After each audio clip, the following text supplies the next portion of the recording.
But quite quickly, we looked at it and realized there were lots and lots of limitations, and it wasn't going to totally revolutionize the world immediately, but it is still going to have a big evolutionary effect, almost revolutionary effect, I'd say. It has a lot of potential in a lot of different areas, and when it does apply to a certain process, it makes a big change. It typically can speed certain things up by factors of 1,000. Yeah. So what are some examples of things that we might have seen on screen that has used some of the more advanced AI tools? I mean, there's the obvious stuff where faces have been replaced with someone else. A stuntman has an actor's face put on them, using the deep face technology that we're all quite familiar with. But it is used, we developed a piece of AI technology that enabled us to, when we build a virtual creature or a virtual human being, we build them from the inside out. We build skeletons and then muscles and then skin, and the animator will move the skeleton and the computer will work out how the muscles move and how the skin slides on top of that and how the light reacts to it. Now, the process of doing that could take sort of 40 seconds. You make one move of the skeleton, and it could take 40 seconds to update all of that. But we were able to accelerate that process to make it almost immediate. And what that meant was an animator could move a character in some way, and they could see a genuine representative of how it was going to look in the final image, because all of the subtle details would change too. Where does AI play a more intensive role, and where does it have more of a potential to kind of take off some of the more labor-intensive tasks? Where it is taking off now, I would say, is in the early stages of working out. At the very beginning of a project, for example, we do concept design and we draw up how the director wants it to look. Now, tools like Midjourney can create images very, very quickly from scratch. But even there, they're not good enough to create our final image, but good enough for people to go, I like that bit and I don't like that bit, or I want it a little bit like this. The initial inspiration. The initial inspiration, yeah. Thought provocation. Thought provocation, yeah. We used to do it by searching the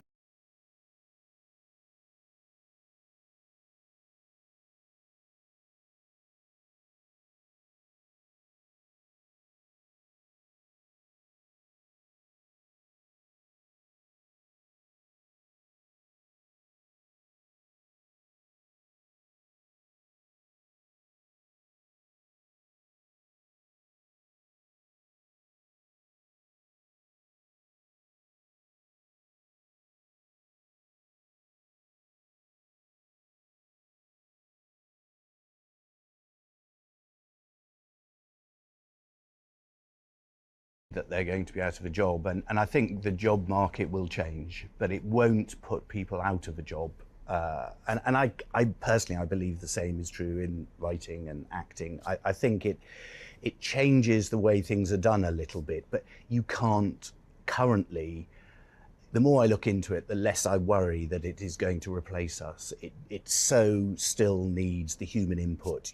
One of the things I always think back at when I think of like examples of amazing technological moments in film is Toy Story, back in 1996. Is there a feeling that we're at a similar point now, or is the hype kind of getting away from us? Well, I think it'll be interesting. One of the amazing things about Toy Story is they took technology that was still quite nascent and they created a new form of films, computer animated movies. At the moment, there is no Toy Story equivalent for AI, and I think it might take a while, and it may never happen, because one of the things about AI is it is used, as I've sort of described, in a number of different areas to help speed up little bits here and there. It's not like a whole new way. I mean, if we get generative video where you can do voice prompts and you can control the video and it will look sufficiently good quality, possibly there may be something new out of that, but I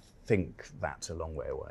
In the case of visual effects, will it always kind of require this additional layer of technical expertise? I think, and I'm talking about visual effects at the high end. What where we work is right at the high end.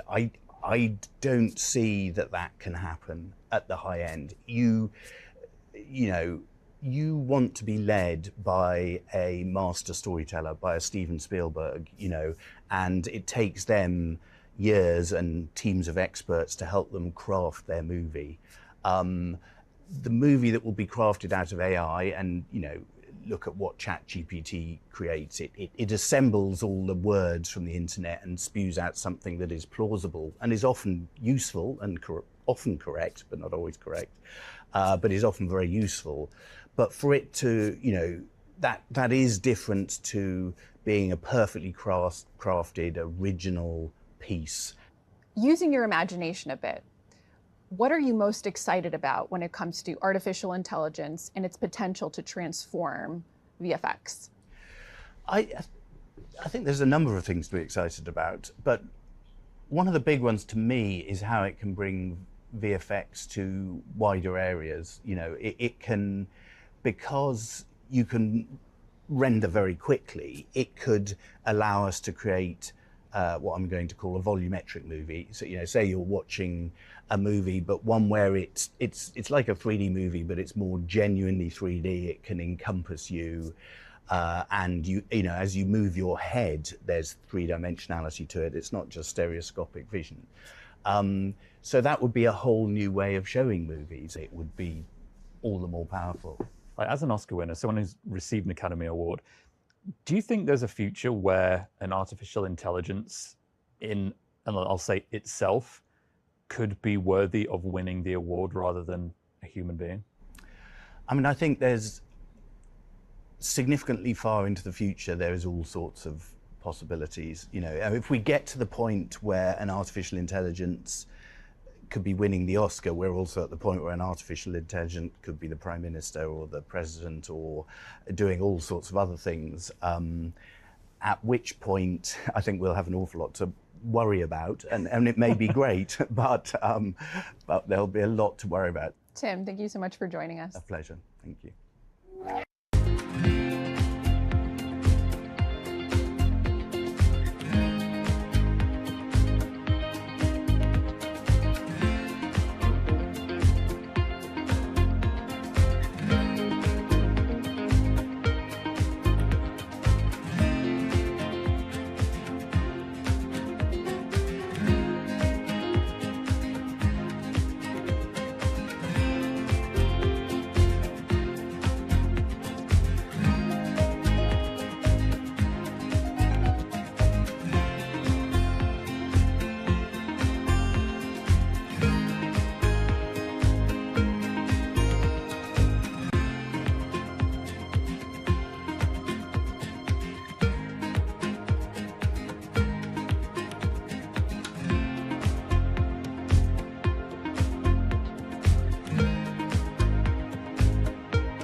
Edward Saatchi, thanks for coming on the show. Yeah, thank you.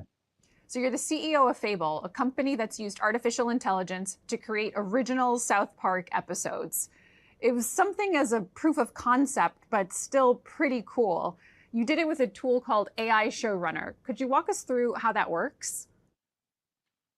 Yeah, so we've been in AI for about 5 years, and every single year other than this year, we've always felt AI just isn't good enough to be funny, to really make a work of art. And this year, it really did change. And so we were still reading,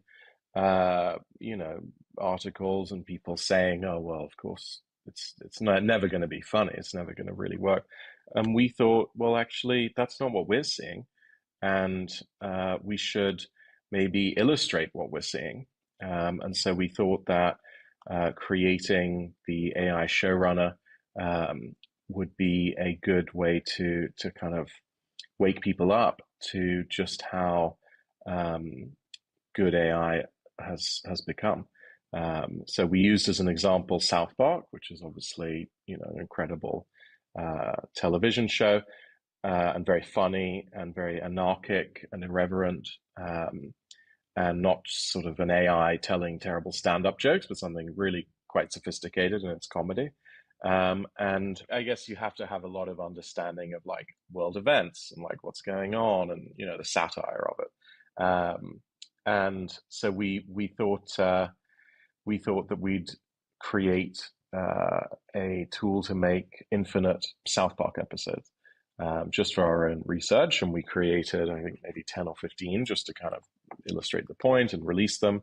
We also worked with journalists so that the journalists could come up with their own story in a sentence, and also put themselves in that story, just to illustrate that you can do whatever you want. And yeah, I think people were both very angry that we did this during the strike, and very shocked that they laughed. You mentioned the writer's strike just now, but before we talk about that more, do you know if Trey Parker and Matt Stone, the creators of South Park, saw any of the episodes that were made? No, I don't. And we're huge fans of theirs. But I do think that the episodes were hopefully helpful to the conversation around the strike, so that more controls can be put in place around AI. Right. And do you think they were then? Do you think that something like what you did was helpful in moving this debate forward? Well, I think in any negotiation, more information is better, because you can negotiate not in a fog of war, but in a real sense of understanding. And the timing of the strike meant that it was happening at a moment when there was a lot of fog of war around what is AI going to be used for. There were reports of studios literally scanning extras and then saying, we now have the rights to your scan forever, which is completely disgusting and insane. And so there was a lot of worry. And also there was some complacency around, well, of course, AI can't write anything good. And so I do think that giving more information means a stronger hand for the negotiators to say, we want to have AI only used with the permission of the artists, and not producers saying, okay, well, why don't we get rid of everyone? It'll just be us, the producers, talking to our computers, and we'll be so profitable. We've got to make sure that doesn't happen. Okay, but the South Park episode wasn't just a stunt. You're actually producing an AI-generated TV show called Thistle Gulch, and it's sort of like set in a simulation of a Western town where AI characters are exploring the Wild West. What kind of effort does a project like that really take when you're using AI? Yeah, our goal is to make AI people. And so that's why we build simulations. And in the process of building that, we realized that actually having a sort of reality TV of what's going on in this simulation, a little bit like the Truman Show, would be really cool, and that you'd get great results. So we didn't just create the ability to make episodes of South Park. We actually made a simulation of the town of South Park. And those episodes represented things that were happening in South Park. And then with Thistle Gulch and with some of the other simulations that we're building, you'll be able to see both inside the simulation and also get reality TV episodes of what's going on with your AIs. Just as in the Truman Show, you got those episodes coming out of that fake world that Truman lived in. Let's talk about the profits behind making an AI-generated television show versus if you were doing it the traditional way. Yeah, obviously the costs are much lower. I think the exciting thing for us with Showrunner and allowing people to make new episodes of simulated shows is that creators could actually start to earn money. That's our key metric: is how do we get the top creators, so the top 5% who create really good new episodes of shows. How do we make sure that this is financially good for them?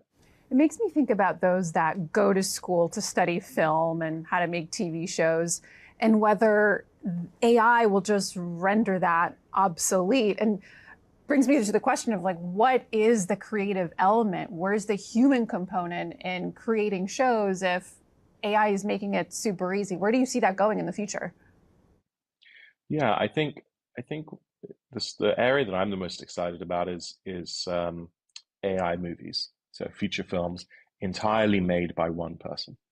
And Orson Welles, maybe the greatest filmmaker of all time, said, I've chosen a terrible life in that I spend 99% of my life hustling to make money or to get money from the money men and women. I have to be nice to all these people that I hate.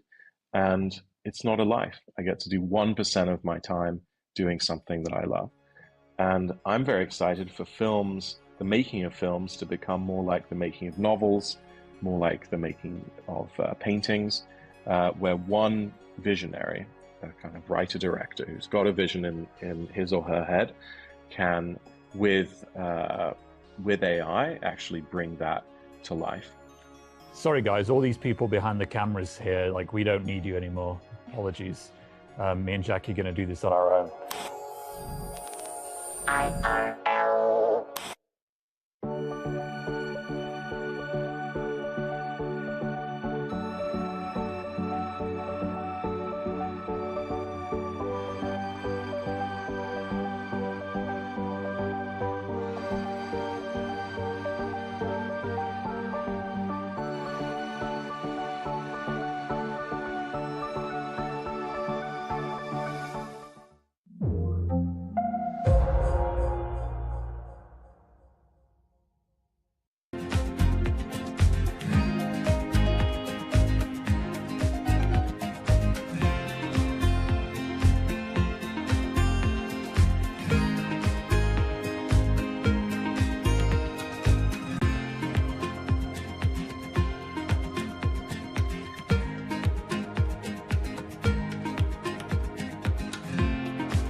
Ready.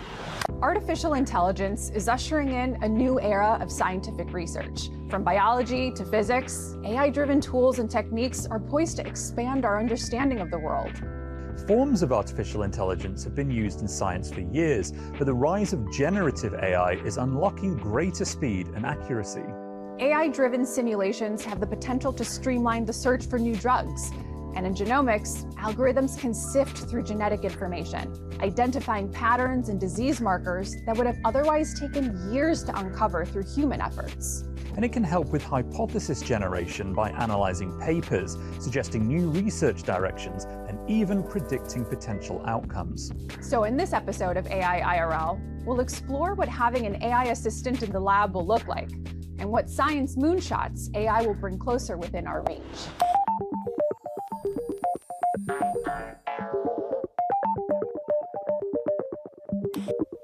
Sam Rodriguez, thanks so much for coming on the show. Of course, yeah. Great to be here. So you're a scientist and an entrepreneur that spent his career developing new technologies that help neuroscientists better understand the brain. You also just started a new organization called Future House that's backed by ex-Google CEO Eric Schmidt that's dedicated to science moonshots using AI. Why don't you talk to us about some of the breakthroughs you're hoping to achieve? What we're interested in doing is building an AI scientist.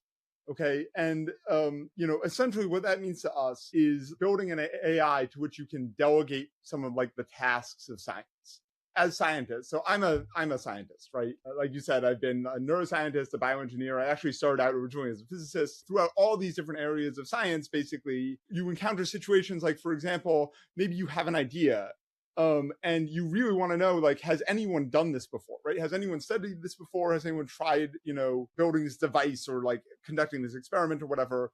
You literally like cannot go and read the entire literature on your own, right? Or like, another example, you collect some data set and you have like 100 different ideas for how to analyze it. And you literally don't have enough capacity as one person to go and like analyze your data set in all the different ways that you can imagine doing it. Science is like really bottlenecked by like, our ability to go and do these tasks. And so our idea is that actually we're getting to the point where we're going to be able to build AIs that can like do science themselves, that can assist us with tasks like analyzing data, like going and searching the literature, et cetera. And that this will lead to a major speed up in the pace of research throughout science. And so we're really focused on biology, but I think that the impacts here will be everywhere from like, physics, chemistry, like climate, energy, like basically all areas of science are going to be touched by the AI scientists that we're trying to build. Future House is a nonprofit organization. Is there a reason you didn't want to do this as a private company? Well, our 10-year mission is to accelerate the pace of discovery and to make cutting edge access to cutting edge scientific expertise like available worldwide. That is not a mission that will necessarily yield a profit in the next 10 or even 20 years. It might, but it might not. If we were for profit, we would get pushed into making a drug really, really fast, so that we could provide returns to our investors. And obviously drugs are important, but we think we can have way more impact if we pursue this longer term vision.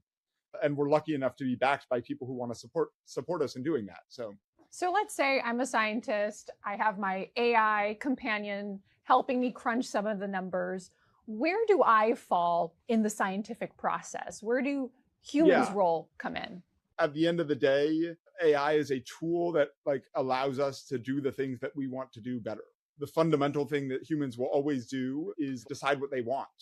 Right. So if I'm a scientist, I will be saying, hey, I would like to investigate this. I would like to study, for example, how neurons are connected to each other in the brain. And I want to test like specifically these hypotheses. And then you'll have your AI assistants or the AI scientists that you're working with that will go off, and you'll be able to direct them in particular directions to go and come up with hypotheses or go through the literature and come up with experiments, like plan out those experiments, execute those experiments, et cetera. But like the humans at the end of the day are going to be like the directors, right? The orchestrators. They're going to be the ones who are deciding what needs to be done, evaluating the evidence and figuring out basically where they want to put their resources. Talk to us about some of the limitations and also the risks of using AI in science, because I know ChatGPT is only one example, but it's still fairly, in the early stages, and it's inaccurate sometimes. The stakes are much higher when it comes to things like drug discovery. Oh, yeah. And I think that the inaccuracies that you need to worry about, it's like whether these tools can be used for antisocial purposes, right? Whether people can use them to come up with bioweapons and things like that. Huge, really serious risks here. And these are things that we think about a lot. And so I think the main thing is making sure that you have partnerships and dedicate a lot of resources whenever you build a new AI powered tool to testing how it can be used nefarious or otherwise ill purposes, making sure that you put safeguards in place so that it cannot be used in those ways. When it comes to bioweapons, that sounds terrifying. How big of a threat is it right now with AI in its current form? It's difficult to make bioweapons for the same reason it's difficult to make drugs, actually, that we really don't understand human physiology. We lack a lot of basic information about human physiology, and so therefore it's very hard to cure disease. It's also very hard to develop targeted weapons that can mess with your body. So I'm not meaning to minimize the risk, but I think that this is not something that I am personally acutely worried about in the near term. So it's not like someone in his garage has the potential of building a biological weapon. Yeah, I think at the moment that is highly unlikely. We have a long way to go before we're at the point where someone could use the AI to build a biological weapon in their garage in a way that they could not do without the AI, right? So already, you can search Google and you can, try to figure out how to make a biological weapon in your garage. And people could do that before they had ChatGPT. And there are people studying right now whether ChatGPT makes it easier or not. I think that there's a long way to go before it becomes really, easy enough that it's really scary. And I think that's really useful because you help us paint that picture that this isn't about throwing an AI at a problem and suddenly solving a question that we couldn't solve before, but it is about speeding up the process that is involved in trying to answer that question. And I think that's really useful exactly to keep in mind, right? And that's what we're talking about almost with the bioweapons. It's all part of that same argument that we have so much to do. AI just helps us get through some of that stuff, not actually solve the problems. It helps us get through it, and it will help us get through it much faster. Building an AI scientist will not just help science, it will help AI also. What is the next frontier? The next frontier after the AI scientist. Yeah, after you solve all this AI scientist related stuff, which sounds like a walk in the park. So yeah, we'll be, check back in a few days. We'll probably have finished it, right? Accelerating discovery research, after we have access to an AI scientist that will make science move much faster, we need to understand how fundamental biology works so that we can cure diseases. And, I'm hopeful that there are many, many diseases that we currently struggle with that we will have treatments for or cures for in our lifetimes by virtue of the acceleration that will come from, from combining AI, from bringing AI into science. So that's thing number one. And then thing number two is on the other side, once we have an AI scientist and people are able to benefit from access to that expertise, I really hope that the quality of medical care, for example, will get much, much better worldwide. Sam, thank you so much for joining us. Thank you. This was great.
Dr. Prabhakar, thank you so much for joining us. Great to be here with both of you. So you're President Biden's scientific advisor, and you also lead the Office of Science and Technology.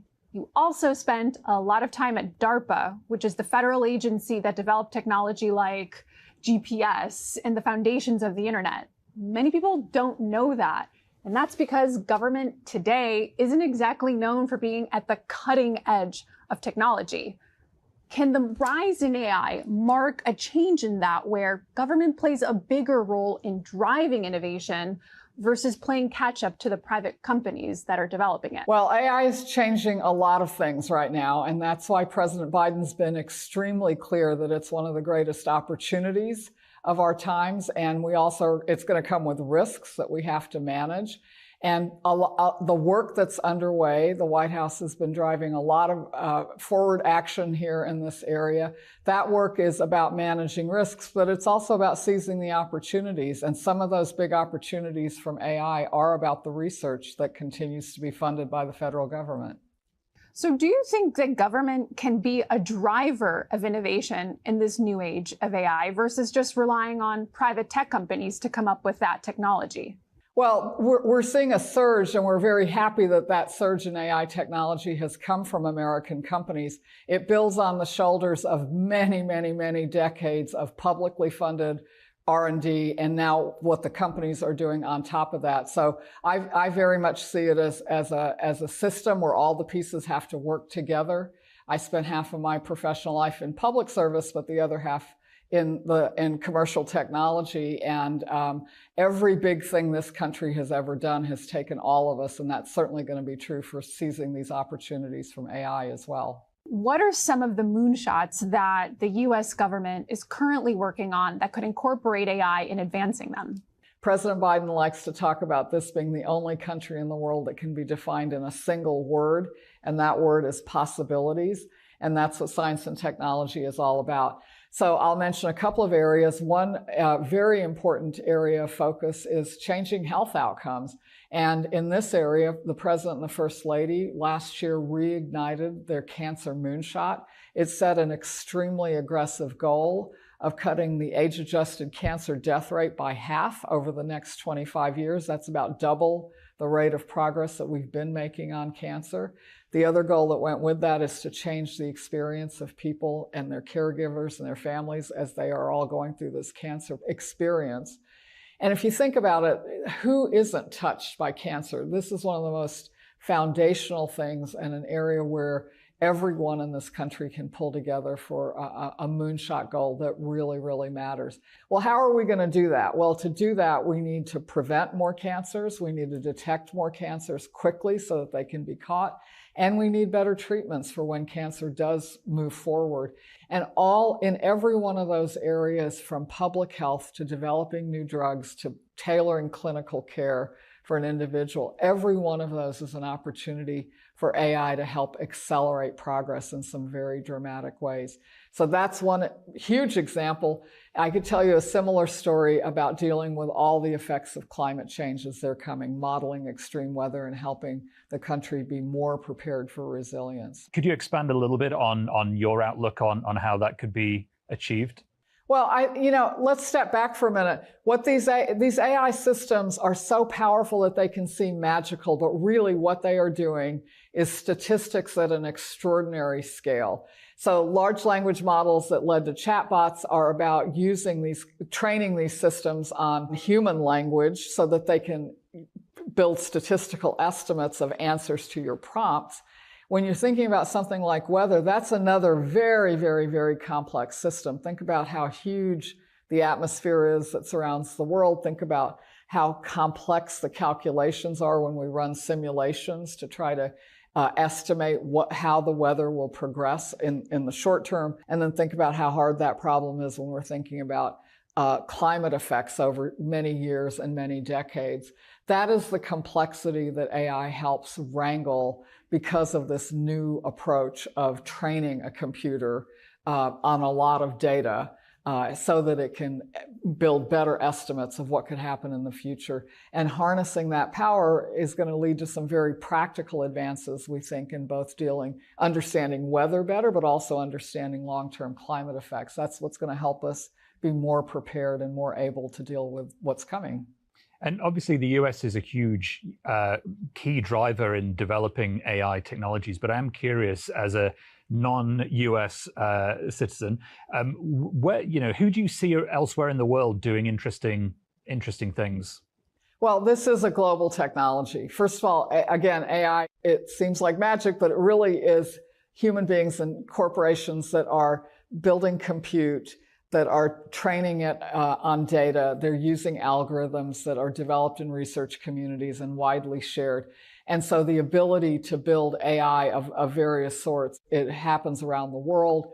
And in fact, I think that's good because there's so many applications globally that we'll want to pursue. But of course, it does mean that it really comes back to the question of what kind of a future we're going to build.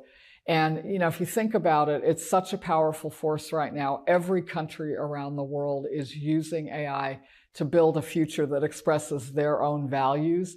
And I think this is why it is so important that like-minded countries with democratic values and norms come together and agree about how we're going to build the rules of the road for AI. You're advising President Biden on this new age of artificial intelligence. How is the Biden-Harris administration thinking about AI? The starting point for this administration is what the president talks about every time he talks about AI.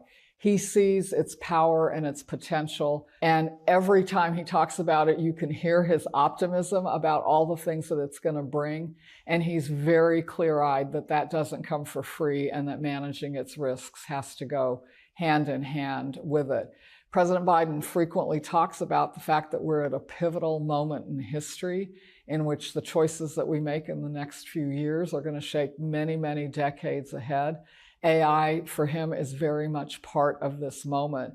And that's why you've seen this administration move out so actively with urgency, starting by listening to all kinds of communities. We talked about the work that we've done with industry, but also we've had very active engagement with civil society. Dr. Prabhakar, thank you so much for joining us. It was a pleasure. Thanks for having me.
Anima and Kumar, thank you so much for joining us.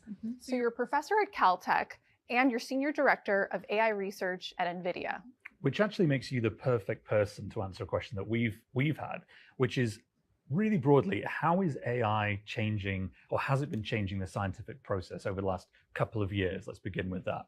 Yeah, this is such an exciting time. Thank you for having me on this show. And, the world has seen ChatGPT and the power of AI when it comes to language models.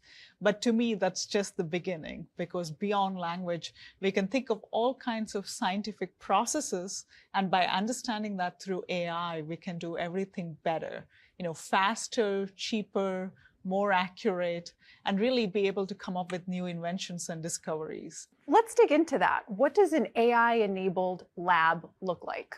Yeah, to me, like AI will completely transform the scientific workflow the way we know it.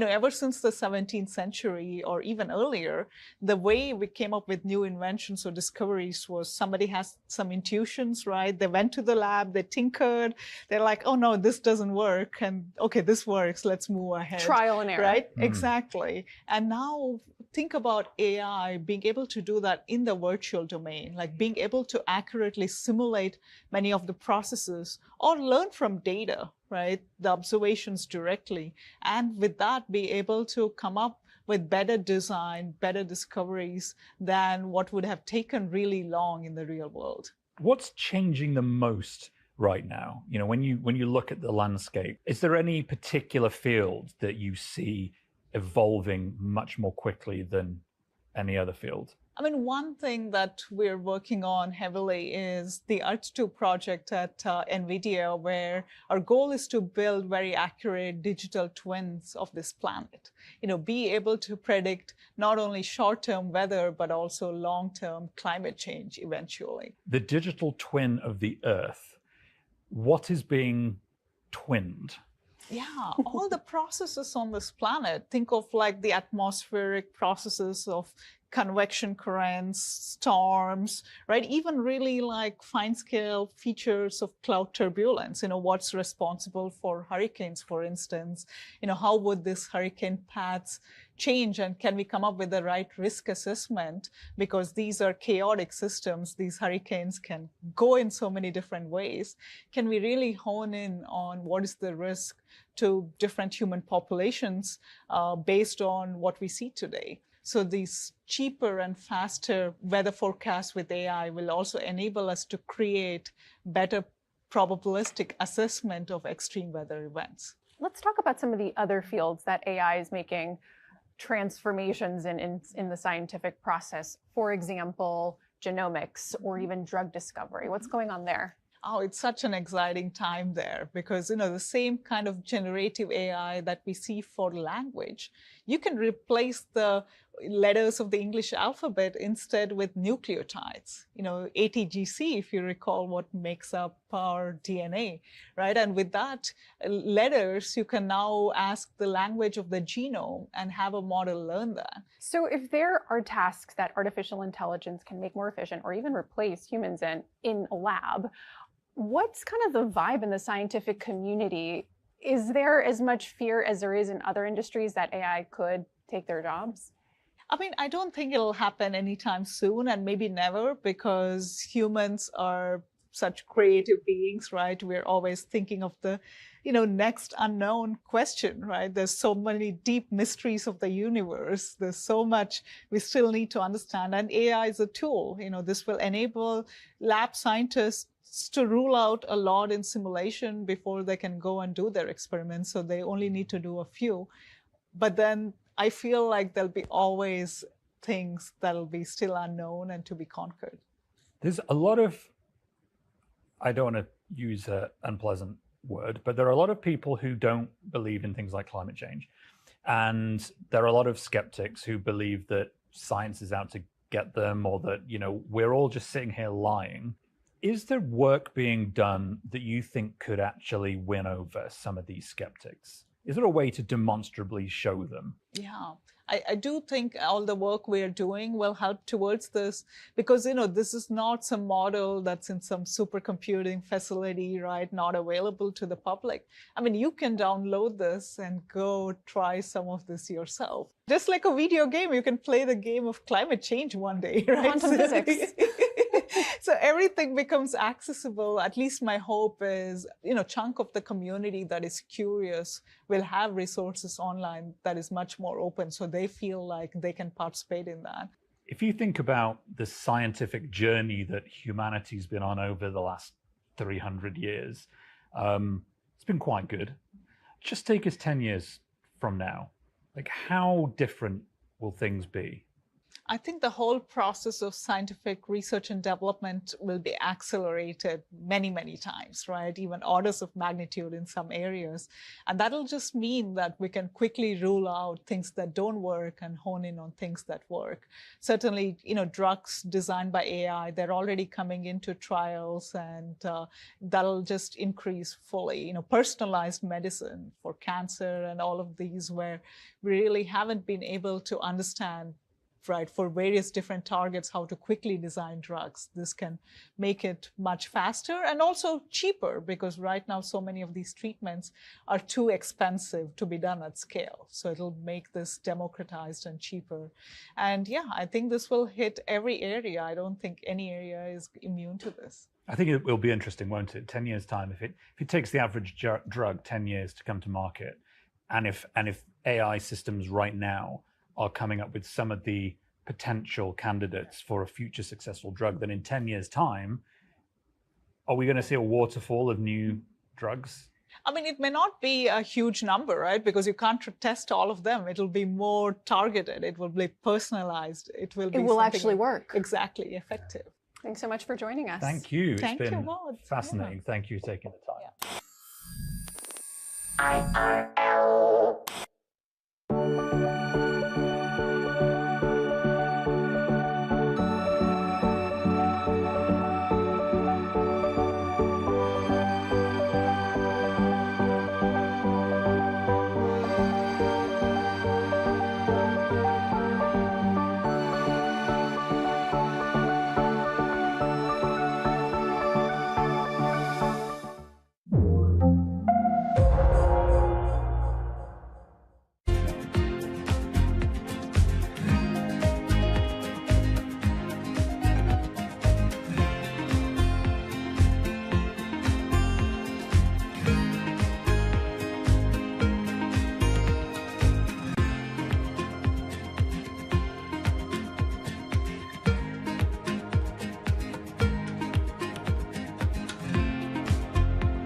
Over the past decade, China has gone from a Silicon Valley copycat to a top contender in technology on the world stage. Its ascent is peaking at a time when geopolitical tensions with the US and Europe are intensifying, and the rise of artificial intelligence has sparked a new arms race. The US is rushing to curb China's influence in AI while balancing the need to regulate the powerful technology within its own borders. How America manages these competing priorities will have implications for where the balance of power in tech will shift to next. On this episode of AI IRL, we'll explore how China's playbook went from imitation to innovation and discuss what's at stake in the competition between these two superpowers.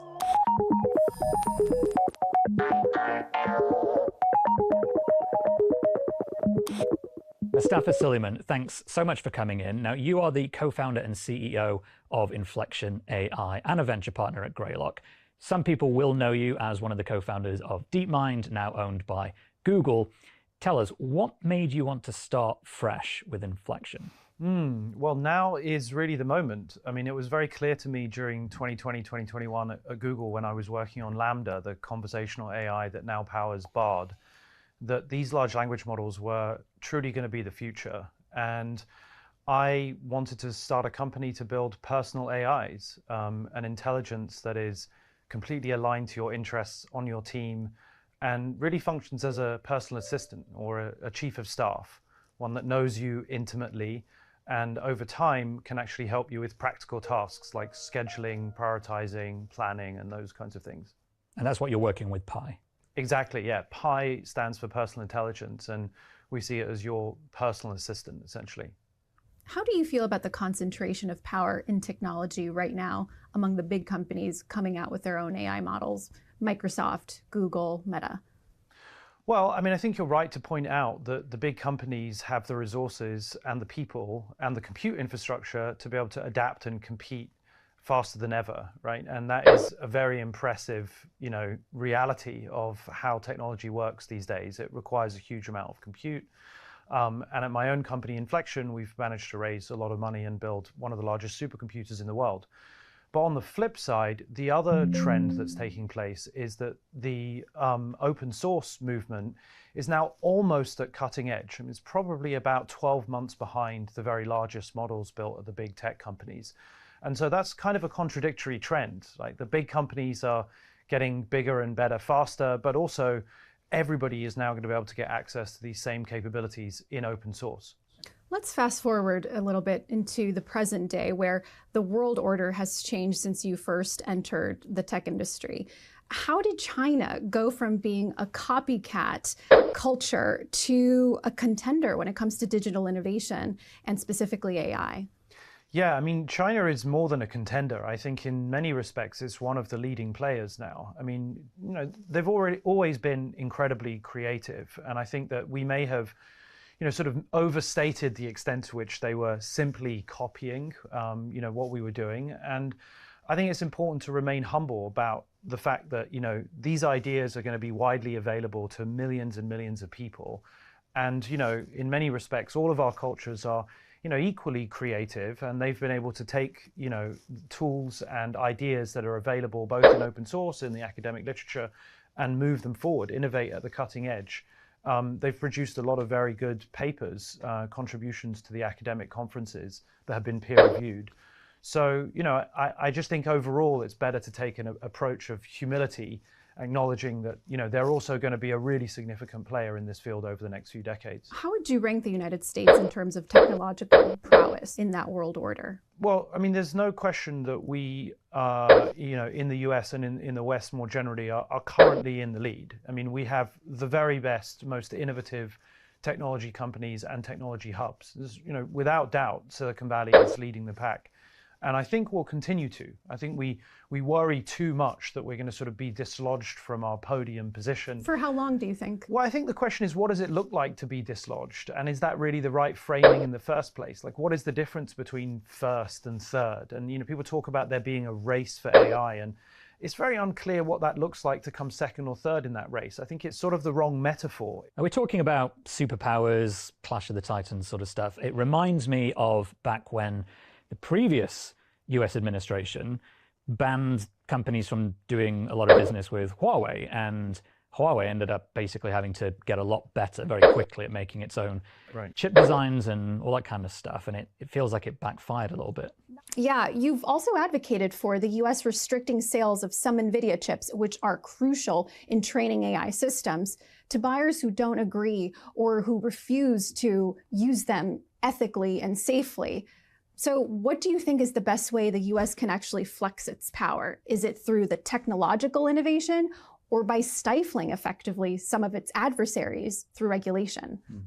The first thing I should say about that is I don't think now is the time to do that. I mean, I think in theory, when the time comes, if the time comes for us to adopt a kind of global anti-proliferation strategy, we're worried about technologies being so powerful that we have to stop their spread. If that moment arises, and I think we're quite a long way from experiencing that, then technically that would be an appropriate containment strategy. Because much as this technology is manifested in software, it lives on the internet, it still sits on chips, you know, whether you're training a model or serving a model. So in order to ask a model a query, you have to have access to one of those NVIDIA GPUs. And, you know, for what it's worth, there are really only like one major company in the world that produces those high-end GPUs, NVIDIA, and they manufacture the vast majority of their chips at TSMC in Taiwan that use one single company, ASML, a Dutch company that manufactures the core chip that produces the chips, and they sit in the Netherlands. So it's actually a very narrow supply chain. And so I think the point I was sort of trying to make is that if you wanted to adopt a containment strategy, there is a supply chain where you can impose chokeholds on it.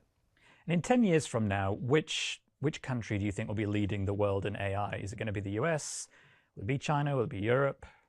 It's going to be the US, I'm pretty sure of that. I mean, the fundamentals in the US innovation ecosystem are unquestionably the best in the world. I mean, what could flip that balance of power? Well, I mean, I think it's hard to say. I mean, I really do think that the US is in the strongest possible position. At the end of the day, you know, it's talent that drives, you know, this innovation. And talent still concentrates around a small number of physical places. Despite everything that we've experienced in the pandemic and people wanting to work remotely, you know, it's still really important to be physically proximate to other people who, you know, are working with you in the office. I mean, you know, I think that trend isn't going to change. I do think China is going to catch up. I think they're going to develop their own AI chips, their own fabrication facilities. But that is going to take 5 years or so. The export controls that the US has implemented, you know, are real, and they really will prevent China from getting access to the next frontier of models, so the GPT-5 onwards. Right now, I don't really see how China could train those kinds of models. Is there any downside, any unintended consequences that could come from this containment strategy the US is employing? Yes, I think it is a very aggressive strategy. The counterattacks have already started, right? The China restricted gallium, which is a raw material used in chip manufacturing. And I expect them to have their own reactions in time. You know, we're very dependent on their supply chain. And so the idea that we could completely decouple, I think, is misguided. I'm going to just put you on the spot really briefly and wonder, like, can you tell, because we're all friends here. Sure, go for it. Like, do you have a major regret about your work in AI? And do you also have a major single goal? Yeah, my major single goal is to show that it is possible to create safe and ethical artificial intelligences which are accountable to humans. There is a possible trajectory where, you know, some groups may recklessly experiment with algorithms that can self-improve. And if in 10 to 15 or 20 years' time, those kinds of AIs are set loose on the open web in, you know, a reckless way, then I can imagine that possibly causing serious harm. And so for as long as I can remember, almost 15 years that I've been involved in AI, I've been trying to raise awareness and concern about the possible ways in which it can go wrong. And part of doing that is to show a bunch of practical ways that it can go right, both with writing my book and laying out a series of containment strategies and things that we have to do in politics to improve our governance and regulation, but also in actually building and making Pi, which I think is hopefully going to continue to remain a very safe and controllable personal AI that can work for you. Mustafa, thanks so much for coming in. Been a pleasure. Thanks very much for having me. It's been great.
Dan Toner, thank you so much for joining us. You're a director at Georgetown Center for Security and Emerging Technology, and you're also an OpenAI board member.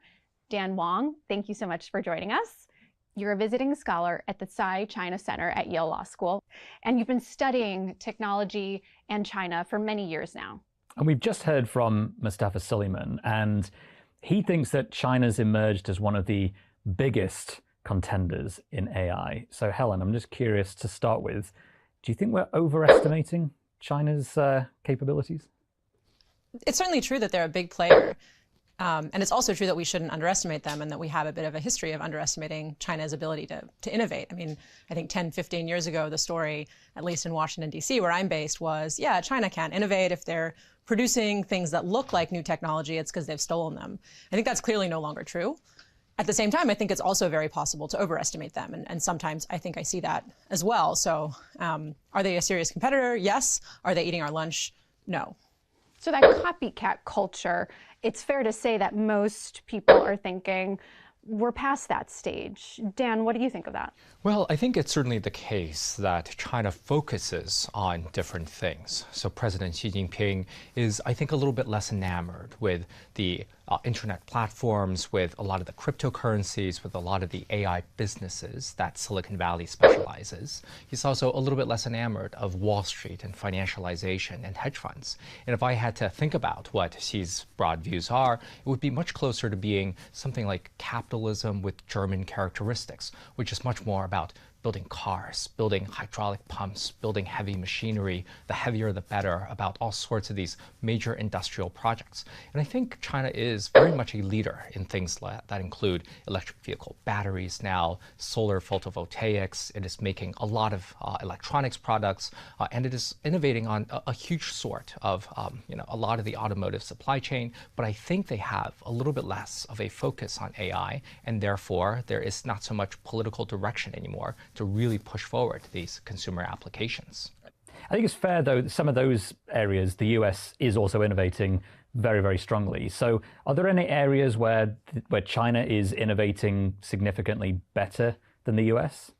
Well, I would say something like electric vehicle batteries, where China has something like the 70% of all global expansion, all global capacity of electric vehicle batteries is now mostly in China. When it comes to the clean technology supply chain, again, these very industrial projects, these pieces of heavy machinery, that is a little bit more the focus. I think the US is really strong in things that include semiconductors, artificial intelligence, biotechnology. These are things, the smaller things where China is not so good, but there are big areas in which China is way outbuilding the US. I mean, the semiconductors is getting significantly better in China. I mean, partly maybe as a result of the Huawei issue. Helen, what's your view on the semiconductor side of this? So China's definitely been investing for decades in trying to have their own independent semiconductor supply chain.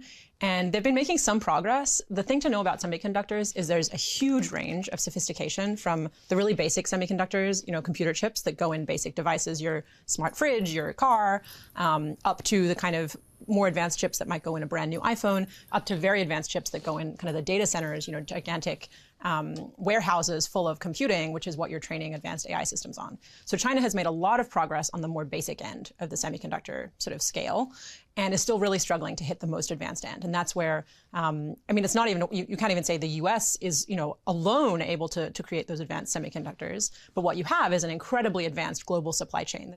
Many describe artificial intelligence and its development across these two superpowers as an arms race. Is that framework misguided, do you think? I think it's a bit misguided. I think you really want to look at what kind of AI are we talking about, and in what way might it be a race. I think the place where it's clearest that it makes sense to think in a competitive framework is in kind of military domains. So, it's just true that the US military really wants to make sure that it is keeping pace with, and ideally a little ahead of, the Chinese, or a lot ahead of the Chinese military in terms of what technology they have. Dan, Washington has taken some steps to curtail some of China's ability to get their hands on the cutting edge chips that really power these AI platforms. What's your take on that? Is that an effective strategy, or will China just find a way to build their own? I think that China is going to try to figure out a lot of the way to build their own. A lot of the chip makers now have been under very significant stress from US sanctions dating back to about a year ago now, released by the Biden administration, that is really stopping their ability to access not just the high-end chips, but also the semiconductor production equipment as well. And I think in general, it's really difficult to distinguish between what kinds of technologies should the U.S. really not want China to be able to develop, and where is it fine. So, you mentioned, clean technologies before, where China, if you're looking at, manufacturing solar panels, as you mentioned, EV batteries, a lot of other areas, China is doing amazingly at that. And what you're starting to hear in some, U.S. policymaking circles is that maybe that's a bad thing, that China is making a lot of kind of clean technology stuff. And I find that a little sort of tricky to reckon with, is at what point do we want to really shut them out or prevent them from being, able to manufacture anything if it's something good, useful that we can use. Of course, if it's technologies that we think have really significant military value, I understand, but then it starts, the lines between those categories start to get very, very blurred. It seems like these tensions are just ratcheting it up even higher as time goes on. With each administration, they're intensifying. So to your point, if we do need these other technologies, solar technology for this transition into a greener future, I mean, what kind of happens next? How much do we place on kind of the AI arms race that could then potentially work against us in climate change? Is that a concern, or is that too far in the future still? Well, a few months ago, Beijing did announce some export controls on certain solar technologies involved in making production wafers. So it's already happening. It is already happening, that there are some threats out there that, relatively speaking, Beijing has been pretty restrained against retaliating against American companies of the likes of Intel, of the likes of Tesla so far, but these things could escalate more.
How does the relationship between, the ruling party in China play out against the kind of the development of companies?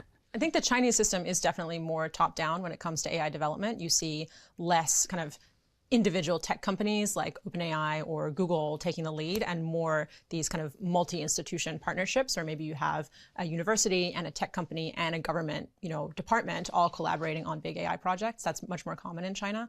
At the same time, China is a huge country, so there's a limit to how much the government can achieve from the top. So a lot of what you see is sort of Beijing providing direction, providing ideas, providing sort of signaling of this is what we in the central government would be excited about.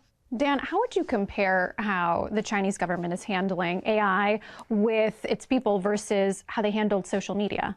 Well, I think President Xi Jinping doesn't necessarily view AI right now, a lot of these ChatGPT-like applications, as some of the most economically productive things that are coming into our society. So I think that President Xi looks much more at AI like he would at Facebook or Twitter, now known as X or whatever it is. These are platforms like TikTok that, if you're asking me, is something like TikTok or Facebook really increasing my personal productivity? Well, I would say actually it is really horribly detracting from my productivity. And so I think that a lot of these AI platforms right now create speech issues. When an ordinary Chinese person sitting in Beijing or Shanghai asks AI, well, what happened in 1989? Well, what do you think of socialism? What do you think of President Xi's performance? These AI tools are having a lot of challenges actually answering socialist correct values that are in line with the government's ideas. And so these are major speech platforms, first and foremost, and perhaps not really the economically miraculous thing that raises our productivity growth at the very moment. Now, it might happen later on. Right now, I think the party views it as somewhere between economically not that useful and potentially very socially destabilizing. So from a consumer standpoint, AI is almost, it can potentially create more problems for the Chinese Communist Party.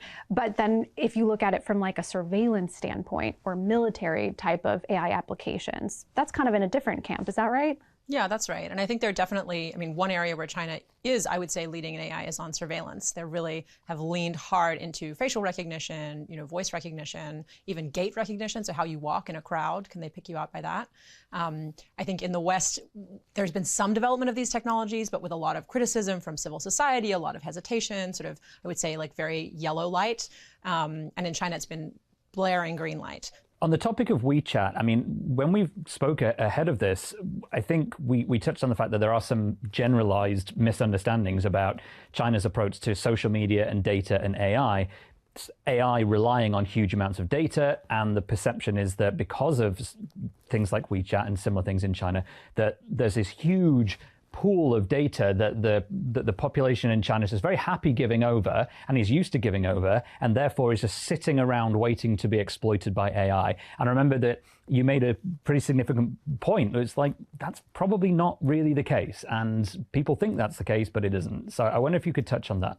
Yeah, I think people have this perception that because the Chinese government is very controlling and has a lot of access to what's going on in Chinese citizens' private lives, that means that there's these beautifully curated, extremely complete, large databases of information that can be used to train AI systems or to do other things.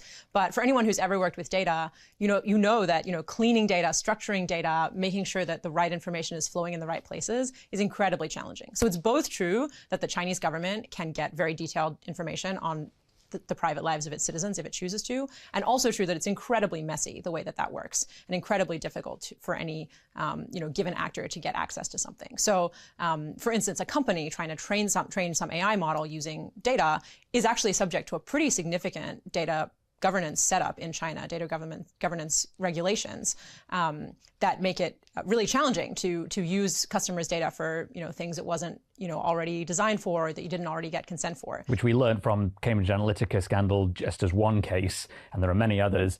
That is not the case in the US. It's not the case in Europe. There's a lot going on. The EU's AI Act is pretty widely praised by some people, not everybody, but it's quite broad and far-reaching. But that's not the case in China, in terms of what you're saying. So China's setup is now more similar to the GDPR that exists in Europe. So around kind of protecting consumer data and giving people the right to opt in to different uses. Of course, in China, there's always the exception, unless the security services think that you might be a dissident, and then they're going to get whatever they want on you. But in terms of kind of companies, they're certainly relatively restricted in what they can do. Switching gears a little bit, Dan, I'm curious about how China's sluggish economic growth recently weighs into the government's calculus and how they're thinking about AI's potential to spark social unrest. I think that the Communist Party is very much involved in trying to think about, how to control possible social unrest. I was in Shanghai in November 2022 when there were protests in the streets denouncing zero COVID, denouncing the Communist Party by name, that these were things that were erupting.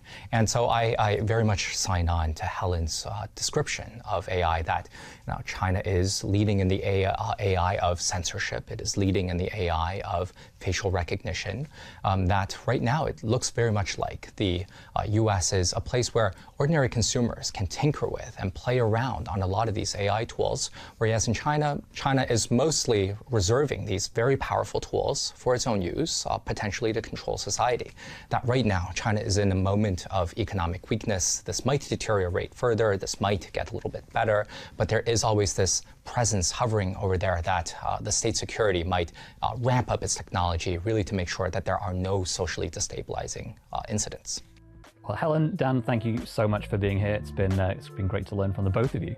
Thanks so much. Thank you very much.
Good morning. This is Horizon's Middle East and Africa. Our top stories this morning.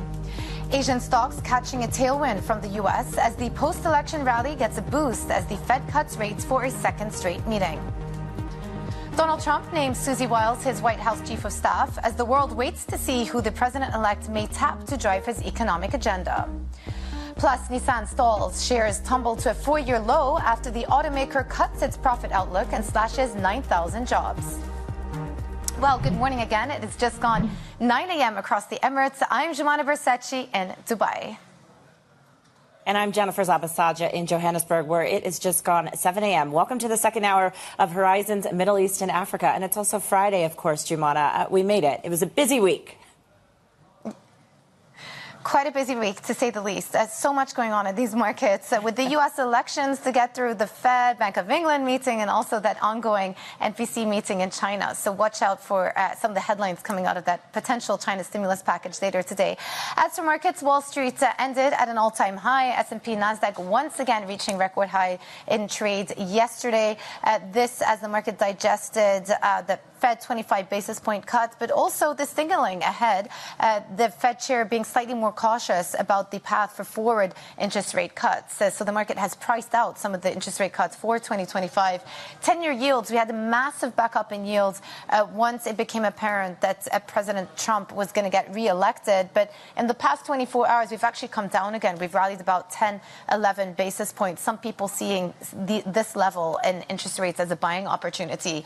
Brent also stabilizing today, coming off a little bit, down 0.6%, but $75 seems to be sort of a support level for oil here. Remember, we bounced at the beginning of the week on geopolitical concerns and the OPEC Plus decision to push back oil barrels to the market by a month. So that has given somewhat of a boost to the energy complex this week. Today, not doing that much. And then the pound also in focus. Yesterday, we had the Bank of England meeting as well, buried under all of the other news, but they did cut 25 basis points, but we're very cautious about the path ahead. Similar to the U.S., where also we saw cautiousness prevail with the Fed's commentary yesterday too, with the Fed Chair Jerome Powell not really committing to another interest rate cut this year as well. 3 cuts priced in for 2025, 78 basis points cumulative. That was sitting at more than 160 just a couple of weeks ago.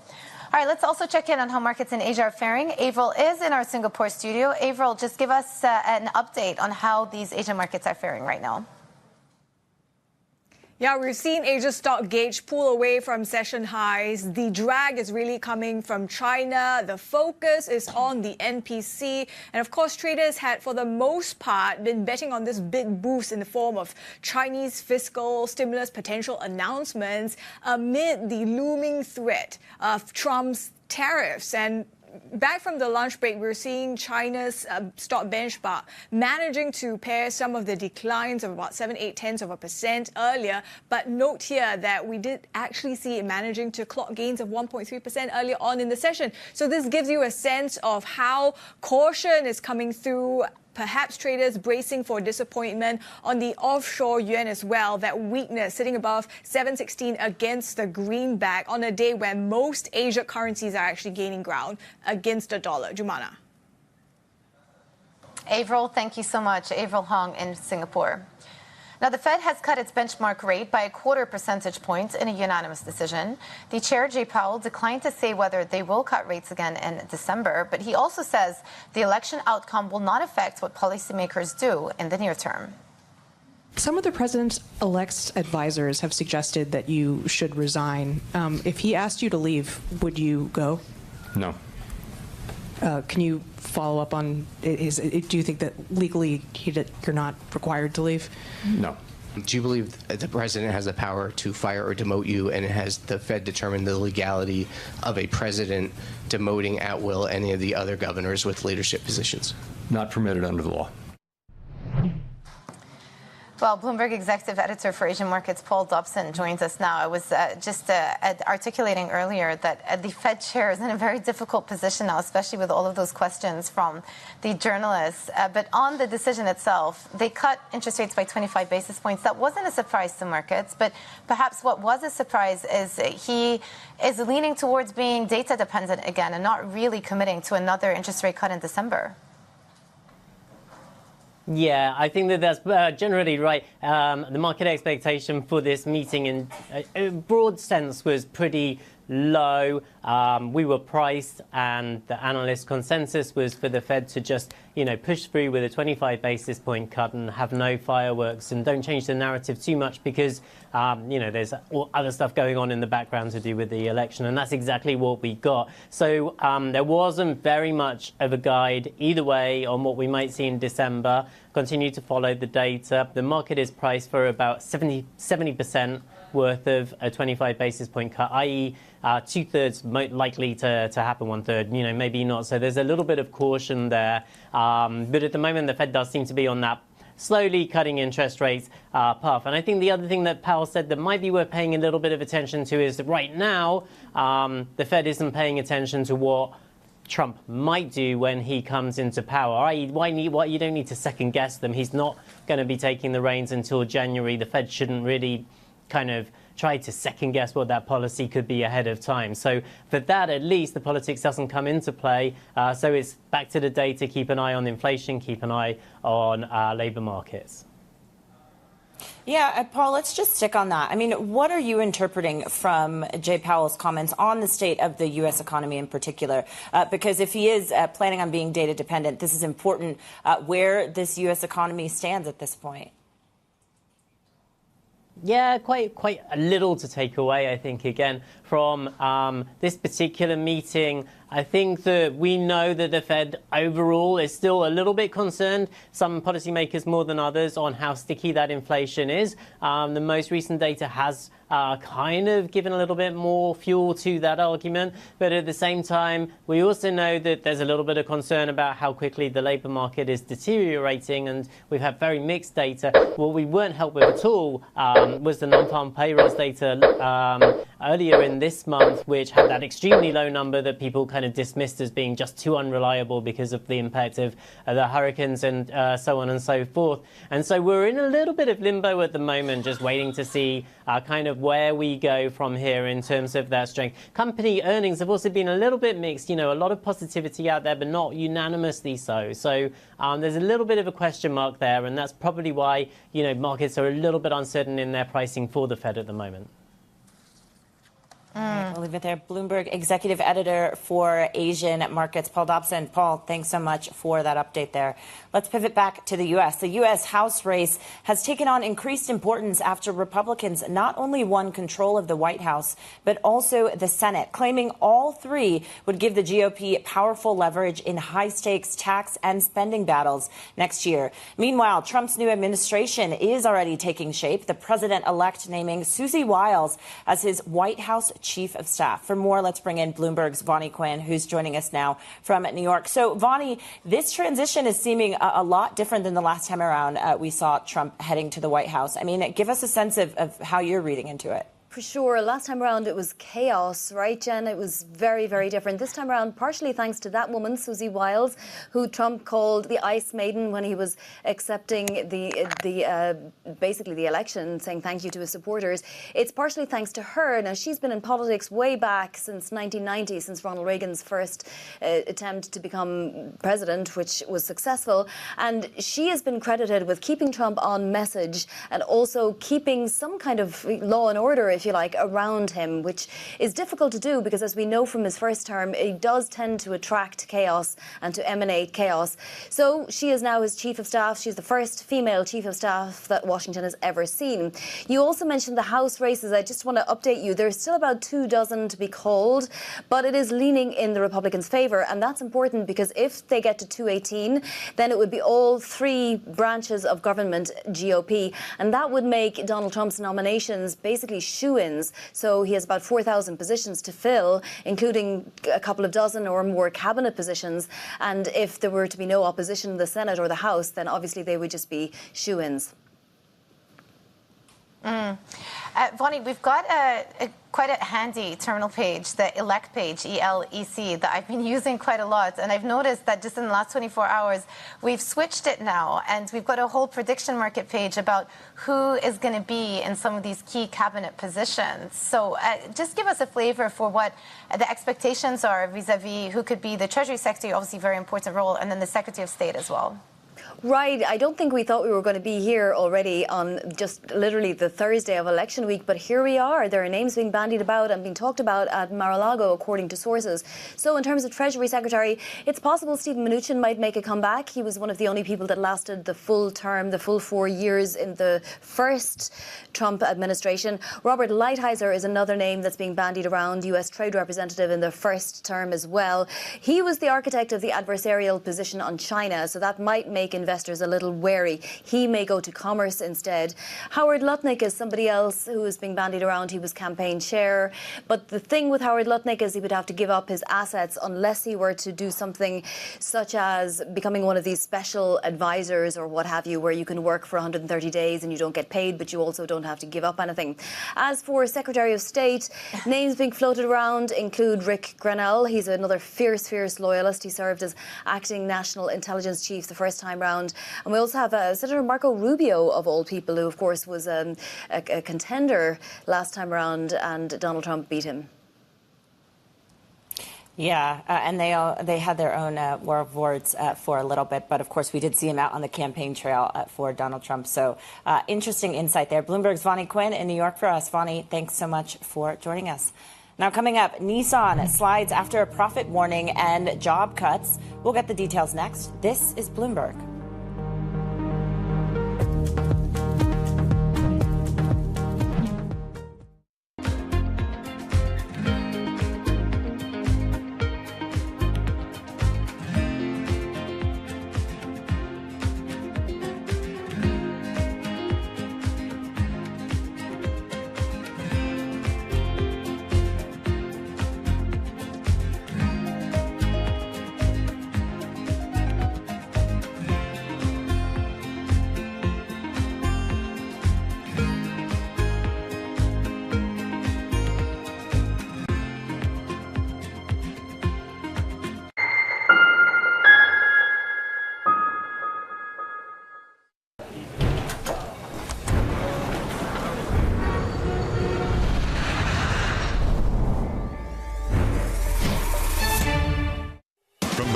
Politics to the world of business. Joe Matthew and Keely Lines deliver news, insight, and analysis live every trading day. Balance of Power live around the world every weekday, only on Bloomberg. Welcome to the world of decentralized finance. We thought we'd take a look at Bitcoin versus the S&P 500. Bloomberg's covering all things crypto, the people. A tectonic shift emanating from Washington. It's really a tale of two cities in crypto. Crypto shouldn't be partisan. The transactions. Really a record-breaking moment. Crypto VC is back. And the technology. It's really the beginning of a global on-chain economy. And if America doesn't embrace it, we're going to be left behind. Bloomberg Crypto, only on Bloomberg. U.S. jobs numbers are released. Bloomberg has the report under surveillance with crucial data and expert analysis at terminal speed. Nobody covers jobs day like Bloomberg. Key investors, top executives, global innovators. Join me for in-depth conversations with the biggest newsmakers on the day's top stories. Insight with Haslinda Anand, only on Bloomberg.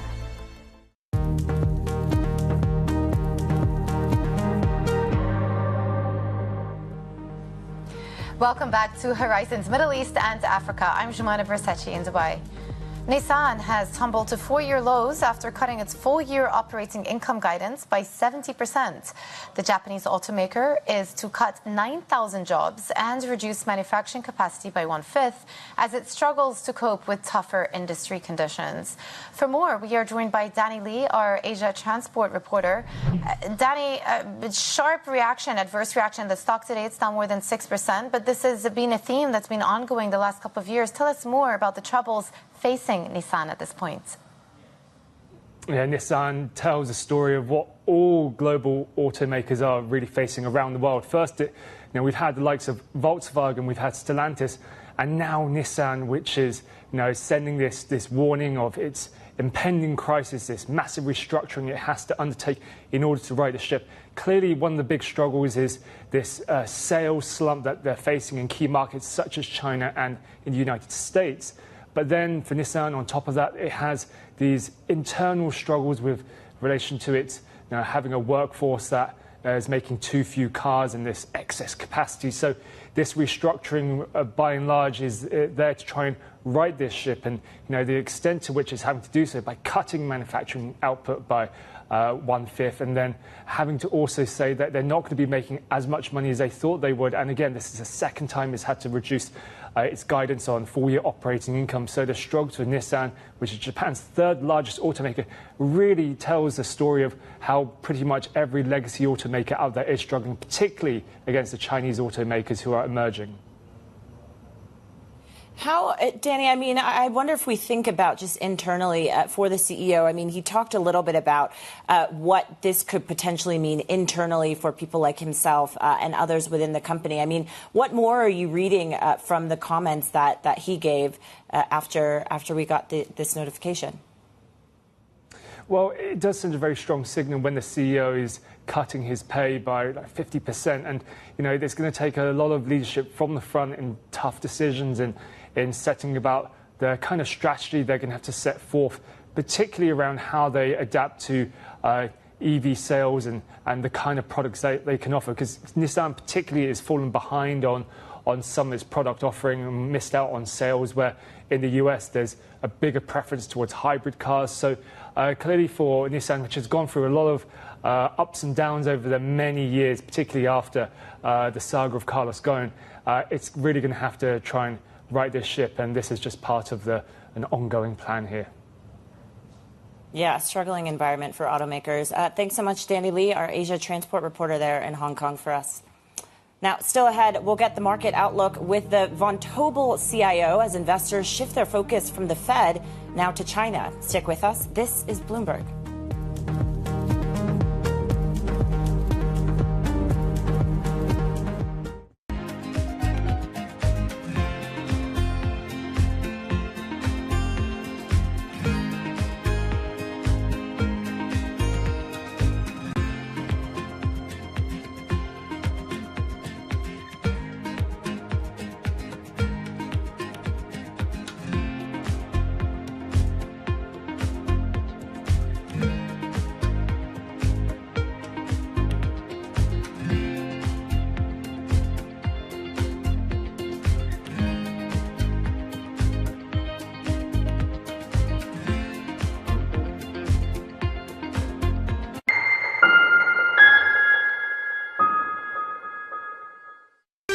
Bringing you up-to-the-minute financial news whenever and wherever it happens. I'm Michael McKee at the Federal Reserve, and this is Bloomberg.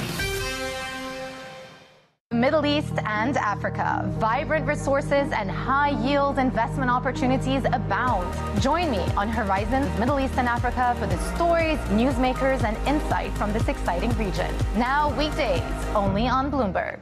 Jumpstart your trading day on Bloomberg Open Interest. 2 hours of single stock stories that are driving the opening bell action. We'll take you to Wall Street, Main Street, the C-suite, and beyond. These are companies that are growing their market. The great companies in the U.S. are the companies hitting the cutting edge. That's a different story. Get the inside track on what's buzzing in markets. With the players who are shaping the narrative. If you have bad earnings reports, you're going to get punished. They're not buying what the industry is selling. Join us on Bloomberg Open Interest. Every trading day, only on Bloomberg. There is this real momentum from Wall Street. We are basically deep in the European earnings season. Take a look at how we're faring when it comes to Asian markets.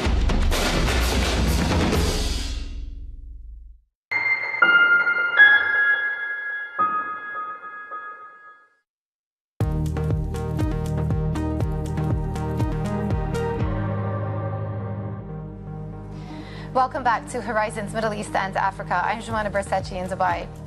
Asian stocks are extending Wall Street's rally today after the Fed cut interest rates. Investors now shifting focus to China, which is set to unveil a fiscal package worth trillions of yuan that could help offset the impact of potential trade tariffs under President-elect Trump. Joining us now is Dan Scott, the head of multi-assets and CIO at Vontobel. Dan, good to speak to you again. What a week it has been for markets.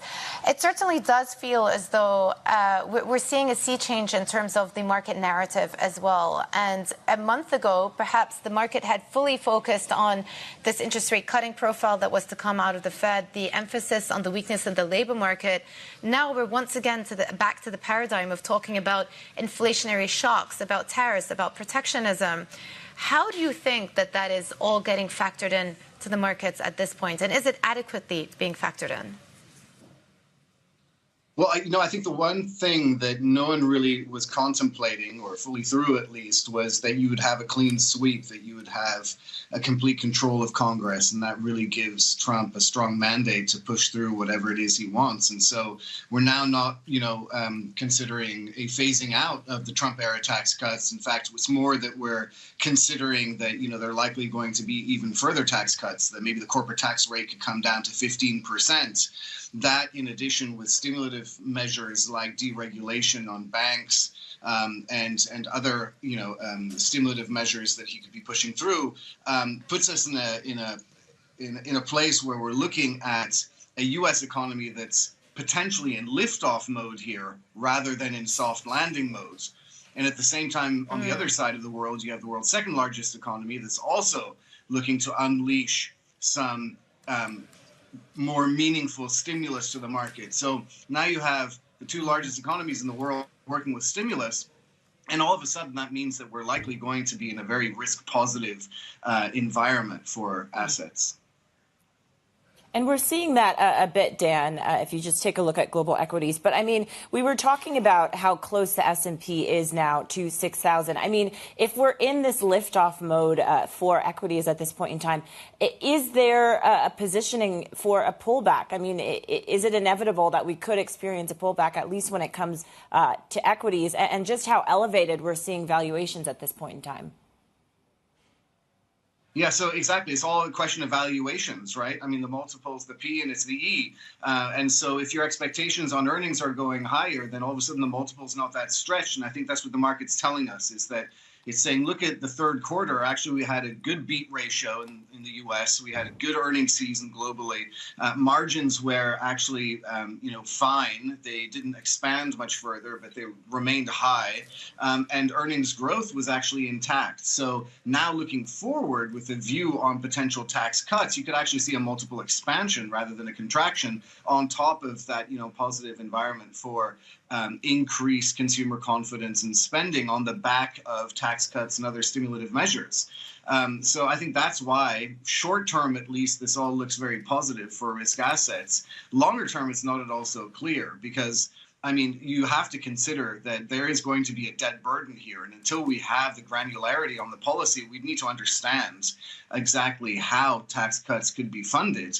It's the debt burden in the U.S., of course, is in absolute terms not an issue, but it is an issue if it's not funded through incoming receipts, through economic growth or other sources, spending cuts.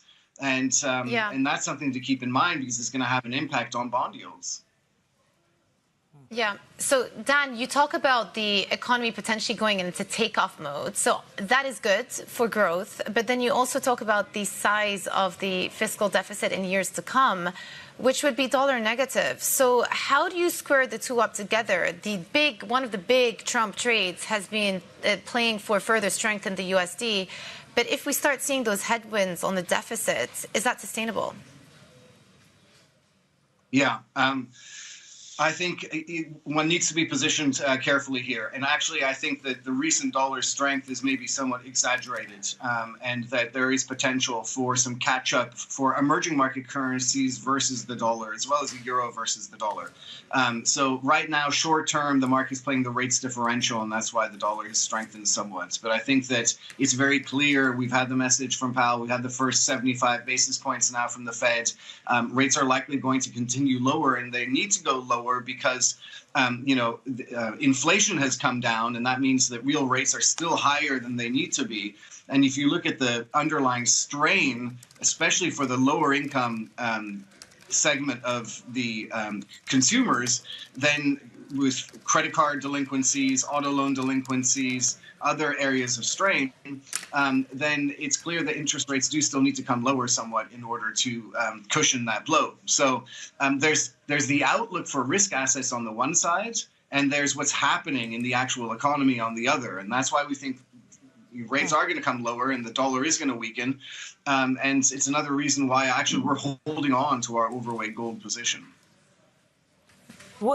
So, Dan, just on that, I mean, where else are you looking to if you think that risk assets potentially have some room to play catch up?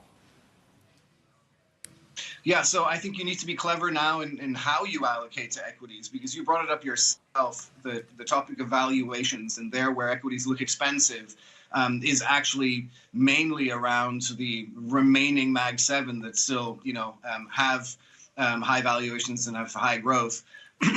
Their valuations, I think, could have a bit of a mean reversion where you see a slowing down in returns and contribution of returns to the index among the Mag 7 and a catch up of the 493. That's what we would be doing right now. We would be rather looking at the 493 than the Mag 7. Other areas, of course, that are direct beneficiaries of Trump policy, like financial, for example, or the energy sector, would potentially also be areas where you'd look for maybe some opportunities.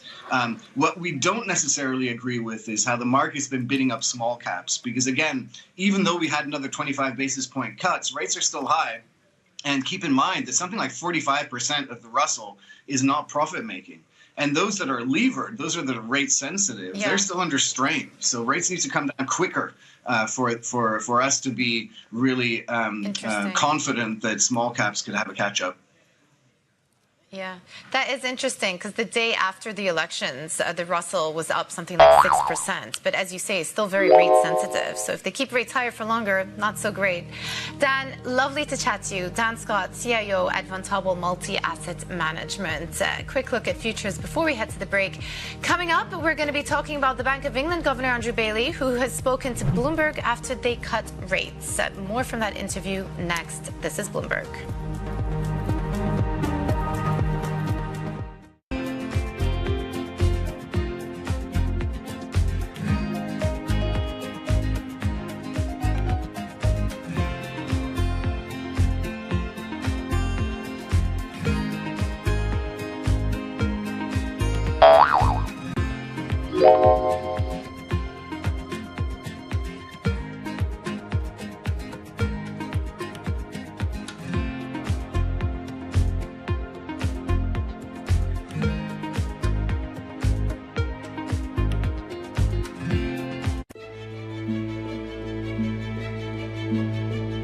I've seen firsthand how some fashion businesses make women feel. And I think there's one thing, being really vocal and being an Instagram activist and talking about something, there's a difference than putting your money where your mouth is and really trying to do something about the problem. And that's what I did with that business. It was about how do I take everything that I know and I've learned and actually do the opposite. And I think that as a young black female entrepreneur, the only thing that I could do was what I know from my experience. And the honest truth is, I didn't set out to create a company that was deeply rooted in the principles of inclusivity and diversity. I set out to make a company that was right for me and my friends, and I knew that if I had a problem, chances are somebody else does. And I think that's where so many businesses are, created, when you're solving a problem that's real for you and therefore real for the consumer.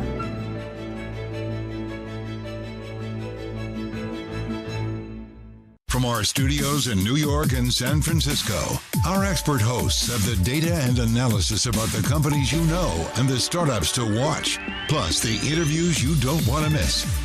Watch Caroline Hyde and Ed Ludlow on Bloomberg Technology, the only daily business show dedicated to tech, right in the middle of the trading action, every weekday, only on Bloomberg Television. Context changes everything. As we spend some time here on the broader presidential race. Let's focus in on European politics. Makes you wonder how politics might play out. Get your fixed income fix. Watch Bloomberg Real Yield every Friday right here on Bloomberg. Context changes everything. Morning, this is Bloomberg Daybreak Europe. I'm Tom McKenzie in London. These are the stories that set your agenda. Taking you from the U.S. market's close to the overnight session in Asia. We'll walk you through what you need to know to kickstart the European trading day. Live from our European headquarters, we bring you the day's top market-moving stories, unmatched expert analysis, and on-the-ground reporting from across the continent. Tune in to Daybreak Europe, only on Bloomberg Television.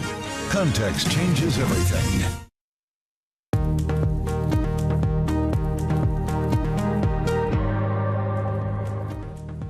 This is Horizon's Middle East and Africa, our top stories this morning. Asian stocks catching a tailwind from the U.S. as the post-election rally gets a boost as the Fed cuts rates for a second straight meeting. Donald Trump named Susie Wiles his White House chief of staff as the world awaits to see who the president-elect may tap to drive his economic agenda. Plus, Ghana's opposition leader tells us why he would renegotiate the country's IMF program if he wins the upcoming elections. It has just gone 7:30 a.m. in South Africa. I'm Jennifer Zabasaja in Johannesburg.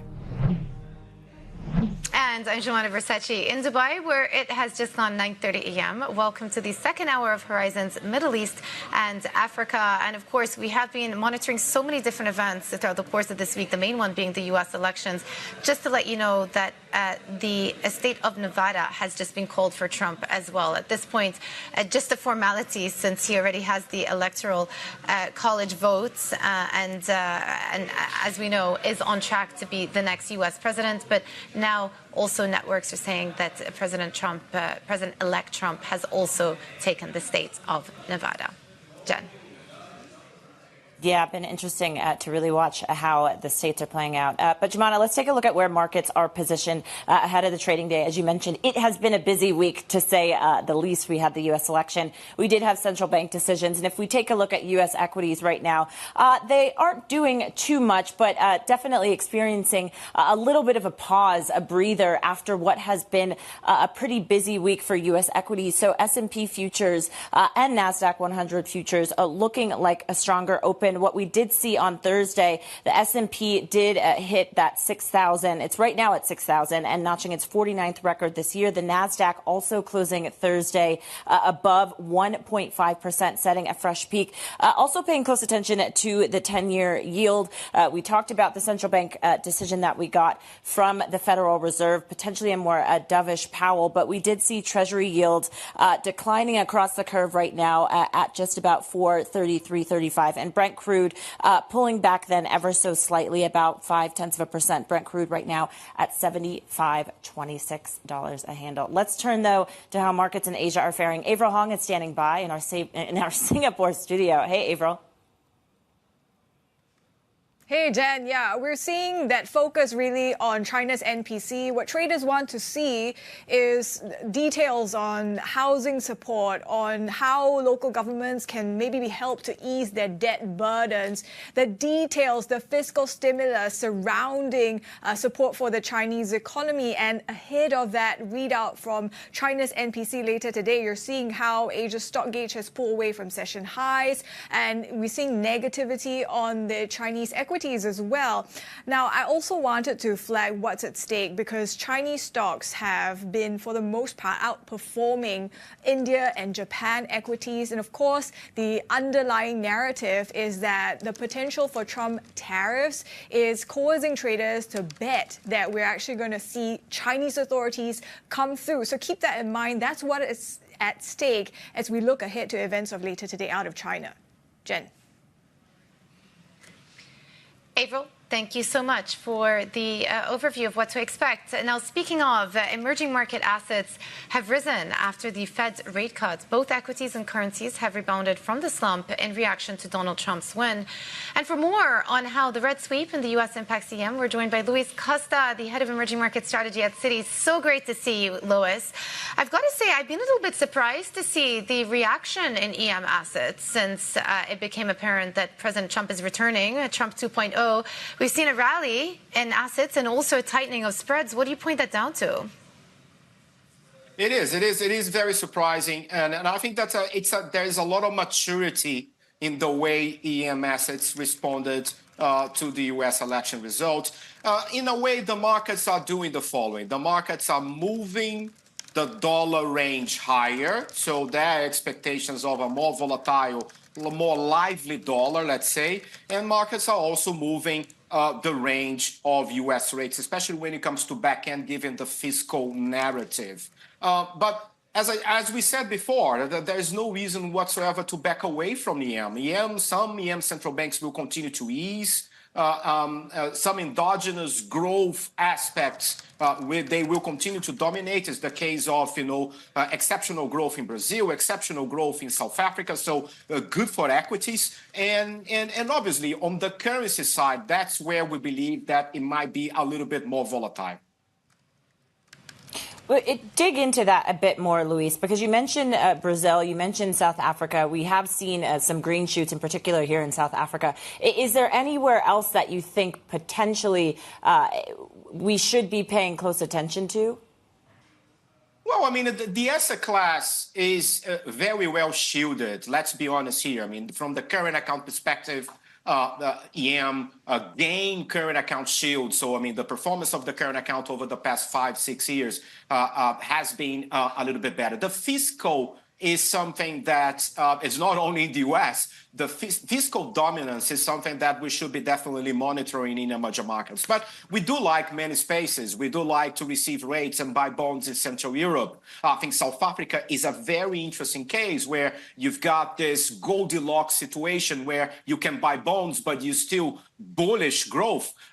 Brazil is also very interesting, as we mentioned before. Mexico will be a very interesting nervous case. I mean, we've been backing away from Mexican risk. Colombia continues to be a very interesting case to own bonds as well, watching the fiscal performance. So there are quite a few interesting opportunities there. And we do believe that, I mean, taking a step back, in this environment where the FX can be a little bit more volatile, we prefer to be on the credit side. We prefer to buy EM-denominated bonds, dollar bonds, rather than EM local currency bonds. But even in the local currency bonds, we do believe that there will be scope for alpha generation here. Yeah. Luis, Jennifer and I were saying that we're really happy we got to the end of this week because it's been quite a week, but there's still more data to come and more potential stimulus measures coming out of China tonight. How much of a swing factor for EM markets is China's stimulus package or potential stimulus package going to be in the near term? We believe this is a very tricky assumption the markets are making now. Markets are believing that, okay, if it's a Trump outcome, most likely Chinese regulators will be even more aggressive, and the numbers and the timing of the fiscal stimulus will be more market friendly. This is an assumption that we've been very careful. We believe that the numbers or the nominal numbers in trillions will be significant. I don't think there is any doubt about it. We agree with that, but we also worry about the phasing, the timing, and the deployment of this fiscal stimulus. And that's where the markets might get a little bit more on the cautious side. I think that's, I mean, expectations are a little bit too bullish. So we do believe there's a fiscal stimulus coming. We do believe that the anatomy will be very different from the one seen in the 2000s, will be more endogenous, will be more about domestic growth. But all in all, I think this is definitely positive news for Asian stocks. How does this play into oil prices, though, Luis? Because, I mean, we talk about China demand, of course, being a part of this narrative. Just earlier this week, I was with a number of African oil ministers who are looking to ramp up production. So I wonder, I mean, how you think then this could potentially impact the price that we do see with Brent.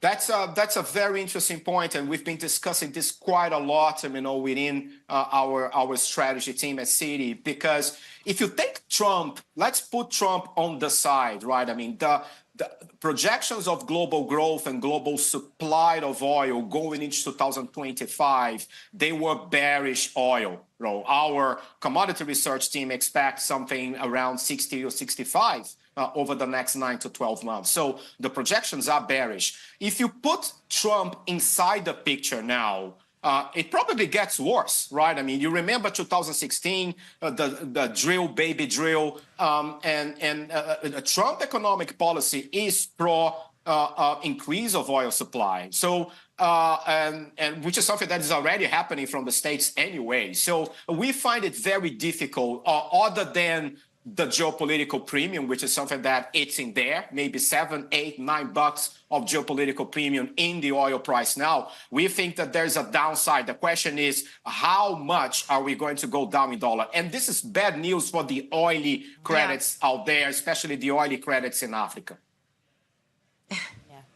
The oily credits, that's a new term. Is that a technical term? Louis, it is thank you so much. It was great to have you with us on the show. Luis Costa, Head of Emerging Market Strategy at Citi. Well, Bank of England Governor Andrew Bailey says he discussed market reaction with the Chancellor Rachel Reeves before and after the recent budget announcement that rattled investors. He spoke to Bloomberg after the Bank of England cut interest rates by a quarter point to 4.75%. There are a lot of uncertainties out there, both in the world and there's domestic uncertainties as well. So we've emphasised the word gradual again because we're going to have to take account of how those uncertainties play through. I'm not really in a position, any of us are in a position to say, well, gradual means every so often. That is not a judgment that we make. But it's a judgment that the markets are making. So if you take away any major shocks, does it seem right?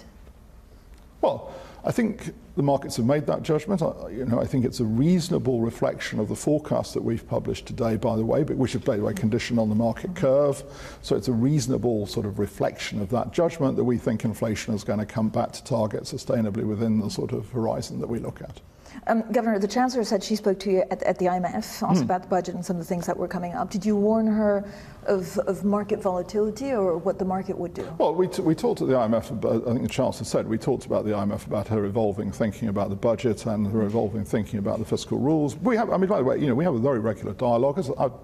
I'm on my 6th Chancellor since I was appointed, 5th since I started, and with all of them, we have a very regular dialogue. So Chancellor and I do that. So we talked in Washington about her evolving thinking about the budget, about fiscal rules, and I think the Chancellor said, we talked last week about markets. She asked me for my assessment of markets.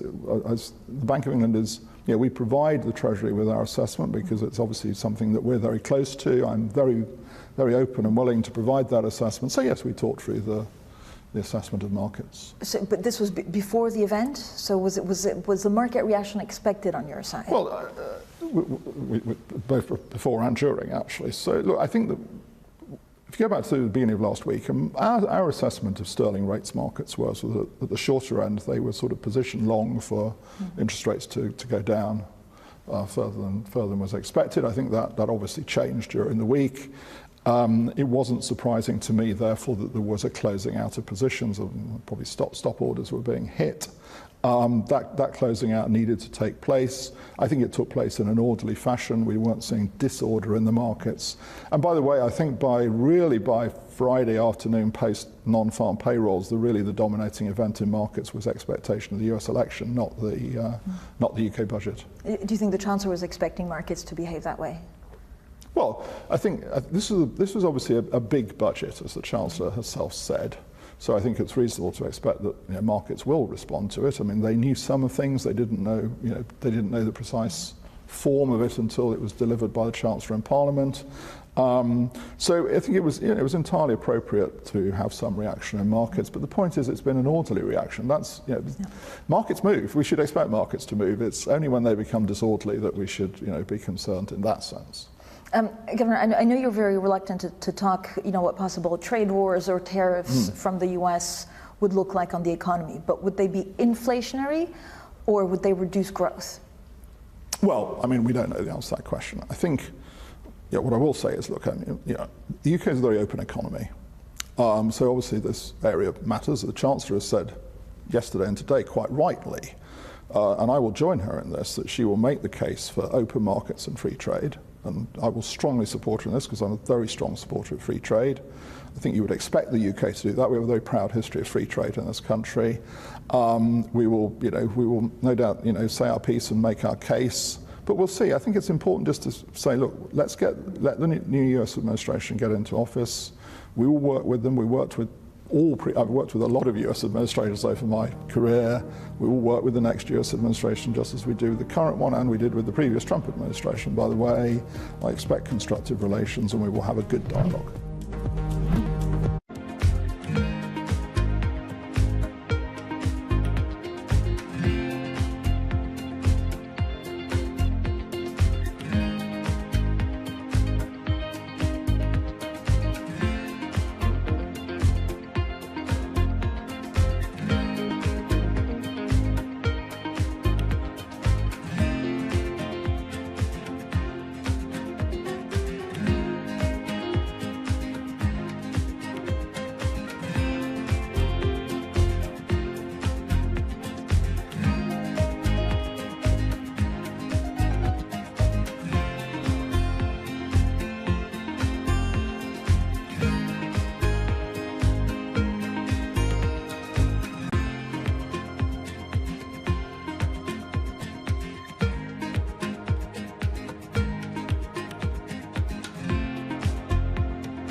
countdown is on. Everything you need to get the edge at the end of the market day. Big tech earnings kick off later this afternoon. Gilead is coming out right now. We have take two numbers. Back to the markets, right? Our bread and butter. NVIDIA is one of the best stories in the tech space. That actually matters a whole lot more. It might shock some of your viewers. You're watching The Close. Get ahead of tomorrow's trading with The Close. Weekdays on Bloomberg. Context changes everything. Bloomberg Surveillance covers the latest in global markets and the political events that influence your world. Join Jonathan Farrell, Lisa Abramowitz, and Anne-Marie Hordern only on Bloomberg. Context changes everything.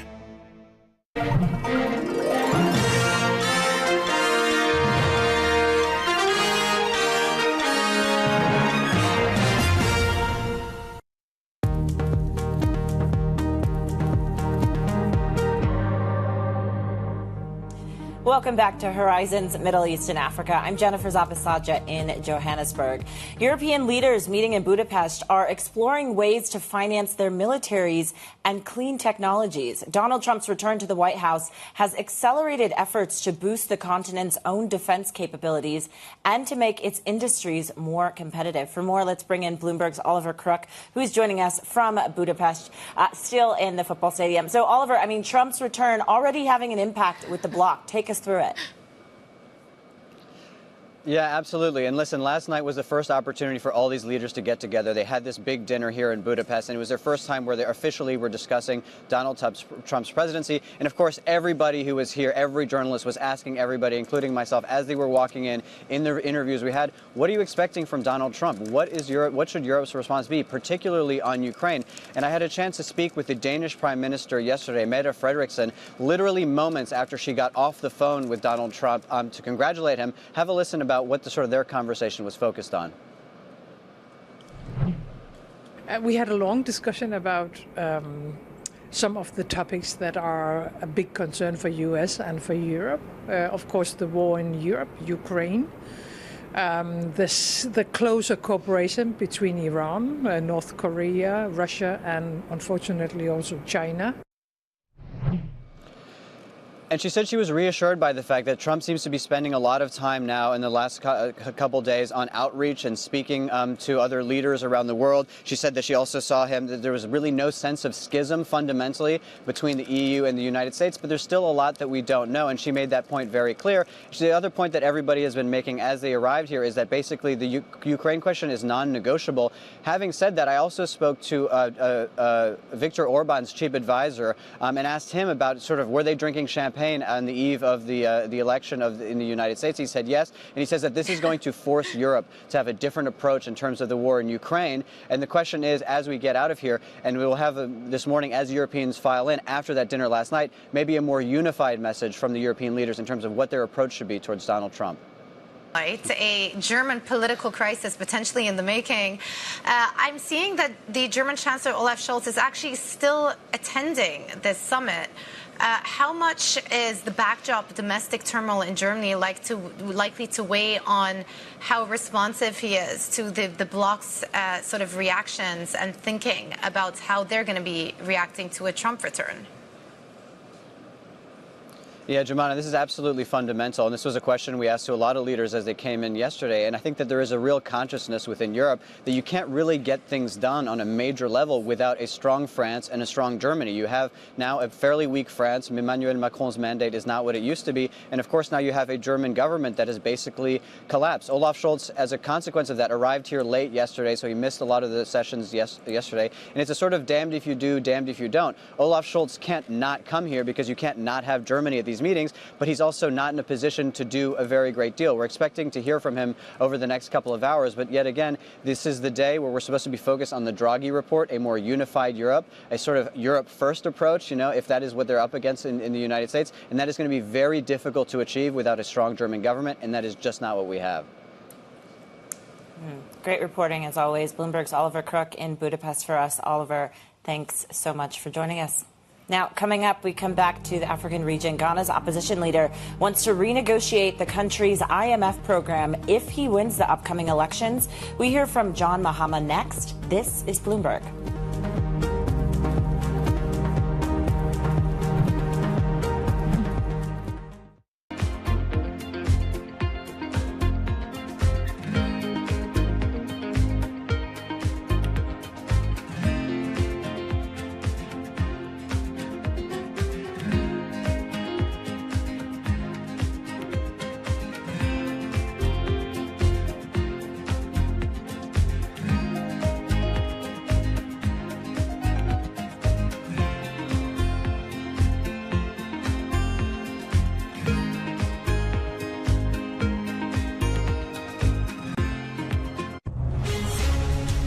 from the beating heart of global finance, economics, and politics, and wherever newsmakers are moving markets. Bloomberg brings you conversations that allow for deep discussions and important insights. What do you think the future is for inflation? Is this new normal? Are markets too optimistic? How do you worry about the things that are outside your control? How does the current fighting completely stop? I'm Francine Lacqua, and this is The Pulse, every weekday only on Bloomberg. Middle East and Africa. Vibrant resources and high-yield investment opportunities abound. Join me on Horizons Middle East and Africa for the stories, newsmakers, and insight from this exciting region. Now weekdays, only on Bloomberg.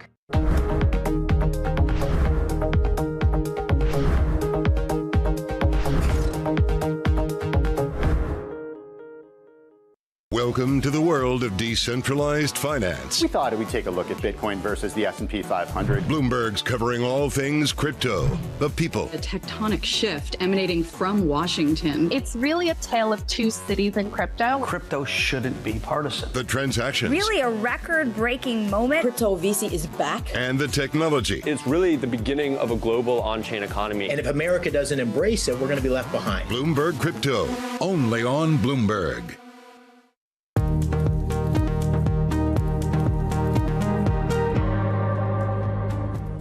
We're not party to the debt renegotiation, and we're also not party to the IMF program. But happily, we've had the opportunity, on my request, to meet the country director of the IMF, and he's briefed us, quite largely on a lot of what the two agreements entail, the IMF one and the debt agreements. We've not yet seen the final details of the debt with the commercial creditors, but we've looked at some of them, and we've done our own analysis of how the repayment schedule is supposed to be. We're supposed to end at about 55 to 58% by 2028. Yes. But if you look at it in our own analysis, if you draw the graph, we have two major humps. One in 2026, where a big chunk of the domestic debt is supposed to be paid. I think it's about 182 billion cedis. Mm-hmm. And if you consider that Ghana's total budget is just above 200 billion, then it means that there's going to be a hump there, and we need to see how to deal with it. Mm-hmm. Then the next hump is just before 2028, where there's a big payment in terms of commercial debt. Right.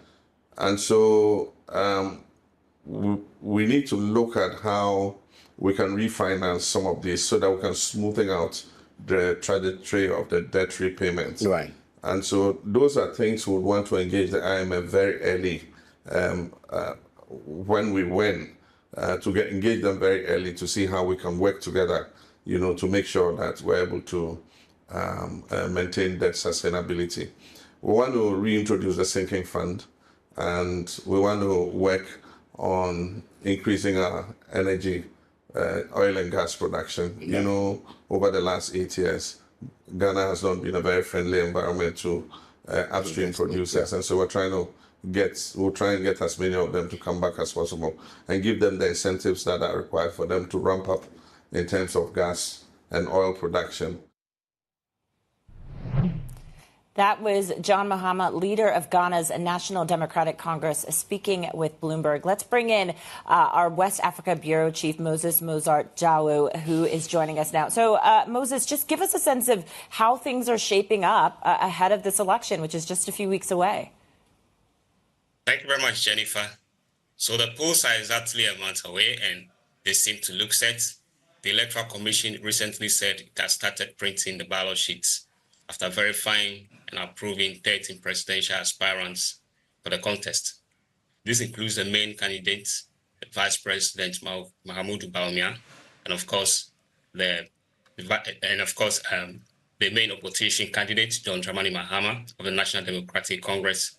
7 other parties and 4 independent candidates constitute the rest of the list. In September, the main opposition party led a protest to demand forensic audits of the voter roll, with allegations that the voter register has been bloated by some 24,000 names that shouldn't have been on the register. It seems that issue has been resolved now, as we haven't heard anything about that in recent weeks.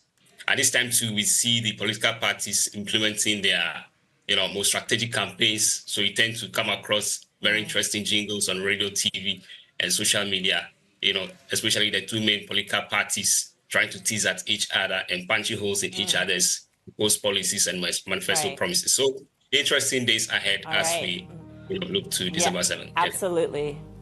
Absolutely. Bloomberg's West Africa Bureau Chief, Moses Mozart Zawu, thanks so much. I'm Jennifer Zabasaja with Jumana Bersechi there in Dubai.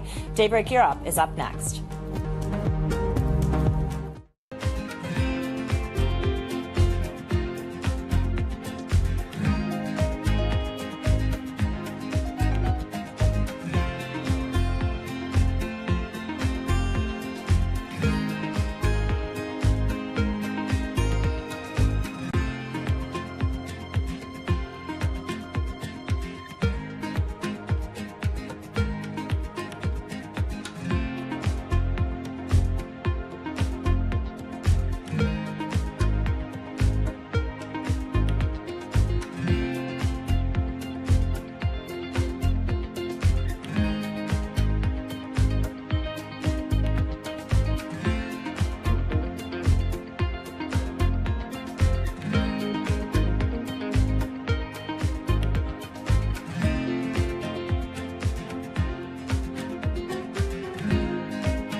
What prompted you to want to get out of just doing surgery to be an administrator and a hospital leader? Watching others who did it well. I had a dean who recruited me from Birmingham, Alabama to Minneapolis, Minnesota, which is a big jump to convince me to move my family. I realized over time that my training as a surgeon brought a set of credible things to the table. One, if surgeons have a measure of emotional intelligence, not much of our training reinforces that. It reinforces skill, not necessarily emotional intelligence. But if a surgeon has some self-awareness and emotional intelligence, what they bring to the table of leadership are three fundamental things. Number one, they do everything in teams. Their operations, their patients they see is all team focused. Number two, they value process, but they hold themselves very much accountable to execution. They understand that it's good to explore a patient, but what really matters is that you take the tumor out. And then number three, they make difficult decisions on incomplete information. Those things I realized that I could bring to the table as a leader if I had a sort of a passion for working with people and had some sense of self-awareness.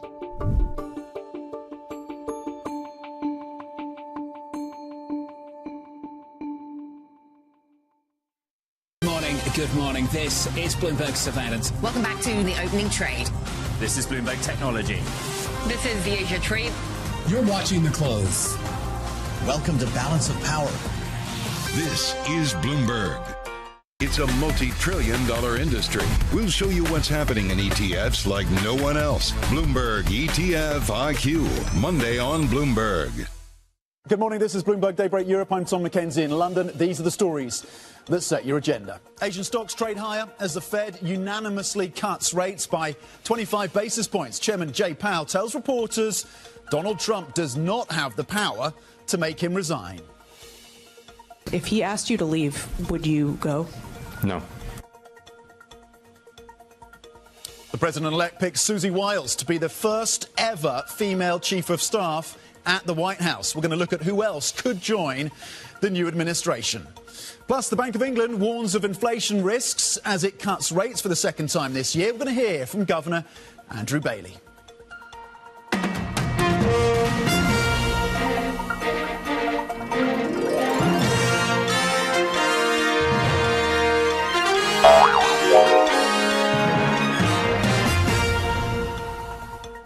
Good morning, happy Friday. Before we get to the markets, let's focus in on the earnings story coming through from the Swiss luxury watch and jewellery maker Richemont, coming in with first half sales just below the estimates, 10.08 billion euros. The estimates had been for close to 10.2 billion euros. We know there is a focus, of course, on the Chinese market, softness there in terms of luxury.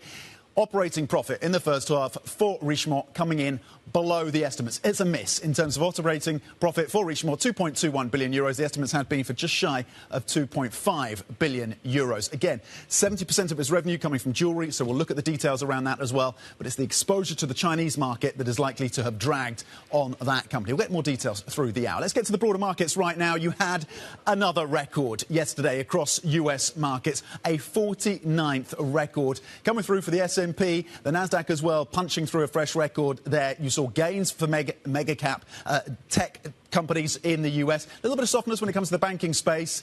Some of the gains that have come through on the back of the election just being taken off. But broadly, again, the optimism continues across the equity markets. Cross asset, there was a rally. You saw money moving into treasuries as well, yields low. We'll get into that story in the next couple of seconds. European futures then set for a bright picture when it comes to the Friday session, looking to gains of around 0.3% for European markets, looking to end the week in positive territory. Keep an eye, of course, on the politics of Germany, but some market participants think that a new government could be positive in terms of the fiscal impulse that may come through for that economy. The 10-year yield currently yielding you 4.33. Yields actually came down. They dropped 10 basis points in the session yesterday as markets continue to recalibrate. The Fed came through with that 25 basis point cut as expected.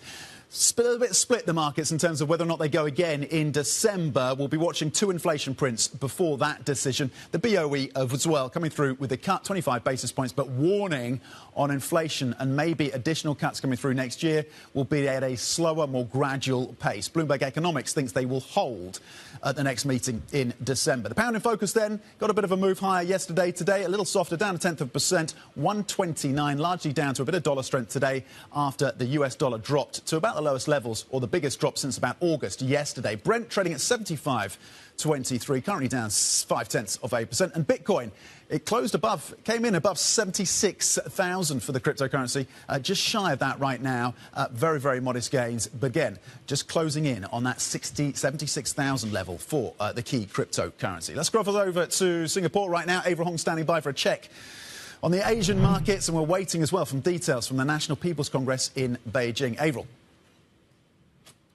Absolutely, Tom. We are waiting for details of potential fiscal stimulus, the readout, what we're going to get potentially for housing market support for China or even local governments to ease their debt burden. That is what markets have been wanting to see. But if you look at the stock market performance, you can see how traders are bracing for disappointment. Of course, they've been for a while, especially yesterday, betting on the idea that China authorities would come through with stimulus to buffer against potential tariffs out of the U.S. But you can see how there is a turnaround today, or the erasing of the gains. CSI 300 actually managed to clock gains earlier of about 1.3%. Those have evaporated. As one trader puts it, yes, China might be better equipped or prepared this time around to deal with tariffs, but what we might actually see is longer stimulus, not bigger stimulus. So it's really about the pace of execution. If you flip the board, let's take a look at how Asia currencies are faring, because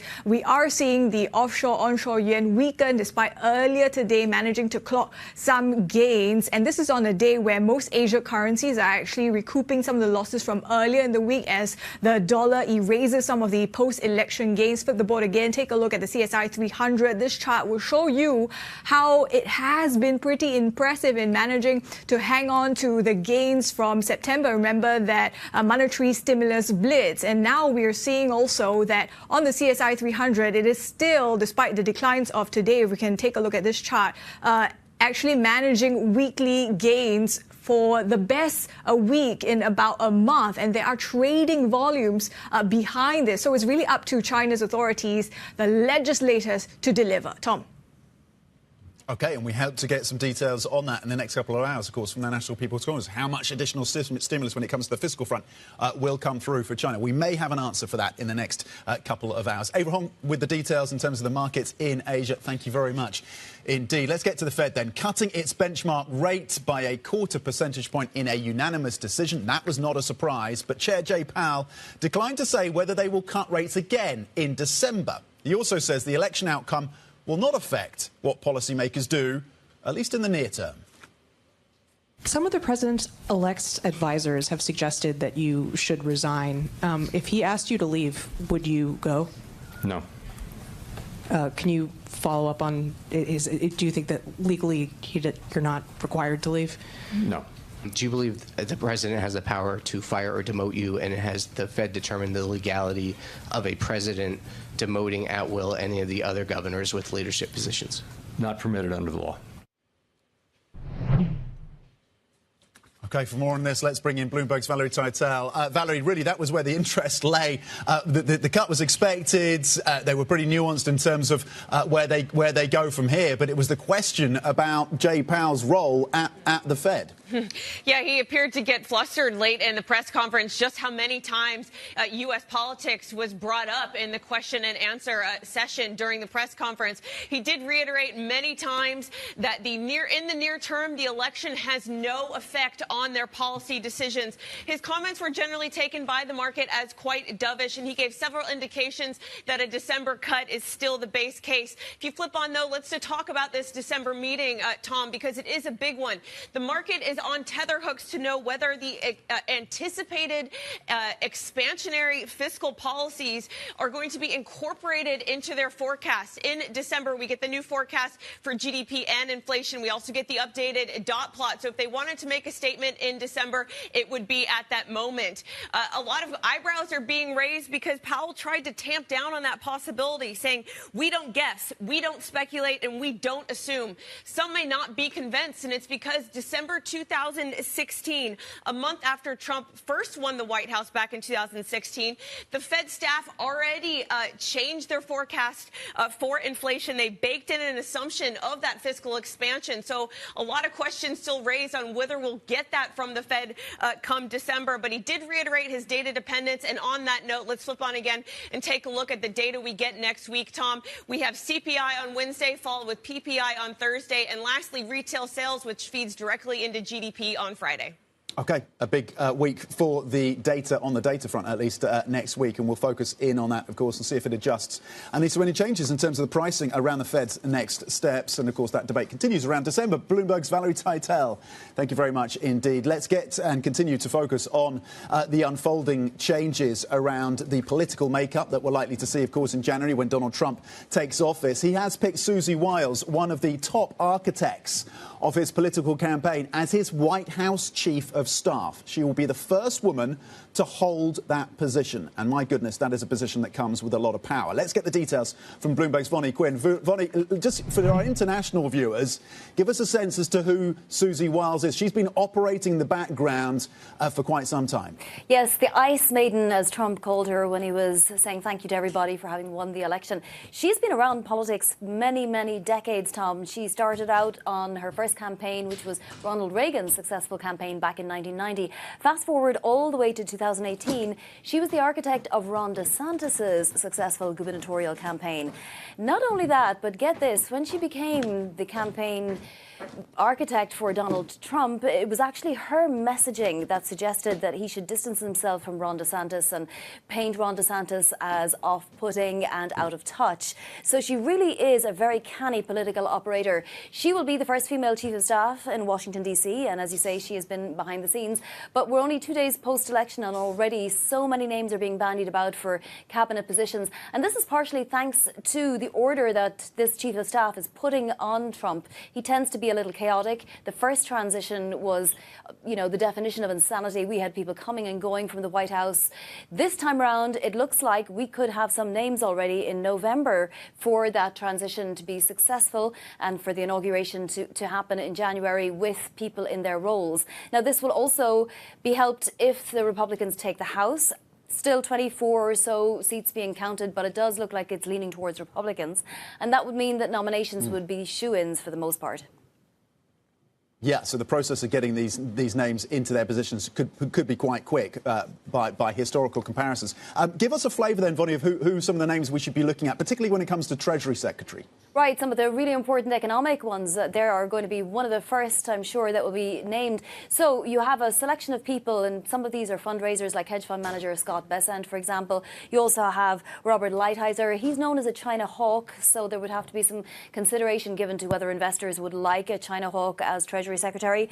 Howard Lutnick, campaign co-chair, he'd of course have to divest, but he could also serve as a quote-unquote special government employee where he wouldn't have to divest anything but could only work for 130 days. So that's another little fly in the ointment for him. Senator Bill Haggerty is another one, but he would be giving up his Senate seat, and Trump may not be willing to give up a Republican Senate seat. So those are for Treasury Secretary. We'll see what comes down the pike. Then you have Commerce Secretary. Remember Robert Lighthizer? Well, he's up for this as well as Linda McMahon, the co-founder of the World Wrestling Federation, who was also campaign co-chair with Howard Lutnick.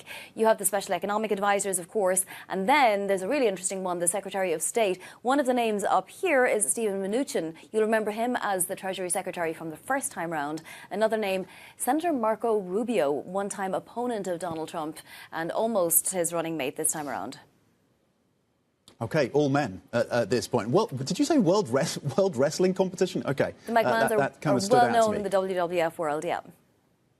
Yeah, of course. All right, WWF within the cabinet, maybe at some point in January. All right, Vonnie Quinn, thank you very much indeed for the names to watch as the picks come through and the decisions are being made, of course, by that incoming Trump administration.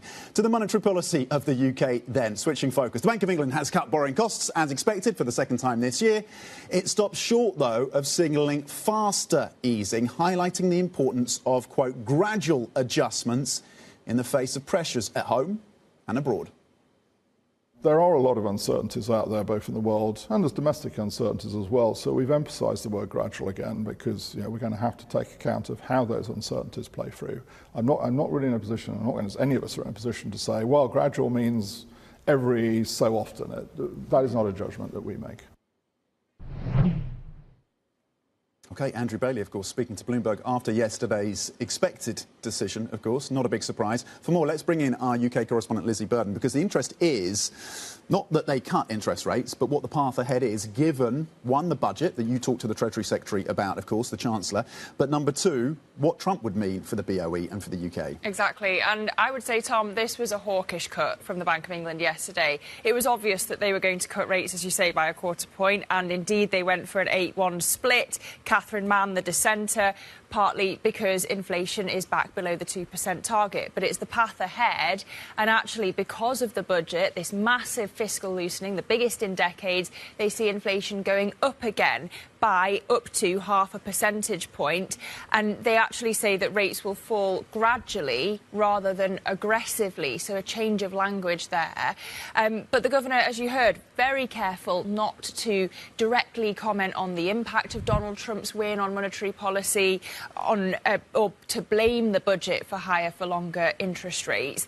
Still, though, when you look at the way traders have interpreted it, this looks to them like yesterday was the last cut of 2024.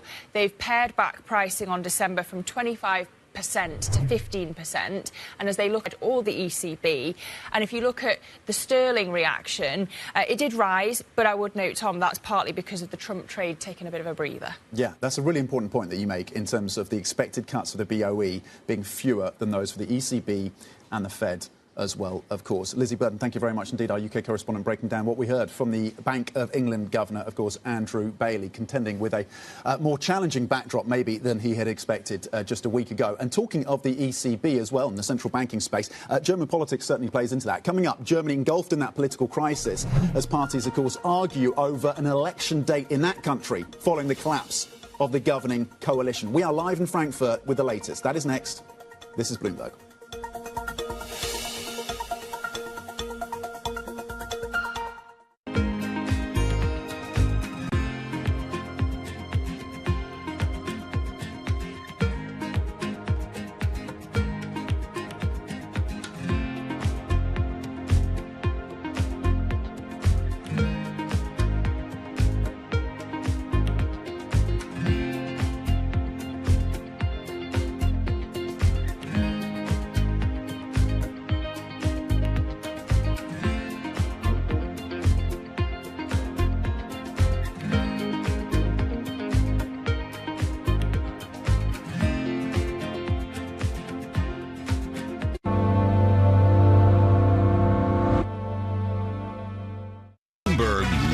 Earnings. I know it's like your Super Bowl, right? I can't wait. It's like opening presents in the morning. All right, it will be exciting.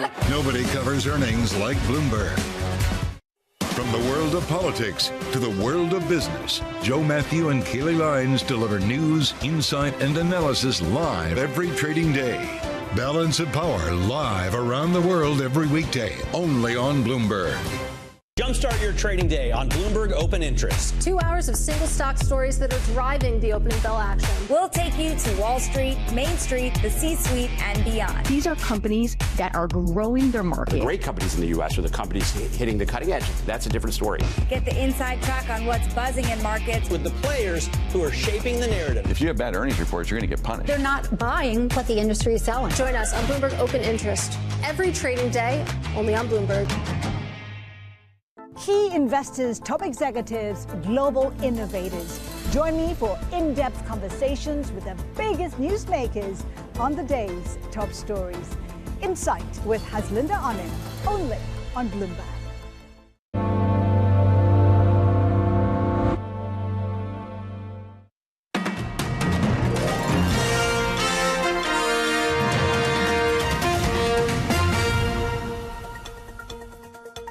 Welcome back to Bloomberg Daybreak Europe. Some breaking lines right now on the politics of Germany, and we're going to get details on this just in the next couple of seconds. The German opposition leader, Merz, is talking to the radio station in Germany, the DLF radio station, giving an interview and saying that Scholz, the Chancellor, and the bid to delay that election until March is irresponsible. That is the line coming through from the German opposition leader, Merz, again, speaking to German radio as Olaf Scholz pushes back on pressure from some of those competing parties to call an election earlier. Again, Scholz is trying to push that back to early next year. Opposition leaders saying that that is irresponsible. Friedrich Merz speaking to DLF Radio. We continue this story right now. Olaf Scholz rejected the opposition's demand then to hold a confidence vote by next week, pushing for one early next year. Instead, as I mentioned, you have to have the confidence vote before the president of Germany decides on whether or not you get that election. The German Chancellor is trying to hold out until a possible election in March to give his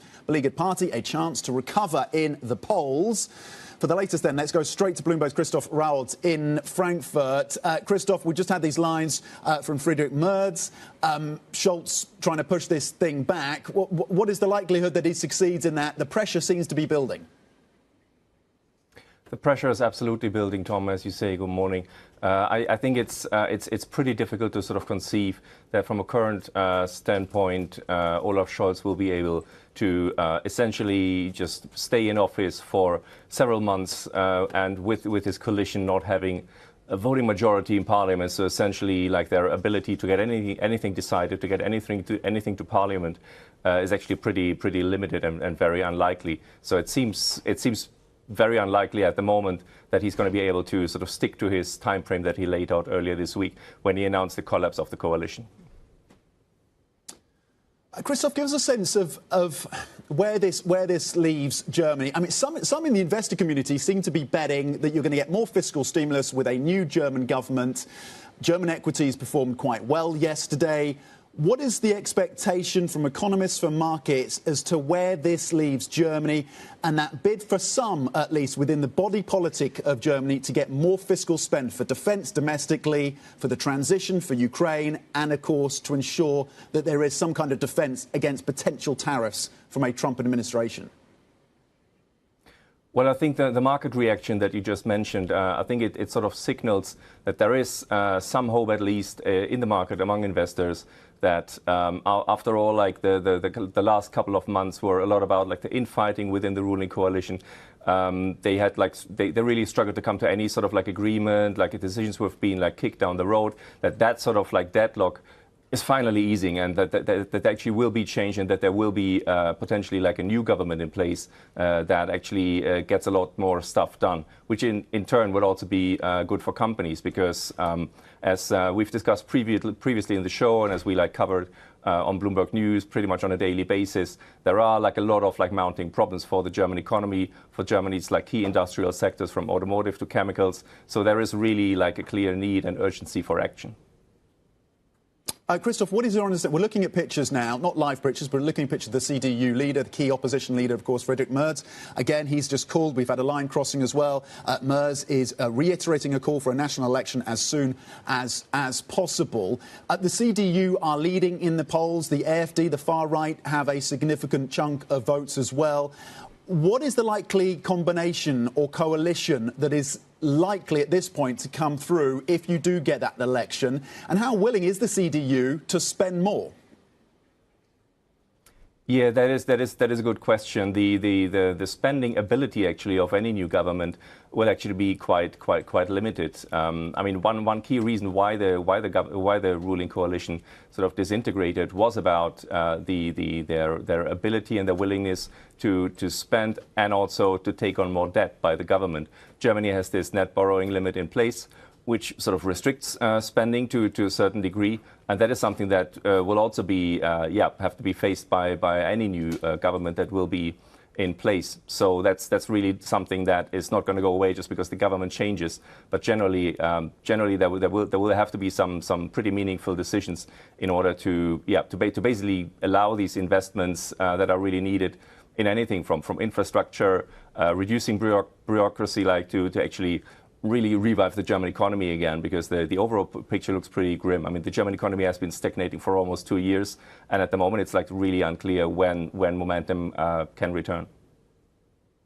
OK, essential context for our viewers coming from Bloomberg's Christoph Rauwald as we continue to get lines crossing on the politics of Germany. Pressure from the CDU building on Chancellor Olaf Scholz to get that election earlier than March of next year. We'll see how that story unfolds. Keep across it for you, of course, the consequences for the German economy, the Eurozone economy, and, of course, the markets as well. Coming up, we're going to take a look at what Donald Trump's return to the White House could mean for investments into clean energy in the US. Are they now imperiled?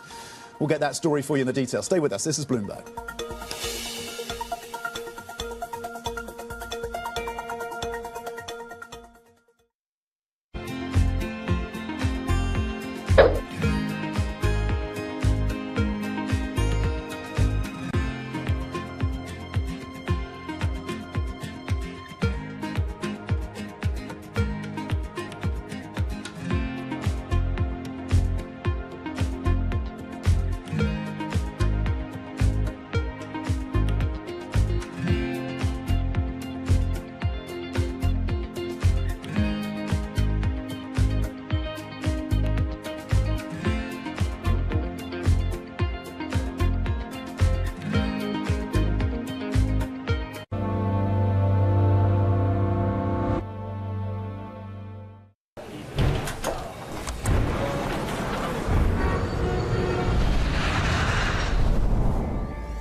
Middle East and Africa. Vibrant resources and high-yield investment opportunities abound.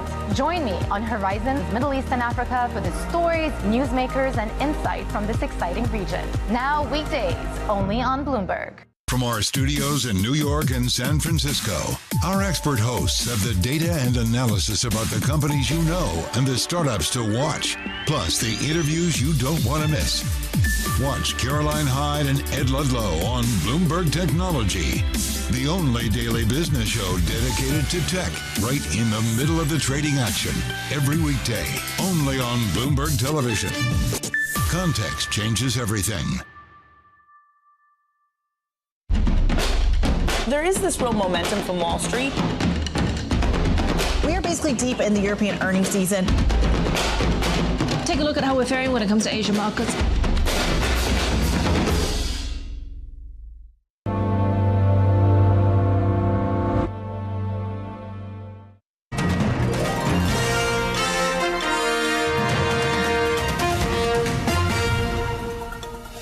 Welcome back. Happy Friday. With Donald Trump set to return to the White House, his second term will have repercussions, of course, for climate action in the US, as well as global efforts to shift to a low-carbon economy. Here to discuss the fallout for clean tech supply chains is Matthew Hales, an analyst in Bloomberg NEF's trade and supply chains team. Really, really timely to have you on, Matthew, given that we saw an impact already when it comes to some of those renewable stocks on the back of this election victory for Trump. He's talked about tariffs being his favourite word. He's talked about China, potentially 6% tariffs there. We know China is a key supplier.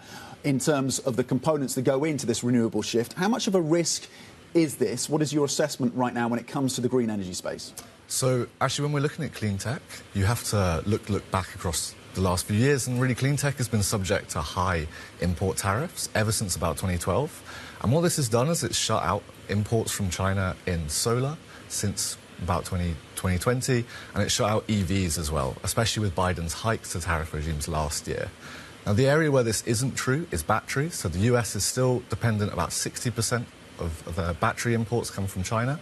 And really, when we're looking at these 60% tariffs, we actually don't think there's going to be that big of an impact. The reason why is the cost declines of battery prices in China will not only offset these tariffs, but by 2026, we still expect Chinese-made batteries and like Chinese battery projects using, in the US, battery projects using Chinese tech to be 26% cheaper than their US-made alternatives. So what really will change under Trump is kind of the imposition rate. A lot of Biden's tariffs were due to come in 2026. Trump might move that forward. And the big question we have is on the non-Chinese tariffs. It's really, really interesting detail, really important detail. Matthew, before we let you go, time is running short. Will he undo the Inflation Reduction Act? What is the expectation? We don't think so. Mostly this is because a lot of the benefits of the IRA are actually towards Republican districts.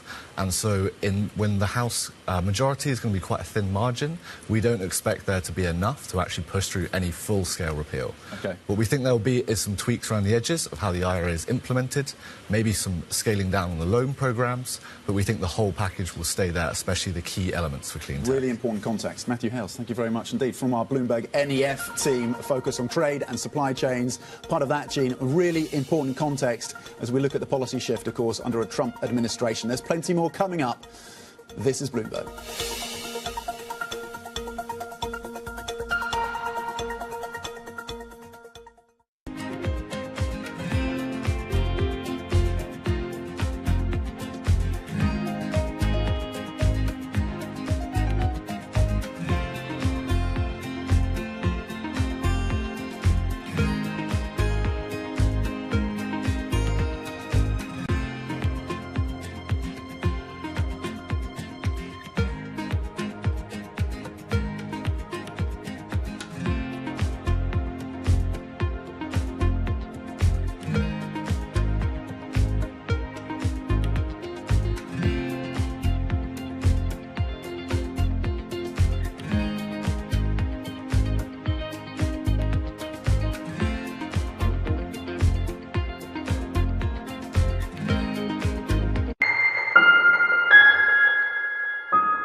U.S. jobs numbers are released. Bloomberg has the report under surveillance with crucial data and expert analysis at terminal speed. Nobody covers jobs day like Bloomberg. As we spend some time here on the broader presidential race. Let's focus in on European politics. Makes you wonder how politics might play out. Good morning. This is Bloomberg Daybreak Europe. I'm Tom McKenzie in London. These are the stories that set your agenda.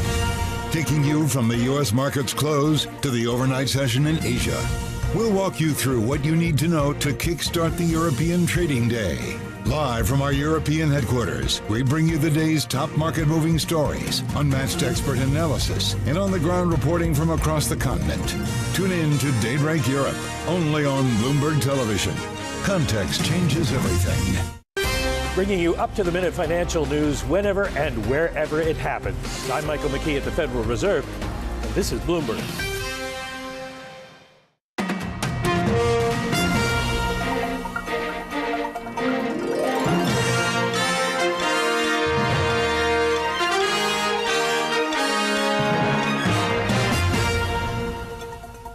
Good morning, this is Bloomberg Daybreak Europe. I'm Tom McKenzie in London. These are the stories that set your agenda. Asian stocks trade modestly higher as the Fed unanimously cuts rates by 25 basis points. Chairman Jay Powell tells reporters Donald Trump does not have the power to make him resign. If he asked you to leave, would you go? No. The president-elect picks Susie Wiles to be the first ever female chief of staff at the White House. We're going to look at who else could join the new administration. Plus, the Bank of England warns of inflation risks as it cuts rates for the second time this year to 4.75%.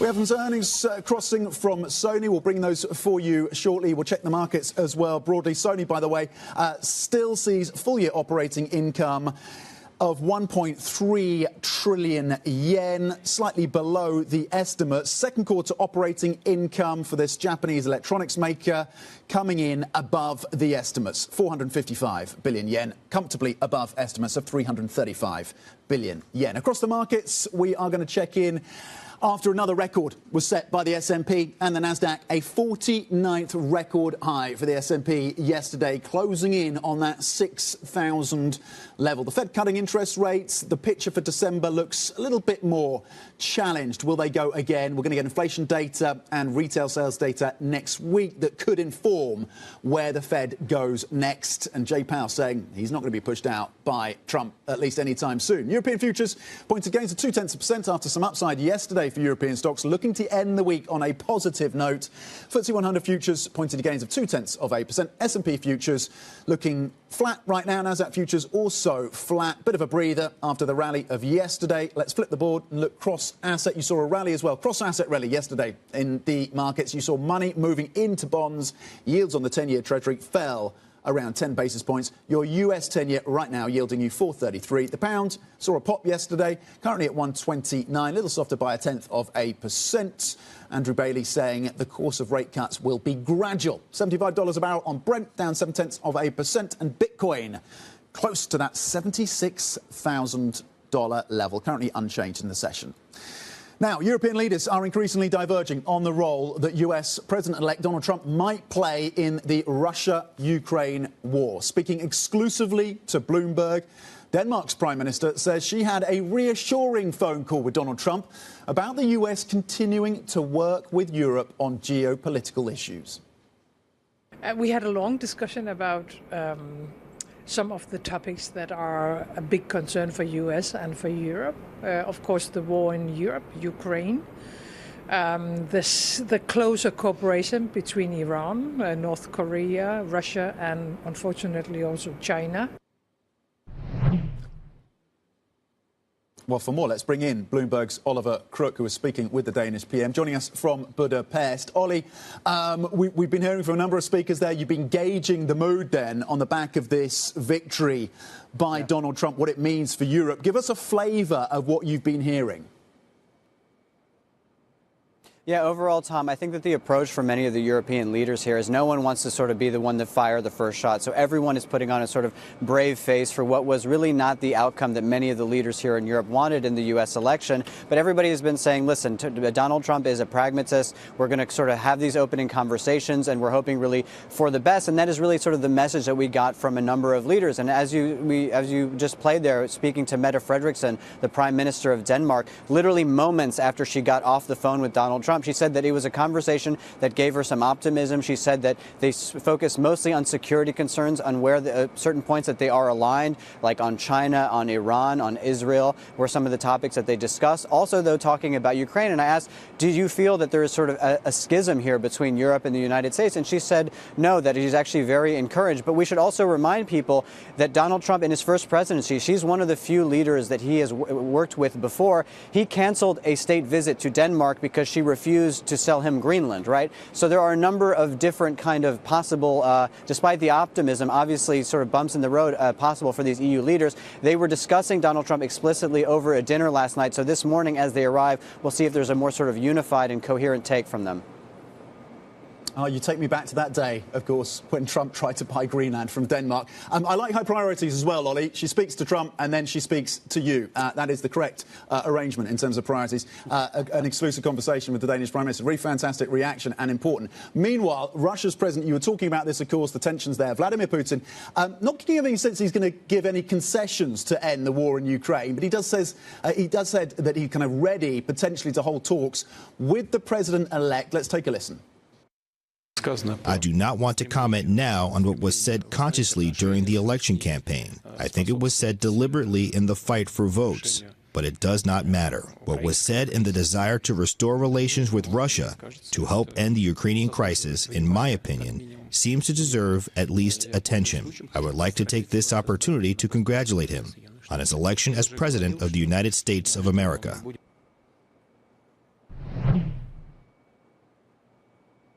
Ollie, what are you hearing then? We heard then from the Russian president, and what are you hearing in terms of voices on the ground in Europe at this event, at this meeting in Hungary, about how willing they are to engage with Putin to try to get some kind of deal, or is Zelensky pushing back against that prospect? So, of course, Zelensky is pushing back against that prospect and pushing back hard. When he arrived at the arrivals yesterday, we were all sort of shouting to try to get a comment from him. He walked directly in. But every European leader, for the most part, has been saying that basically, regardless of what the United States does, Europe needs to continue to support Ukraine. There are, of course, some voices that don't see things quite that way. I spoke to Viktor Orban's chief political advisor yesterday about this very question. Here's what he had to say about how the sort of stance in Europe may need to change as a result of the Trump presidency. Have a listen. I think so. As soon as we can, all communication channels should be restored, because otherwise, how we want to manage the peace? If we are not communicating with each other, we're just only managing a war. And more broadly, you know, Viktor Orban and his team have been very sort of involved with Trump in the lead up to this election. They've even been in the United States a number of times. There are reports that they were sort of working on policy proposals together. And for the Hungarians, they're really hoping that, A, this will change sort of their position within Europe, but also will force Europe to move and to change on a number of different things in what this advisor was calling, you know, sort of liberal woke ideology. And that is exactly the sort of thing that we're going to be hearing more and more from a perhaps more emboldened Hungary as time goes on with this Trump presidency. Yeah, and a broader question as to whether or not Trump emboldens the far right more broadly across Europe, as you look at France and Germany. Oliver Crook on the ground for us in Budapest with some really important context, reaction for some key European leaders to the election of incoming President Trump. Joining me now for more on Europe and its defence under a new US presidency is Gorana Gercic, a senior researcher in Euro-Atlantic security at ETH Zurich and senior lecturer at the University of Sydney. Gorana, thank you for joining us. Maybe we start there with the international implications of this Trump presidency with a focus on Europe. Do you see splits in Europe as a result of this, or unity as Europe tries to come together, spend more on defence and becomes less reliant on a US administration? Well, on a declaratory level, it seems that a lot of European leaders, even if they don't necessarily align with the incoming American administration, are trying to at least say that they will find ways to find common ground and work with President Trump and obviously his team. However, you can't help but notice that there are some to whom this comes much easier than to others. And of course, as you've just discussed with your reporter there from Budapest, it seems that the stars, at least those political ones, are ascendant if you are Viktor Orban, or if you are the Prime Minister of Italy, or, you know, the leader of plurality of parliamentary votes in France, etc. So basically, there are differences there across the continent, but unlike 2016, I would say this is happening in a context where all across Europe, in a much sort of greater way that potentially what we've seen in 2016, we are seeing this kind of common cause of far-right populist parties from across the transatlantic space.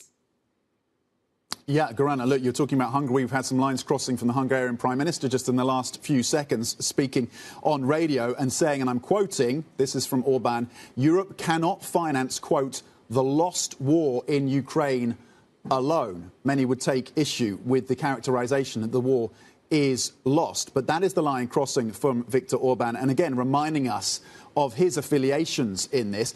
To your point around Trump and the far-right movements in Europe, just to be clear, you think a Trump presidency in the US will catalyse, encourage and lead to further gains for right-wing parties in Europe. That is a likely prospect, you think? Well, so far, what we've seen, and we've seen this actually all throughout the past couple of years, even when Donald Trump was just a former president, he maintained these relationships, and especially the one with Viktor Orban.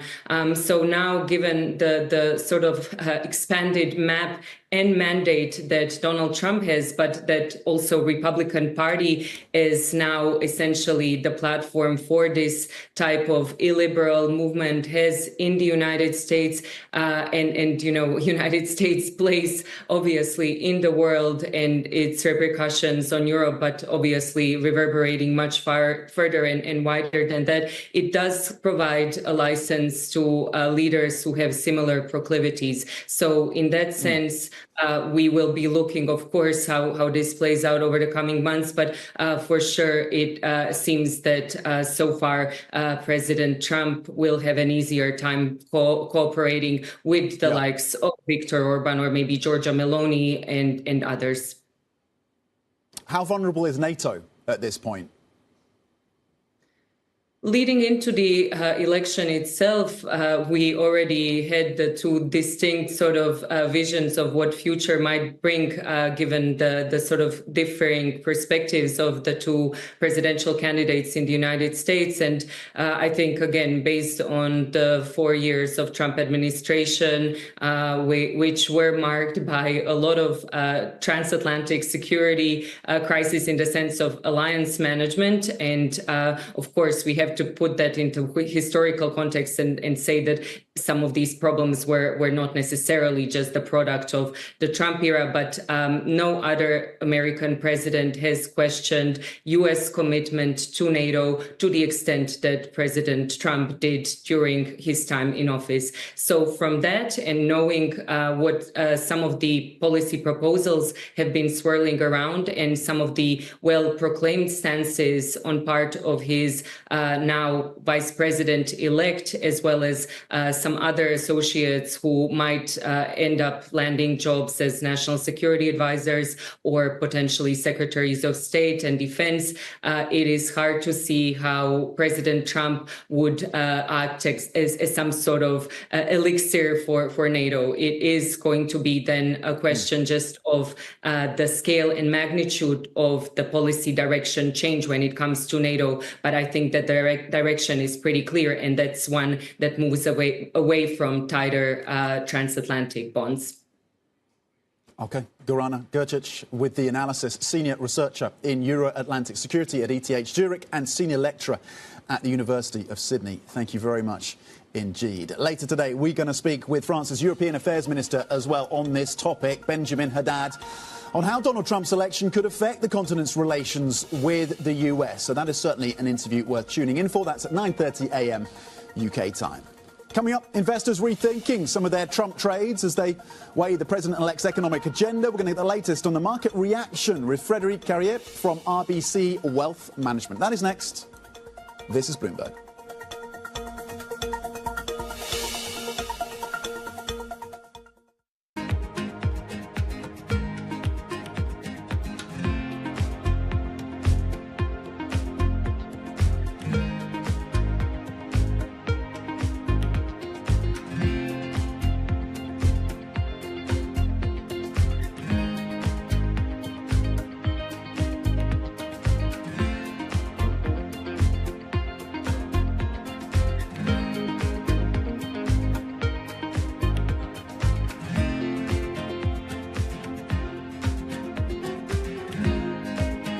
In case you missed it on Bloomberg Technology. We are very focused on playing one game and one game only, and that is being free, frictionless entertainment for consumers. But what I will say is we are doubling down on the strategy. We believe it's working. We think the tailwind's in our favor, and it's on us to continue to deliver. Whenever you're doing something innovative that hasn't been done before, there's a lot of trial and error and iteration. It just always has these zigs and zags along the way. And I think where we've been successful is really being reactive. Hollywood is the history of technology. Like, we are here because of a technological breakthrough, right? And so we sometimes forget that art and technology kind of like come together always. And for us, it's like demystifying a little bit the technology. Again, if you understand AI as a tool for humans, then it changes the narrative. And it's less about fearing it and more about embracing it. Don't miss Bloomberg Technology, live every weekday. Bloomberg Surveillance covers the latest in global markets and the political events that influence your world. Join Jonathan Farrell, Lisa Abramowitz, and Anne-Marie Hordern only on Bloomberg. Context changes everything. Get your fixed income fix. Watch Bloomberg Real Yield every Friday right here on Bloomberg. Context changes everything.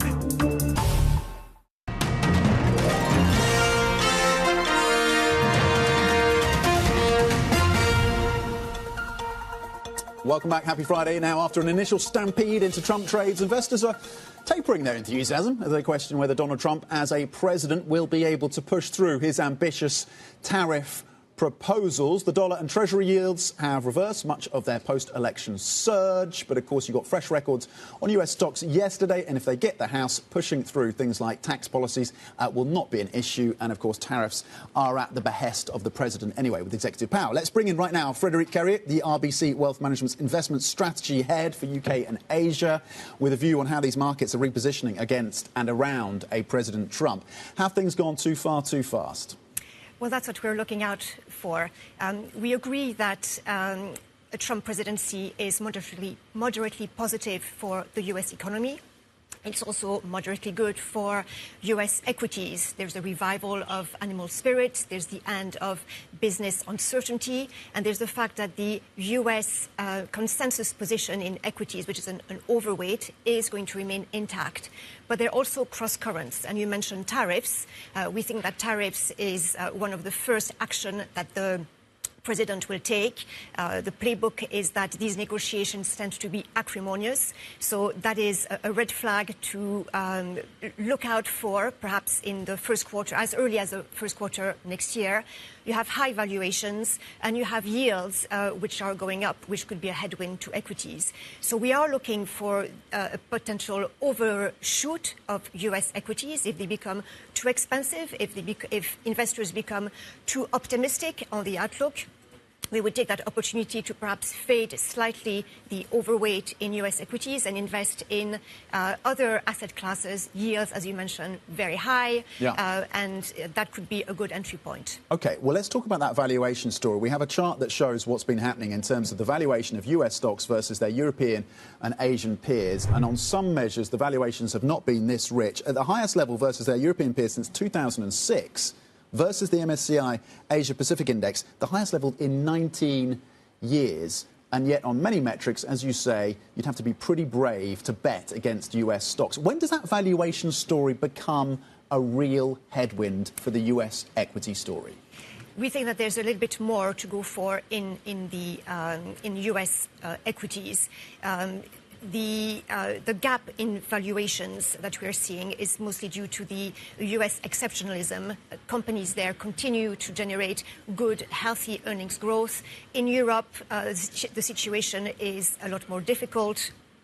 We've seen a forecast being downgraded for the stock index as a whole, wiping out much of the earnings growth for this year. And potentially with tariffs next year, if they do happen, the relatively meager earnings growth in Europe could also be downgraded. So the outlook overall for Europe is a lot more tenuous. On Germany, do you want to be betting on German stocks in light of maybe a new government that wants to spend a little bit more? Do you want to follow that trade? Our bets are not based on countries. Our bets in Europe are based on global leaders, these companies which have a strong, very strong franchise worldwide, but happen to be listed in Europe. Many of them benefit from structural trends in digitization, in electrification, and these trends, we believe, are here to stay. There's also a very strong tradition of healthcare in Europe. So these companies are the focus of our attention, and sometimes a reporting season where there are hiccups in reporting can give some opportunities to build positions. What has the earnings season told us about the resilience of corporate Europe? It has told us that life, particularly for companies which invest in China, is very, very difficult. So European companies which export to China with businesses there are really struggling. And that is the main message that we are hearing throughout. OK, yeah, the China story. And Richemont was a reminder of that with a miss today. And that was partly down to what's happening in terms of the softness, in terms of demand for luxury in China. Just before we let you go, what is your sector preference at this point, whether it's Europe or the US? So we think the financials in the US are likely to benefit from deregulation, energy potentially as well, so long as... And that window to get exposure to those sectors, that's still open. That's not fully priced at this point. That still continues as far as we are concerned. We think the possibility of M&As is now more interesting. We are mindful of industrials, materials. These are sectors which suffered the most during the 2018 trade war, and industrials in particular are already quite expensive. So this is how we are positioned. OK, further to go, maybe for the banking and energy stocks of the US. Frédéric Carrier, Head of Investment Strategy at RBC Wealth Management, with how to think about these markets in the context of a Trump presidency. There's plenty more coming up. Stay with us. This is Bloomberg.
Middle East and Africa. Vibrant resources and high-yield investment opportunities abound.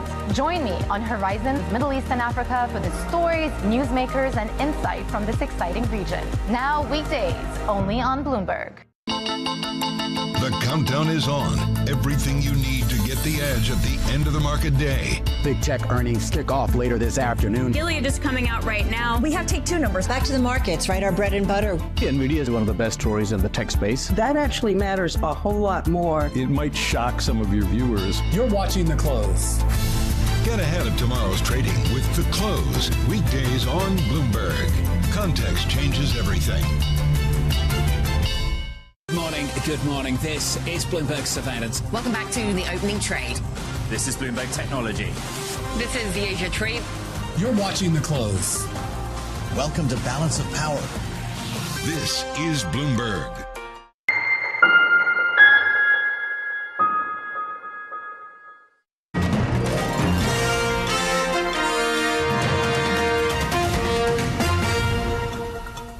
I think they're still going to cut again in December. That said, the Fed wants to start talking about calibrating rate cuts to the economy, and they're not going to be wanting to pull rate cuts, do as many rate cuts sequentially, I think, in 2025. The devil will be in the details, I think, both on trade policy and fiscal policy. And I don't think they need to make any big decisions at this meeting or the next meeting about how they'll strategize for 2025. How do you get from here to there? Yeah. It could be a number of quarters. You've got to preserve the economy in some sort of steady state. We're too high right now. Going forward, it's all data dependent anyway. There's not even probably going to be strong forward guidance for December. So, forget about 2025 in terms of forward guidance. Some of our guests reacting to the latest Fed decision. Of course, no big surprise they came through that 25 basis point cut. No big surprise, really, that they were unanimous. You were not unanimous when it comes to the Bank of England. You had one, of course, Catherine Mann, holding out in terms of that decision. But it was unanimous for the Federal Reserve. They did remove a line, interestingly, around the greater confidence that they had. That was in the previous statement. They removed the line about achieving greater confidence that inflation is moving sustainably to 2%. Maybe that is giving themselves some wriggle room if you do get some of this policy that comes through from the Trump administration around tariffs, around immigration that could prove inflationary, the lines, of course, and the expectation from them economists there. The labour market conditions have generally eased. That was a key line as well. And claiming that there's so far no effect on policy, at least in the near term, when it comes to the new presidency. We'll see, of course, how that adjusts. You have inflation data out next week, CPI, PPI and retail sales as well. Maybe that keys and leaves some adjustment in terms of how we think about the next steps for this Fed. Finally balanced in terms of December, of course. Markets essentially split on whether or not they go again in December. Let's flip the board and have a look at what Powell was saying in terms of expectations on that front then. Does not rule that in or out in terms of the December cut, so he wouldn't be drawn on that. The data dependency coming back to the fore for this FOMC. Beginning to think about slowing the pace of cuts and to what extent and how far that slows again as that policy agenda of the incoming Trump administration gets crystallised will be key for these markets.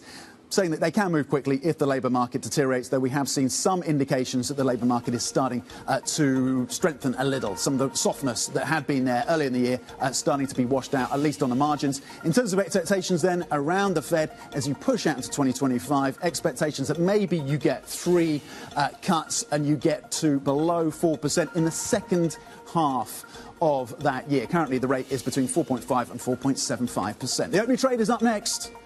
This is Bloomberg.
What legacy I would love to leave is to make sure that in my village I have infrastructure. So long when I'm gone, things are still working, then I have done my job. And if some people get inspired through my work and then try to engage themselves for their community and create something that is inspiring for everyone, I will be happy. What's the best piece of advice you would give to someone young who wants to make a difference actually in this world? In architecture or with something else?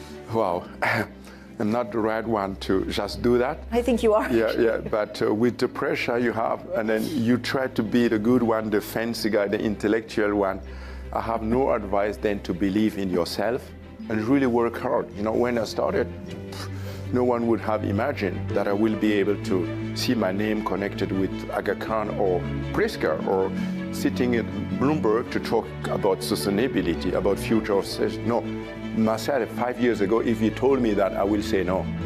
I will never imagine. So I will encourage everyone to believe in what you're doing and not try to run after the newest of the newest. Just be consistent. Just work on things that matters for you. Really, at the long term, it pays.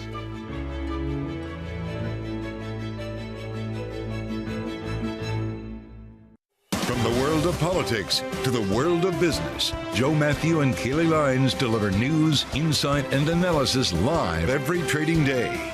Balance of Power live around the world every weekday, only on Bloomberg.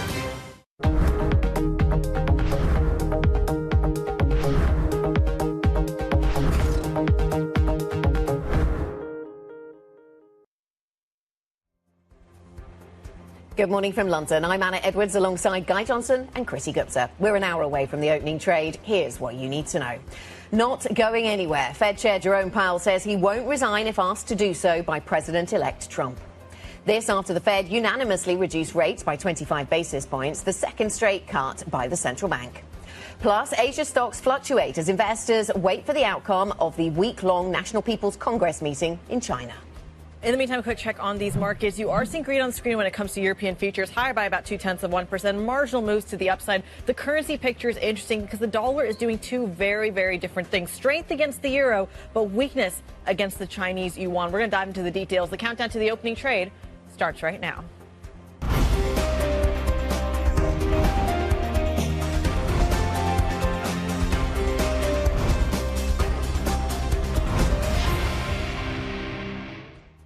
Some of the president-elect's advisors have suggested that you should resign. If he asked you to leave, would you go? No. Can you follow up on, do you think that legally you're not required to leave? No. Do you believe the president has the power to fire or demote you, and has the Fed determined the legality of a president demoting at will any of the other governors with leadership positions? Not permitted under the law. Powell, steering clear of politics but firmly defending the Fed. No is a powerful word. Ding, ding, round one.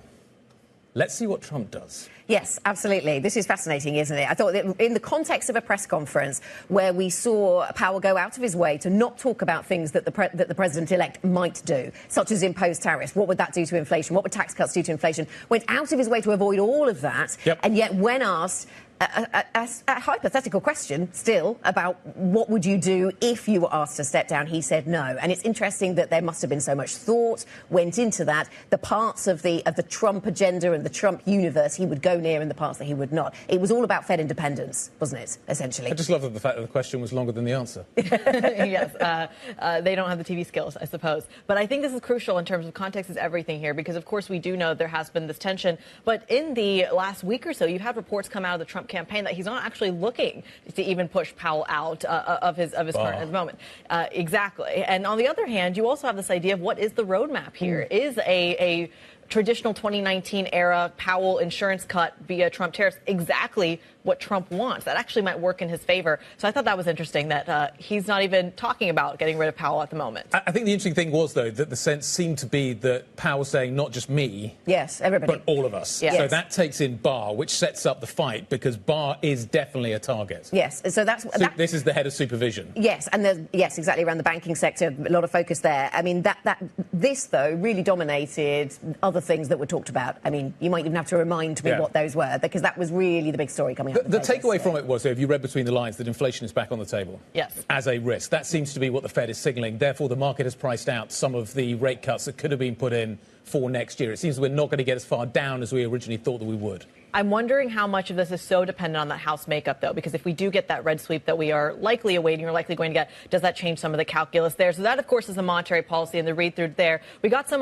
news on geopolitics as well. Just in the last 24 hours, comments coming from the likes of Vladimir Putin and Vladimir Zelensky on what a Trump 2.0 might actually look like. I thought this was interesting because the narrative around the read-through into Ukraine and the war in Ukraine has completely transformed this entire week. We started off the week, of course, ahead of the election, saying a Trump 2.0 would be a negative for Ukrainian assets, for Eastern European currencies, for some of the debt that's associated with it. A complete turnaround story that actually a Trump 2.0 may mean a peace in Ukraine, an end to the war. And that's something you're actually hearing from both sides, from both Vladimir Putin and from Vladimir Zelensky. I thought that was interesting. Yes, but Zelensky using those words, saying a swift end would force the country into defeat. And so he's certainly not on that side, but also probably not holding many of the cards at this point. We don't know. This is the problem. The sense was that once I win the election, I'll end this within a few hours. He hasn't spoken, in theory, to Putin yet. He's spoken to a whole range of other leaders There are as well. 70 leaders on his list. He's phoning them all, and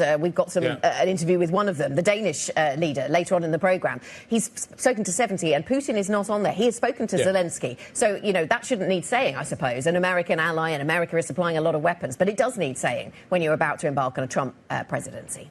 I mean, I just thought the idea of some of the proposals being considered a possibility, in Vladimir Putin's words, it's that they could be something that should be considered. Yep. And Vladimir Zelensky saying the commitment to strength that is the way that should be applied on the Ukrainian side. Fascinating comments from both leaders. We're waiting to find out how Europe is going to be responding to Trump. We're going to find out as well how China is going to be responding to Trump as well. We're going to get the outcome of the NPC. It's been a week-long event. The market's kind of looking at the $2 trillion line in terms of the stimulus that could come through. Does China keep more dry powder on the sidelines, waiting to see exactly whether or not this Trump tariff policy is going to come into force? I have to say, you read the notes over the last 24 hours, the skepticism is already starting to creep in as to whether or not Trump will deliver on that tariff policy and will be as aggressive as he first indicated that he would be. Yeah, like everything going into the first Trump presidency, the questions are all about, is he going to do all of the things he said he was going to do? How much of this is going to be transactional? Are there things that others can offer that stop tariffs being imposed or remove tariffs? But we did see quite a lot of tariff activity the first time around. I mean, just in terms of what we might get out of this NPC, it's been going on all week. There's a big focus on local government borrowing limits. That's going to be what we'll be watching for if we get any news out of this and what that does for infrastructure spend. But expectation management around this has been quite complicated. You talked about reading the notes. The views seem to be quite all over the place as to what we expect from this event. It's also, I think, crucial here is that we should talk about the development of the Chinese consumer in the meantime, since the last Trump administration has been far more consequential to the global economy than it was the last time around. So the stimulative policy, I'm curious how much it shows up in the economic picture from a consumer perspective as opposed to from an export-driven perspective. Can the Chinese today, and we're expecting results of this at some point today, can the Chinese thread the needle at this point, not disappoint the markets too much, deliver enough stimulus to keep everybody on board, but keep some dry powder just in case it's required for further stimulus to deal with the tariff story, which could theoretically slow down the economy? We have much to discuss. It's been quite the week, and we're not done yet. Coming up a little bit later on the show, very shortly, Yari Stein, Chief European Economist at Goldman Sachs. We're going to pair him up with Elsa Lignos, Global Head of FX Strategy at RBC Capital Markets. We need to talk about Europe as well. The trade seems to be parity at the moment, euro-dollar. Is that what we're going to see? Yari thinks that actually we're going to get extra rate cuts coming through from the ECB. Chris Brightman, CEO and CIO of Research Affiliates, is going to be joining us. How do you push this Trump trade? Where do you push the Trump trade? And Bernie Arkong is going to be joining us, Global Multi-Strategy Alpha CIO at UBS. O'Connor will be looking for him to get his market take. Maybe also where to go to lunch this Friday afternoon. That is his expertise, among many, many other things. Plenty of other data ahead of us in the next 24 hours as well. Now that the BOE and the Federal Reserve are in the rearview mirror, we are still getting some central bank commentary. 12:15 p.m. UK time, BOE's Hugh Hill will be speaking as well. Then some data over in the States. U.S. sentiment, of course, hitting at about 3 p.m. UK time. Interesting to see what that kind of consumer figure, that consumer feeling actually looks like over there. 4 p.m. UK time, the Fed's Bowman, the hawk on the Federal Reserve Committee. Interesting to see what she has to say on the heels of Chair Powell saying, well, actually, that CPI risk is still very relevant. Does she harp on to that narrative? And then today, of course, several sovereign ratings, Israel, Poland, and Spain. I wonder how much of the election commentary will show up in the Israel and the Poland piece as well. It's going to be interesting to watch, the geopolitics being thrown in the air. How does it all land? I think we're waiting to find out. Markets very bad at pricing that kind of stuff in. This extra volatility makes it even more difficult. What else do you need to know this morning? Let's continue the conversation. The US President-elect Donald Trump has named Susie Wiles, one of the top architects, of course, of the 2024 presidential campaign, as his White House chief of staff. She will be the first ever woman to hold this role, which is amazing in itself, and, of course, will hold considerable power over West Wing operations. Soros Fund Management plans to shut its Hong Kong office as part of an administrative reorganization. The firm, founded, of course, by billionaire George Soros, will continue to invest in Asia, with investments overseen from its New York and London offices. And the head of Germany's CDU is the clear front-runner to lead Europe's largest economy after Olaf Scholz pulled the plug on his three-way coalition. In an interview this morning on DLF Radio, Friedrich Merz said that Scholz's bid to delay the election until March was, quote, irresponsible, calling for an election as soon as possible. It seems that this story is accelerating. Merz is making it very clear we need to get on with this. And the market is signalling a backing for that as well. The market wants clarity here and, in fact, is welcoming what we're seeing coming out of Germany. Yeah, it's quite interesting, isn't it, that stocks went higher on the back of an expectation that maybe we get some fiscal loosening, and that might be something that the market is looking for. You went through a number of charts yesterday, Chrissy, talking about some of the fiscal space they have. They don't want to use all of that space they might have versus some in the Eurozone. But certainly there is this shifting expectation that perhaps this is a chance for Germany to do something different when it comes to the debt rate, when it comes to fiscal spending. Yeah, I'm curious to see. We saw it in the equity market, to your point. We saw it in the bond market. We haven't seen it in the currency market yet. And I think Eurodollar, that's been so sensitive to kind of the downside on Germany, when is it going to be perhaps kind of taking in some gains because the upside or potential upside that so many of our geopolitical strategists have said this is just confirmation of what we've known for months? Or when is it not just a dollar story, I suppose, is the other thing this week.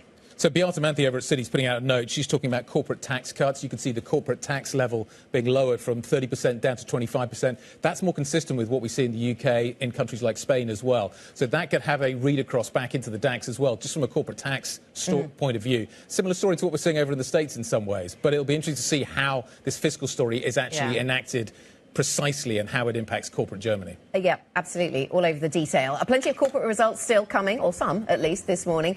Coming up on the programme then, Richemont has reported a slump in profit in the first half of the year as the Swiss luxury group's watchmaking division suffered from cooling demand, there you go, in China once again. We'll discuss the headwinds facing the luxury sector. We'll watch for weakness in the luxury sector when those stocks open as well in around 50 minutes' time. Plus, British Airways owner IAG has announced a share buyback programme of €350 million. Numbers out from that business as well. More on that corporate story later in the show. Up next, we'll dive deeper into the fiscal challenges facing policymakers in the United States and in Europe as Donald Trump prepares to move into the White House come January. This, of course, for a second time. If you have any questions for our guests, please do send them to us. IB plus BBTV Go is the function to use on the Bloomberg terminal. This is Bloomberg.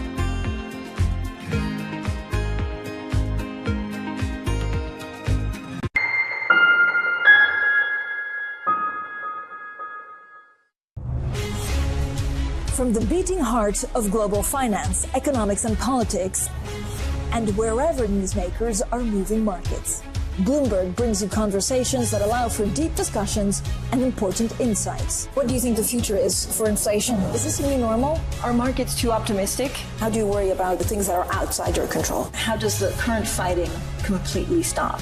I'm Francine Lacqua, and this is The Pulse, every weekday only on Bloomberg. It's a multi-trillion-dollar industry. We'll show you what's happening in ETFs like no one else. Bloomberg ETF IQ, Monday on Bloomberg. Key investors, top executives, global innovators. Join me for in-depth conversations with the biggest newsmakers on the day's top stories. Insight with Haslinda Anand, only on Bloomberg. Welcome to the world of decentralized finance. We thought we'd take a look at Bitcoin versus the S&P 500. Bloomberg's covering all things crypto, the people. A tectonic shift emanating from Washington. It's really a tale of two cities in crypto. Crypto shouldn't be partisan. The transactions. Really a record-breaking moment. Crypto VC is back. And the technology. It's really the beginning of a global on-chain economy. And if America doesn't embrace it, we're going to be left behind. Bloomberg Crypto, only on Bloomberg. Middle East and Africa. Vibrant resources and high-yield investment opportunities abound. Join me on Horizons Middle East and Africa for the stories, newsmakers, and insight from this exciting region. Now weekdays, only on Bloomberg.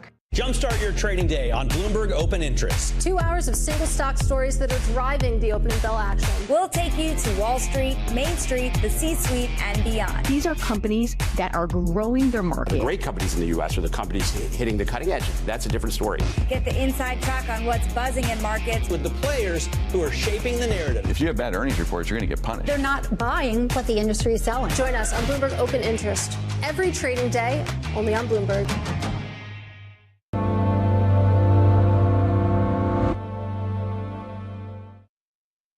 Season is here. This earnings season tells us there is more to life than mega caps. Bloomberg is first to break the numbers. Let's talk about Deutsche Bank here. BASF with that big exposure. We have numbers from Barclays, from Hermes, Anglo-American. We've got a lot of earnings to work our way through. With the smartest insights. I think the BBVA has posted really a very strong set of results today with that bottom line. Somewhat cautious on Q3, but I think it's in a better place than it was. Continuing coverage on Bloomberg.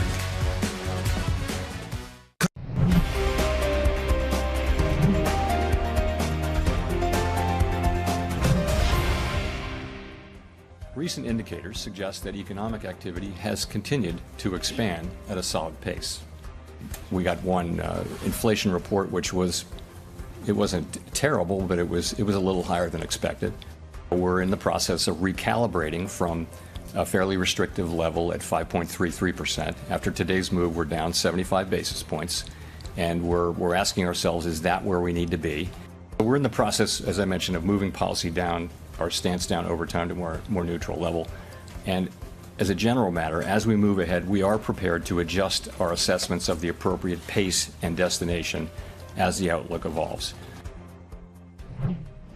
Fed Chair Jerome Powell there on the US Central Bank, its outlook and what it does next. I think it's going to be an interesting question. Let's talk more about it. We've got a couple of panelists that are perfectly positioned to talk about all of this. Yari Stein, Chief European Economist at Goldman Sachs. Elsa Lignos, Global Head of FX Strategy at RBC Capital Markets. Elsa, I'm going to start with you. It's been a fascinating week. The dollar's kind of round-tripped a little bit in so many ways. We went sharply higher as we got the Trump victory coming through. We faded that move a little bit. Yet what I'm hearing from Powell is that inflation is back on the table as a risk, and maybe actually we don't see so many rate cuts coming through from the Fed as a result of that. Walk me through, therefore, at the end of the week where you think the dollar should be and where it is, and is there a gap between the two? I mean, at this stage, I think people are reluctant to get into very long dollar trades, particularly against the high-yielding currencies. You saw the round trip that dollar mex did earlier in the week. I do think, though, that euro-dollar at 108 doesn't seem to make a ton of sense. No. You know, it makes sense as a reaction to the repricing of U.S. exceptionalism that we saw from early October through the month and into the election. But I'm not sure that we've priced in an awful lot more from Trump. And so you could say for a currency like that, that's not positive yielding against the US dollar, could take a chance on just sitting in that short euro-dollar position, as I think several people are. Well, Yari, hop in on here from the economic perspective. If we're talking about this economic resilience, as Elsa talked about, how much of that is even relevant to Europe? Because at the end of that press conference, we talked about the risk of CPI inching right back up and inflation uptick, which, again, has been something that's been a bit of a warning in the last year or so. How much of this is relevant to Europe, or is Europe a completely different story? Yeah, I think there's a lot of divergence now going on between the U.S., as you say, resilient growth, rates are coming down relatively gradually, and then in Europe, where, of course, growth is a lot weaker. And on top of this, now we think there's a significant chance of renewed trade tensions, which we expect to drive quite a lot of divergence between the US and Europe. So we downgraded our forecast for growth across Europe earlier in the week. And we think the trade tensions that are likely are going to weigh on the cycle across Europe, particularly in Germany, particularly in countries that are open to trade, that are focused on manufacturing. And so we now only expect 0.8% growth for the euro area for next year, which is quite a bit below consensus and quite a bit below where the ECB has the forecast. Yari, yes, it is below consensus. And I was in Germany earlier on this week, and some people saying to me, either it's too early to say because you don't know how much of this is transactional and they won't necessarily put all the tariffs on, and others saying that they don't think it'll have too much impact. I mean, how much do we take Trump 1.0 as a template for this? And when you're looking at tariffs, what's your assessment of how much damage Trump will do? Yeah, so the interesting thing that comes out of our work is that it's actually much more about the uncertainty that trade policy creates and that feeds through into investment, into confidence, rather than the actual tariffs. So when you look back at the first Trump term, the US didn't actually enact many tariffs against Europe, and yet there was a lot of trade policy uncertainty that was created, and that really weighed on the European cycle. You had a huge slowdown in 2018 and 2019. And so we think that's probably the best template for the second Trump term as well, that he's obviously talked about broad, large tariffs on Europe. We might not get all of those, and in fact, we think that we'll probably only get a targeted subsection of that. But the point is that it will create a lot of uncertainty.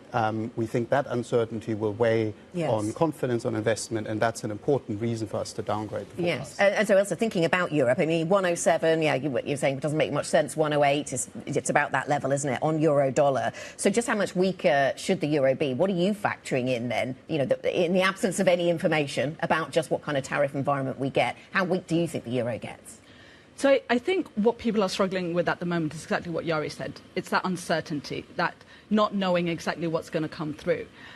It is going to be a very difficult path lower for euro-dollar because we know that European growth is weak already. That was in the price. We know US growth was strong. That was also in the price. Markets are already short euro-dollar. But all of that said, we're not priced for material escalation in trade tensions. And I do think, if I look at the ECB's own forecast, a lot of what they were expecting was reliant on a recovery in consumption. They've been surprised by how consumers have not been willing to pick up spending and, and drive down their savings ratios. This kind of uncertainty is certainly not going to help that. So for me, it's more about that gradual decline low. I think people are unwilling to play it as an immediate trade. I do think it could take many, many months and quarters to fully play out, but the direction is lower. Parity is not out of question at all. It's just not going to be an instant, overnight, immediate move. We're talking a lot about the effect from the United States, but what about the effect from the likes of Germany, for example? I mean, in the last 24 hours, we got a lot of political news, a shake-up for Scholz. In the next 3 months, 6 months, really, we're going to get quite a bit of news out of there, but we're not seeing it reflected in the euro at all. Will it be in the next 6 months? Well, I don't think the euro reacts to German politics as a kind of, you don't need to price in a negative risk premium. We're not worried about the stability of the country per se. It's more about whether the German leadership will be in a position to react to whatever comes out of the US. We've not talked about it much so far, but part of what Trump was saying on the campaign trail is, Europe has to pay its own dues. It has to, look at its own security. The US can't be the global policeman.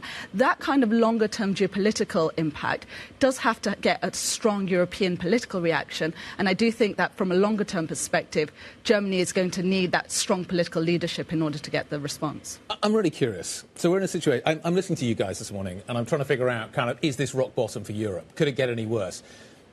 And you've got potentially a end of the crisis, political crisis in Germany. Let's not call it the beginning. This could be the end of the crisis. You could see the end of the war in Ukraine. You've got an ECB, according to Yari, that potentially could be cutting rates more aggressively than we originally thought. You've got a euro, according to Elsa, that could be going down towards parity. Maybe not in a straight line, but we could be getting down there. This sounds like the recipe for Europe to be in a good place going forward. Is this as bad as it gets? I think is the question that maybe a discounting market may be looking at. Yes, if we're parking, and it's a big ask, if we're parking the geopolitical implications of allowing Putin to get what he wants from some kind of win in Ukraine, if we're parking that, then, do things look positive for Europe? Or is this as bad as it gets? Right. Well, maybe we go to Yari on that very concept. I mean, there are reasons that, as Guy outlined, that things could play out positively for Europe from here. I think, Or are we clutching?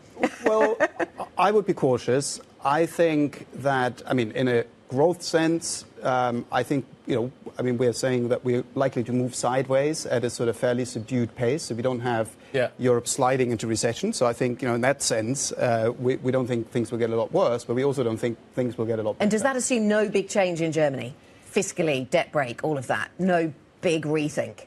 Yeah, I think you'll get some incremental changes. I certainly think it's an opportunity after the policy gridlock that we've seen. But I also think we need to be realistic. The Conservatives are fiscally conservative.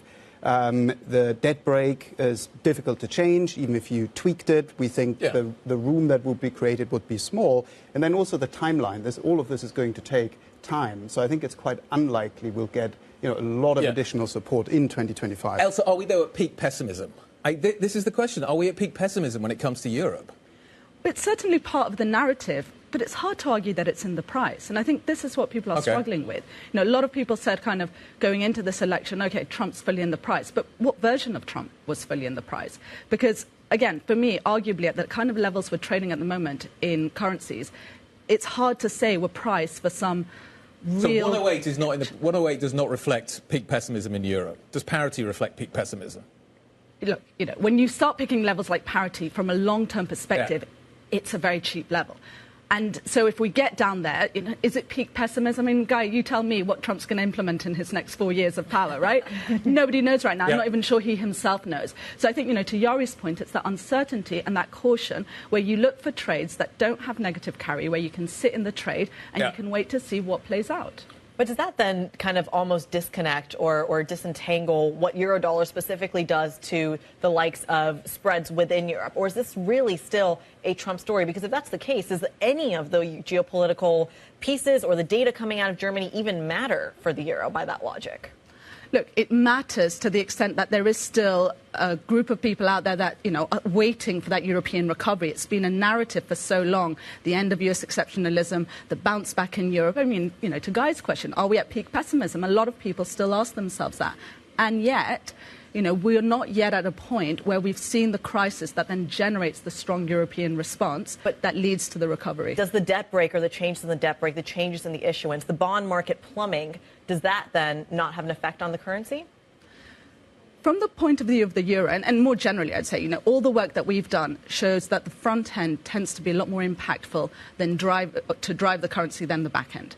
And to that extent, the fact that the ECB, yes, they're cutting rates, but they're not in any rush to cut rates.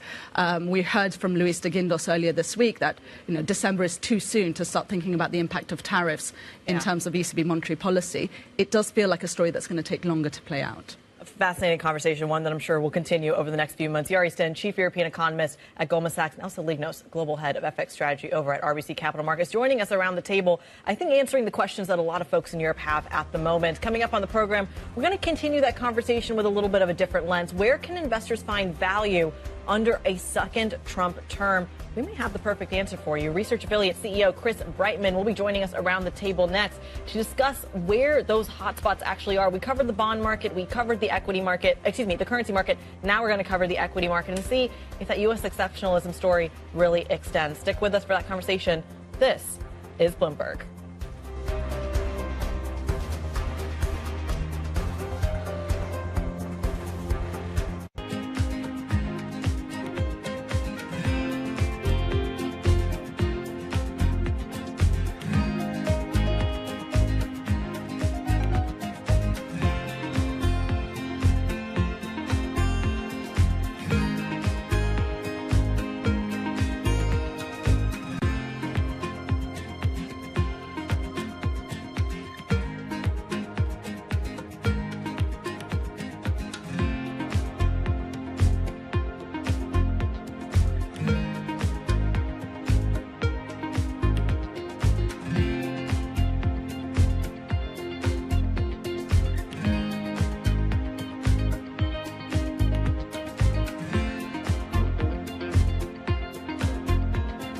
From our studios in New York and San Francisco, our expert hosts have the data and analysis about the companies you know and the startups to watch, plus the interviews you don't want to miss. Watch Caroline Hyde and Ed Ludlow on Bloomberg Technology, the only daily business show dedicated to tech, right in the middle of the trading action, every weekday, only on Bloomberg Television. Context changes everything.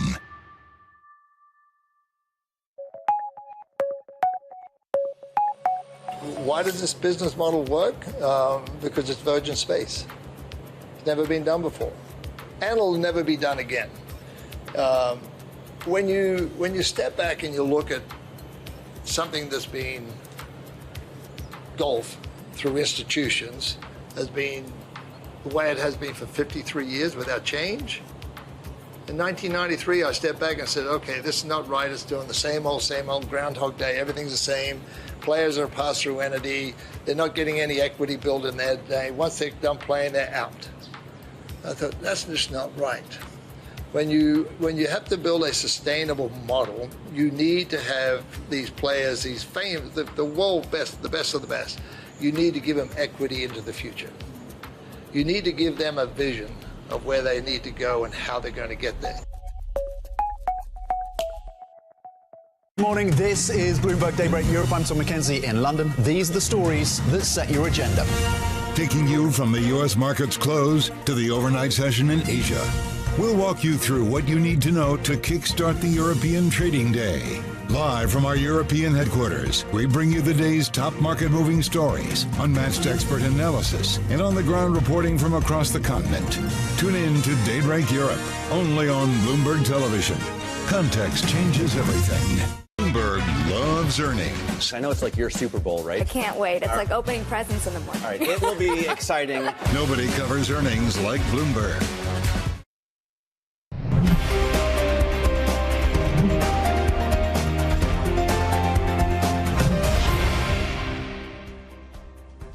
Welcome back to the programme, everybody. 7:30 here in London, so half an hour until the European equity markets open up for Friday's trading session. The futures picture for Europe, then, let's pull that up and have a look how it appears this morning. It's pretty flat, not pricing in a great deal. We might see some movement in some luxury names. That could be an area of weakness. We had those numbers out of Richemont, so we'll keep an eye on that. IAG and the aviation space also in focus. Big picture, though, of course, we're coming off a week where we've been increasingly pricing in some Trump trades and then thinking about, well, just how far do they go? With that in mind, let's have a look at what's going on with bond markets. That Trump trade story has certainly been what's been driving treasuries. Over here in Europe, things have been a little bit different, and the market wrestling with what do tariffs mean for weakness in the European economy and therefore rate cuts from the ECB. We just talked about that with Yari Stern from Goldman Sachs. So one of the features of this week has, of course, been strength in small caps over in the United States. Let's pick up on that theme. Small caps have enjoyed a boost following Donald Trump's election win, with the Russell 2000 index hitting its highest level since 2021. Bloomberg's Valerie Teitel has more details. Val, good morning. What it's been a week for the equity market. We have seen such a big outperformance in small caps, but also all-time highs for the S&P, for the NASDAQ, for the Mag 7, for the Dow. The only index to not hit all-time highs is the Russell 2000 index, but it's very close, just 2.5% away. A lot of this optimism in small caps driven by the regional banking sector. This domestically driven America First trade really gripped the regional banking stocks. They were up some 14% after Trump win. And the ETF, the KRE ETF, had the biggest inflow it's ever seen. So just, how quickly could we hit all-time highs on this small cap index? We are 2.5% away. I want to flip the board, though, and talk about some negativity. If you want to maybe think about the more pessimistic view on small caps, is that they're having an issue turning profit. We look at the number of Russell 2000 companies posting losses. 44% of them are posting a loss in net income on a trailing 12-month basis. And if we do have higher growth, Guy, does that mean we still have higher rates? And does it make it more complicated for these small caps to turn a profit in the future? That would be the theory, but the momentum's there. Val, thank you very much indeed. Let's talk more about this. Chris Brightman, CEO and CIO of Research Affiliates, joining us around the table. Good morning. Good morning. Time to fade the trade? No. We published an article right before the election explaining how empirically the month following an election tends to be a pretty good month for the U.S. stock market because of the dissipation of uncertainty. And our thinking was that Kamala Harris conceding would be the one event that would be most likely to dissipate uncertainty. You know, if the AP had called it for Trump, he might not have called and congratulated Kamala on her win. And it might not have really been a dissipation of uncertainty. But that's where we are now. So that's where we are now. We found about the 20 trading days following the end of the election is the period of the exceptionally good performance. And we're weighted a little more heavily towards small caps than large caps, frankly, because they're so much cheaper. But they're also less profitable, as we've just been hearing. Do higher rates pose a problem for small caps? Higher rates, I don't know. It remains to be seen. I think the bond market is going to be the constraint on Trump policies, but the Fed cut. The Fed did cut, but rates have gone higher. Over the last, well, we had a 20 basis point pop in the 10-year yield when we woke up in the morning on Wednesday, but we've retraced at least half of that. Is what I saw this morning. Over the last month, but yeah. Yeah. I mean, good morning to Chris. I mean, over the last month or so, as the markets foresaw, to some degree at least, slightly uncertainly sometimes, but in the end we're right to foresee a Trump victory. There have been some saying, you know, we were pricing in a higher rates environment because the Fed is not going to be able to cut as much with Trump in the White House. That's not a view you subscribe to then? Is that you don't think he's going to be inflationary? No, it's a good question. I think I am, like many, not fully confident of what Trump is going to do, but I think it's a good perspective that the bond market is going to be the arbiter of what policies are going to be acceptable. There's a famous political consultant in the U.S. Named James Carville, sometimes called the Raging Cajun. Many people might know him as the guy that said during the Clinton campaign, "It's the economy, stupid." But I think he said something else that's more relevant to today's environment, and that is that if reincarnation is real, he wants to come back in his next life as the bond market, because the bond market can intimidate everybody. We're familiar with this concept in the UK. But that hasn't always, I mean, you know, to what extent does that apply over in the United States? Well, it applies really much President more. Trump in check. Yes, thank you. Much more so than I think the market and many people realize, because we have no fiscal space left in the U.S. We have debt to GDP at 100% and a optimistic forecast from the Congressional Budget Office that we're going to be seeing 7% of GDP budget deficits and growing, and this from a starting point of above-trend economic growth. And so the bond market will be the constraint on economic policy coming out of the Trump administration. And I, for one, am optimistic. As I wrote in a recent piece, Churchill is reported to have said that Americans can be counted on to do the right thing, but only after they've exhausted all the alternatives. And I think we're reaching that point of having exhausted all of our alternatives to doing the right thing with respect to fiscal policy. You bring it right back to the "it's the economy, stupid" quote from James Carville. When I spoke to some of the traders based in New York on the floor, investors at the major the banks 2-3 months ago, a lot of the consensus was that the market would rally regardless of who won, just given kind of the overhang. I'm looking at a chart here on my Bloomberg terminal that really looks at the correlation between the Mag 7, your NASDAQ heavyweights, and the small caps. And the correlation is 60 to 70%, depending on the 1 to 3 month time frame that you choose. And I'm curious how much of the momentum trade outside of Trump is now back and now baked into some of the small cap rally that we're seeing, that the smallest players and the biggest players are going to be trading the same way, maybe into the year and into a Trump administration. Well, again, yes, your basic point is consistent with the empirical findings of our study, that the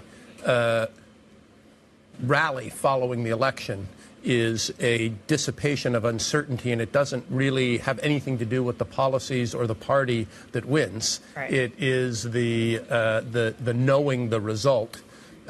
With respect to our preference for small caps versus large caps, that's much more a valuation question and less about any kind of short-term momentum analysis or views on what sort of policy Trump will take. So in this environment, if we're talking about a general boost for the economy via tax cuts, via a deficit solution, even with a red sweep, for example, among many other kind of ideas, does breadth matter in this market, given that the lack thereof, or that valuation, that concentration risk, was one of the main reasons people didn't want to touch the United States? It was one of the bear cases for it?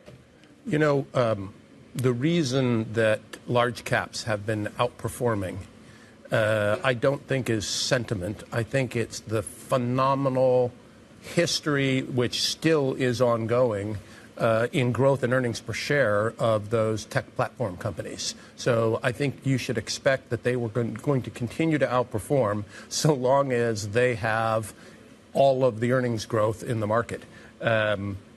Is that going to change? History would say absolutely it is going to change. And I would say, well, what is the catalyst? Oddly, it might be the CapEx competition in AI. There's an awful lot of spending on CapEx, and I'm not clear that they're getting any return on that. To that point, Guy, I'm tempted to say past performance is not a indicator of future results. Well, you can see it in the multiples. Yeah. Are big cap stocks expensive right now? Are they too expensive right now? We are trading at what, 22 going forward? It's getting pretty punchy at these kinds of levels. Yeah. The forward PE multiple is not nearly as good a guide to future performance as the Shiller PE multiple. That's why Shiller got a Nobel Prize. So the capes are pretty high as well. 36. There are two periods in history when the U.S. equity market has exceeded the present cape. One was 1929 and the other was 1999. Not good company. Yeah. Yeah. Yeah, those are nice reference points. You mentioned that about CapEx and maybe it not delivering, and we've heard from some of the big tech names, not all of them, crucially, this earnings season, some really key names still to come.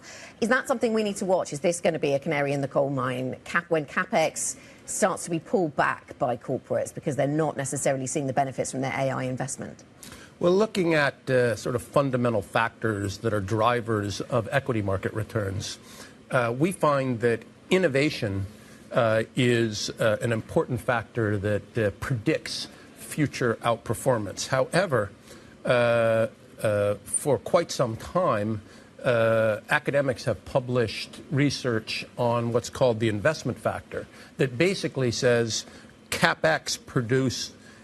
increasing CapEx produces poor equity performance. The reason that these tech companies have done so well is that they have had apparent monopoly positions that allowed them to extract rents and to produce terrific profits without much CapEx. Yes, lots of innovation spending, lots of R&D, but not a lot of CapEx. Now you're seeing them transition to being huge CapEx spenders, and there is a known published factor that investment, meaning CapEx, is associated with poor future equity market returns. But is that just a function of the trillions on balance sheets that are still kind of sticking around post-COVID issuance, that easy monetary policy? Is that the incentive that's driving the willingness to invest? I don't think so. I don't hold myself out as a particular expert in understanding what's going on with the hyperscalers, but my sense is that they are all feeling pressure that they need to come out of the other end as having owned AI, that they need to get in front of their competition. At any cost? At any amount of CapEx, whatever is required to win. I mean, Alphabet and Meta can't allow Amazon to win the race to AI. I mean, you see that reflected in Apple stock, right? The minute that AI lag that they had or lack thereof. Chris Brightman will lead the conversation there, CEO and CIO of Research Affiliates. Joining us around the table to talk a little bit about the American equity market. We thank you so much. Coming up, we pivot to the European equity market. Stocks to watch, including Richemont, the Swiss luxury watchmaker's profit slumping on weak Chinese demand. We're going to dive into the details next. Stick with us. This is Bloomberg.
But in recent years, you created an institute, the Jane Goodall Institute, and what is that designed to do? Well, that was started in 1977 when by then I had a little research station and 4 of my students were kidnapped and everything shut down. And so some friends of mine said, well, let's start an institute so that this research can carry on. Bless them. So that was 1977, and it was set up to study, conserve chimpanzees and other animals and educate. And it's developed since then. So it's, you know, we've got 27 Jane Goodall Institutes around the world. And then I realized at some point that the African people living in and around chimpanzee habitats right across Africa were struggling to survive. There was crippling poverty, lack of health and education, moving deeper into the forest, being exposed to diseases like Ebola and HIV from the chimpanzees and vice versa. It hit me. If we don't help these people to find ways of making a living without destroying their environment, conservation won't work. There is this real momentum from Wall Street. We are basically deep in the European earnings season. Take a look at how we're faring when it comes to Asian markets.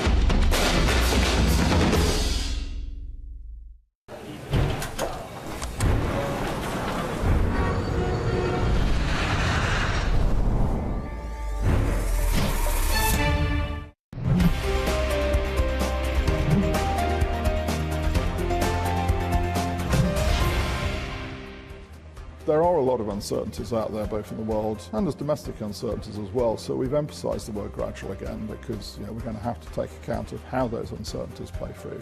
I'm not really in a position, any of us are in a position to say, well, gradual means every so often. That is not a judgment that we make. Bank of England Governor Andrew Bailey speaking to Bloomberg's Francine Lacroix just yesterday after that rate decision, that rate cut from the Bank of England. Let's move to other market matters. Rachel Evans joins us, Bloomberg's managing editor for FX and rates coverage for the US and EMEA. Let's move to the Fed story, shall we, and put Powell front and centre then, Rachel. When asked yesterday at the press conference, will you step down if asked by Trump, he says no. He said it twice. He then reiterated it's not allowed under the law, not just me, but other members of the Fed. I mean, he obviously feels, does he, that the Fed's independence needs defending at this point? I think that was certainly the message that people took away from it. I mean, it's quite astonishing, really. You know, we're very used to seeing central bankers giving us very academic, thoughtful answers. And he was so declarative and so blunt in his kind of assessment of what he would do in that circumstance. And I think that, bears some kind of consideration, because I think that is exactly the question that markets have been asking, about a kind of Trump presidency. What does this mean for kind of Fed independence? And I think Powell very much wanted to quash any concerns that people might have that could ultimately impact asset prices, that the Fed would be anything other than independent as it has been so far. This is about the banking sector, though, isn't it? This is about Barr. It's not about Powell. Firing Powell's really hard. Firing Barr, there could be a legal route to that, but he's effectively putting Barr under the same umbrella as everybody else, and that sets the fight up. How far is he prepared to go, do you think? How big a conflict could we see? And that's got to be negative. If there is a conflict between the Fed and the presidency, that has to be a negative for the United States and the dollar. Yeah, and I think also for kind of treasuries as well. I mean, people need to kind of see sort of, certainty in institutions to feel confident in the US as kind of like a home for capital. Obviously the dollar is the world's reserve currency. When things start to kind of sort of challenge whether the US is kind of, the city on the hill that people kind of see as being sort of the beacon for the kind of financial markets, then that does kind of have a ripple effect through to those asset prices. So I think it's going to be interesting to see how he kind of does it. This is definitely a first early shot across the bow, getting out in front of things. It remains to be seen whether we get any kind of fire back from the other side, as it were. So politics aside, he also talked about the risk of inflation and uptick, and we've been talking about this for a year now. And in the last week, we've started to see the 10-year, for example, inch dangerously close to that 5% level again. Is 5% back in play. Definitely, yes. People are very much talking about 5% as kind of one of those areas where we could see kind of the 10-year sort of trending back up towards. Obviously, there's a long way to go. We're not anywhere in that kind of ballpark yet, but that's the thing that's starting to come through in a lot of kind of the strategists that we talk to in investment managers, that 5% could very much be back in play. But over what time frame?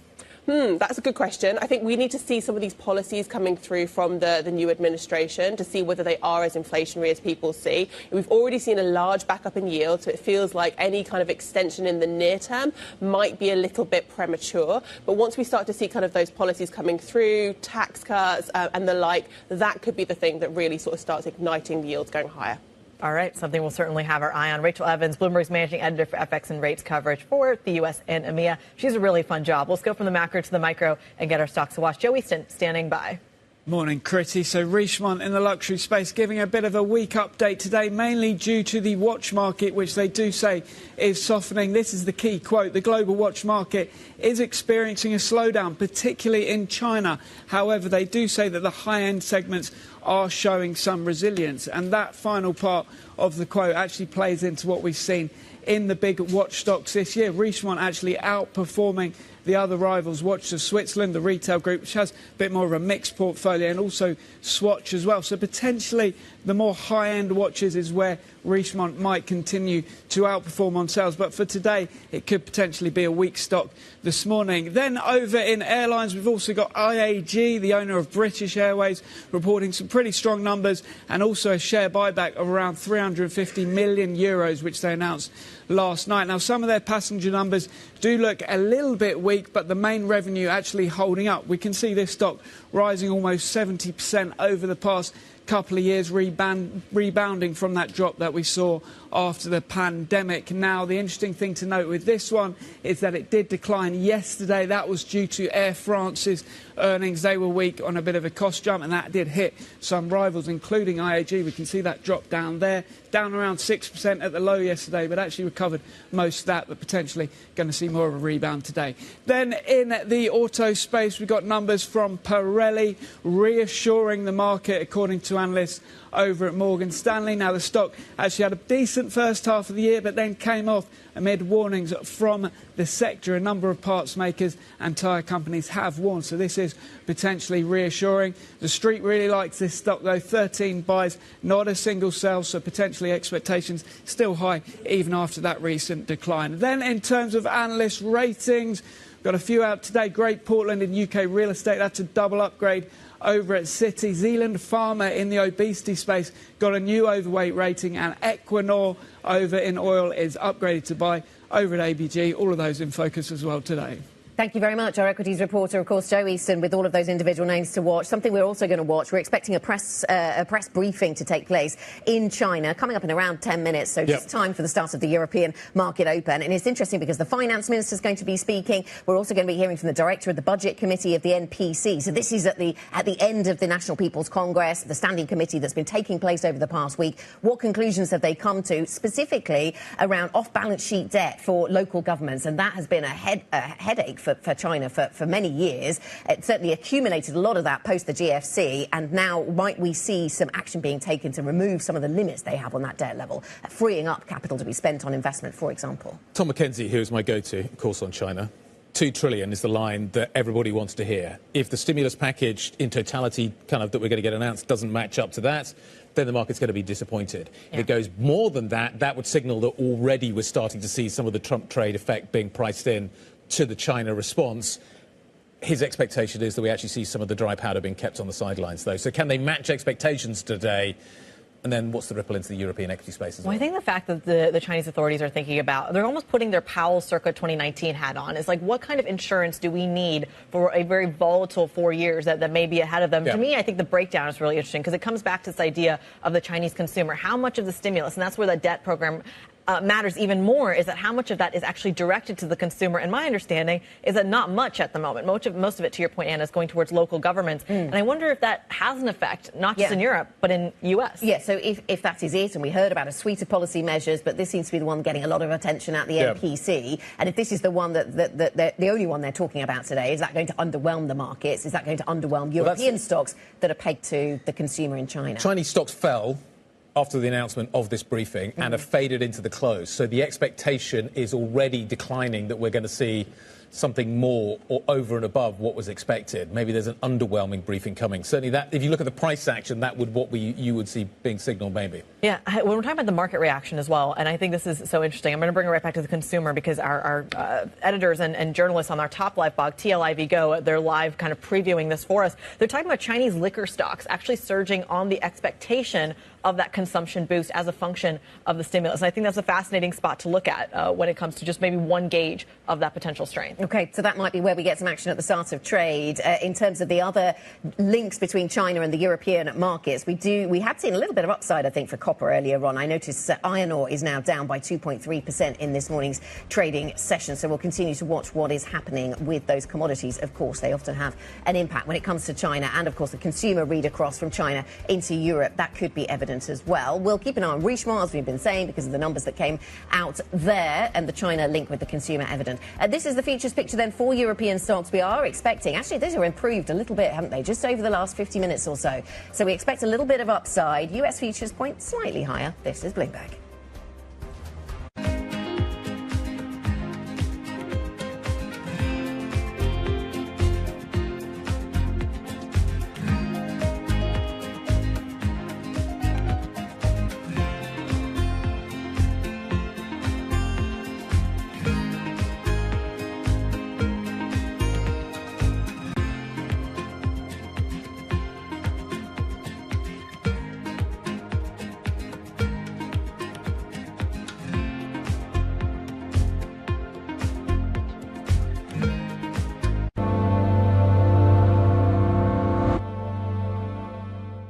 U.S. jobs numbers are released. Bloomberg has the report under surveillance with crucial data and expert analysis at terminal speed. Nobody covers jobs day like Bloomberg. As we spend some time here on the broader presidential race. Let's focus in on European politics. Makes you wonder how politics might play out. The countdown is on. Everything you need to get the edge at the end of the market day. Big tech earnings kick off later this afternoon. Gilead is coming out right now. We have take two numbers. Back to the markets, right? Our bread and butter. NVIDIA is one of the best stories in the tech space. That actually matters a whole lot more. It might shock some of your viewers. You're watching The Close. Get ahead of tomorrow's trading with The Close. Weekdays on Bloomberg. Context changes everything. Bloomberg Surveillance covers the latest in global markets and the political events that influence your world. Join Jonathan Farrell, Lisa Abramowitz, and Anne-Marie Hordern only on Bloomberg. Context changes everything. From the beating heart of global finance, economics, and politics, and wherever newsmakers are moving markets, Bloomberg brings you conversations that allow for deep discussions and important insights. What do you think the future is for inflation? Is this new normal? Are markets too optimistic? How do you worry about the things that are outside your control? How does the current fighting completely stop? I'm Francine Lacqua, and this is The Pulse, every weekday only on Bloomberg. Bringing you up-to-the-minute financial news whenever and wherever it happens. I'm Michael McKee at the Federal Reserve, and this is Bloomberg. Welcome to the world of decentralized finance. We thought we'd take a look at Bitcoin versus the S&P 500. Bloomberg's covering all things crypto, the people. A tectonic shift emanating from Washington. It's really a tale of two cities in crypto. Crypto shouldn't be partisan. The transactions. Really a record-breaking moment. Crypto VC is back. And the technology. It's really the beginning of a global on-chain economy. And if America doesn't embrace it, we're going to be left behind. Bloomberg Crypto, only on Bloomberg.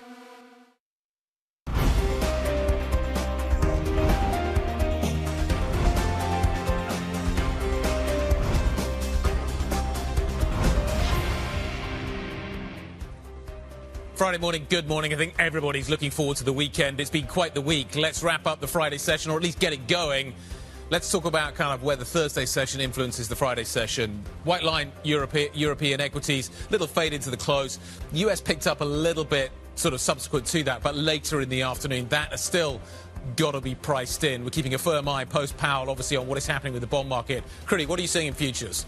Green on the screen here, but is that an eerie calm? Is that what's happening when we look at what's happening underneath the hood? Outperformance in France seems to be the message this morning. How much of that might be a single stock story, higher by about 0.2%, but net, green on the screen across the continent, Anna. OK, let's dive into some of those individual stock names. IAG, the owner of British Airways, of course, out with its third quarter earnings, beating estimates, high demand for transatlantic routes. Well, what does that say? That might say something good about the US economy, about the UK economy, maybe even about financial services, that often a fairly lucrative route for that business. Richemont certainly in focus as well. This on the luxury side of things, reporting sales for the first half that missed the average analyst estimate, but they were stable at constant FX rates. A lot of focus on the weakness of the Asia number. That's as close as we get to some disclosure around China and what kind of weakness we see there. Here's an interesting one. Pirelli, the tyre maker, delivering its numbers. The adjusted EBIT coming in above analyst expectations for the third quarter. Morgan Stanley describing the tyre maker's performance as reassuringly resilient, which for a tyre maker I think is probably a good thing, Guy. Absolutely. Does that signal, though, that people are driving older cars because they therefore have to replace their tyres? I don't know. Maybe there's some sort of signal in there about the EV space there as well. Let's talk about how the European Open is looking as we head into this Friday session. A little higher, I think. Maybe on the back of the outperformance yesterday that we saw at the back end of the US session. But here we go. The Friday session is almost upon us. Let's take a look at the numbers we are getting. We're expecting 0.2, maybe 0.3 to the upside for most of these main markets. We'll be interested to see how the China story folds in over the next few minutes as well. Remember, we're expecting a briefing. So here we go. The FTSE 100 up by 0.1. Let's call it 0.2 as we begin to climb a little bit higher. No, let's call it 0.1% higher. The Stock 600 barely budging as well. Not much action here. Maybe there is a sense of exhaustion as we head into this Friday session after the tumultuous week that we have had. The IBEX, as expected, actually a little bit softer this morning. The DAX clearly has no news because it's opening early relative to where it normally opens, up by 0.2%, and the CAC is up by 0.2%. So 2 to, let's call it 0.3%. Maybe I'm stretching it a little bit. Critty, what are you seeing below the hood?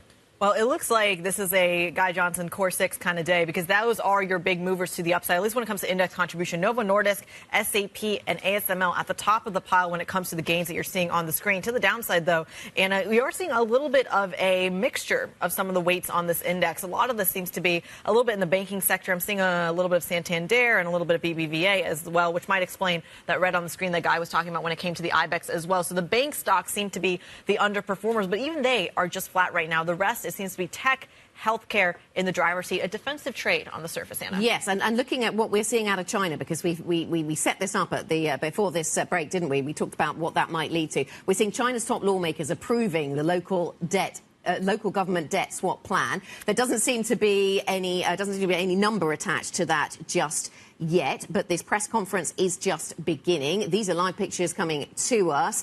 And as I mentioned, China's top lawmakers approving that local government debt swap plan. So what does that do to the local government's ability to invest in local infrastructure? What does it mean for urbanization in China? That's been something that local governments has seen as quite big drivers of. So we'll certainly keep an eye on that and everything that leads into that trade. We'll be looking, of course, for how this affects the mining sector, for example, if it's all about infrastructure build. As Critty said, there's a fantastic T-Live, Top Live, TLIV Go is the function you need to use. A live blog as this event unfolds in China. People are taking pictures as everybody settles in, but I suspect we're going to see some policy announcements over the next few minutes. So TLIV Go. Place to be. Absolutely. And you should maybe stay I mean, maybe here first. Yeah, here first. We'll have them both, all right here. But look, not seeing major reaction in the currency as well. We'll see, of course, what those comments look like. In the meantime, I was all ready to talk U.S. election. I think the last 90 seconds has completely changed my roadmap. Let's bring in Bernie Akong, Global Multi-Strategy Alpha CIO at hedge fund manager UBS O'Connor. Pleasure to have you on the program.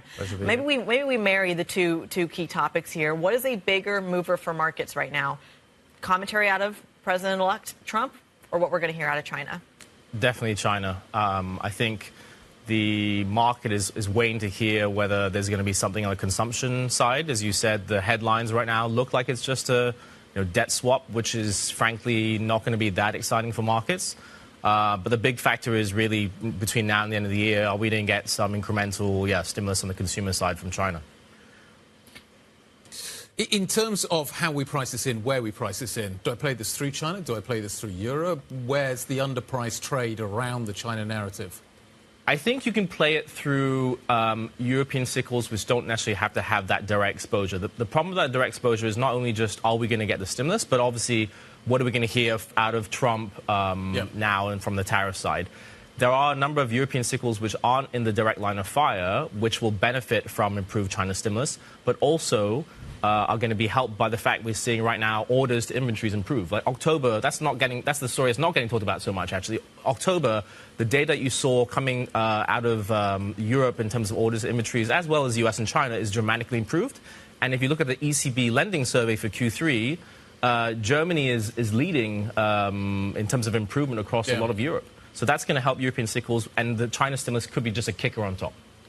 In terms of the Germany trade, is this as bad as it gets? Are we at peak European pessimism? Does it get better from here? You just factored in the China trade. You got a German election coming up. You got euro-dollar potentially heading down to parity. ECB is going to be cutting rates a little bit more aggressively.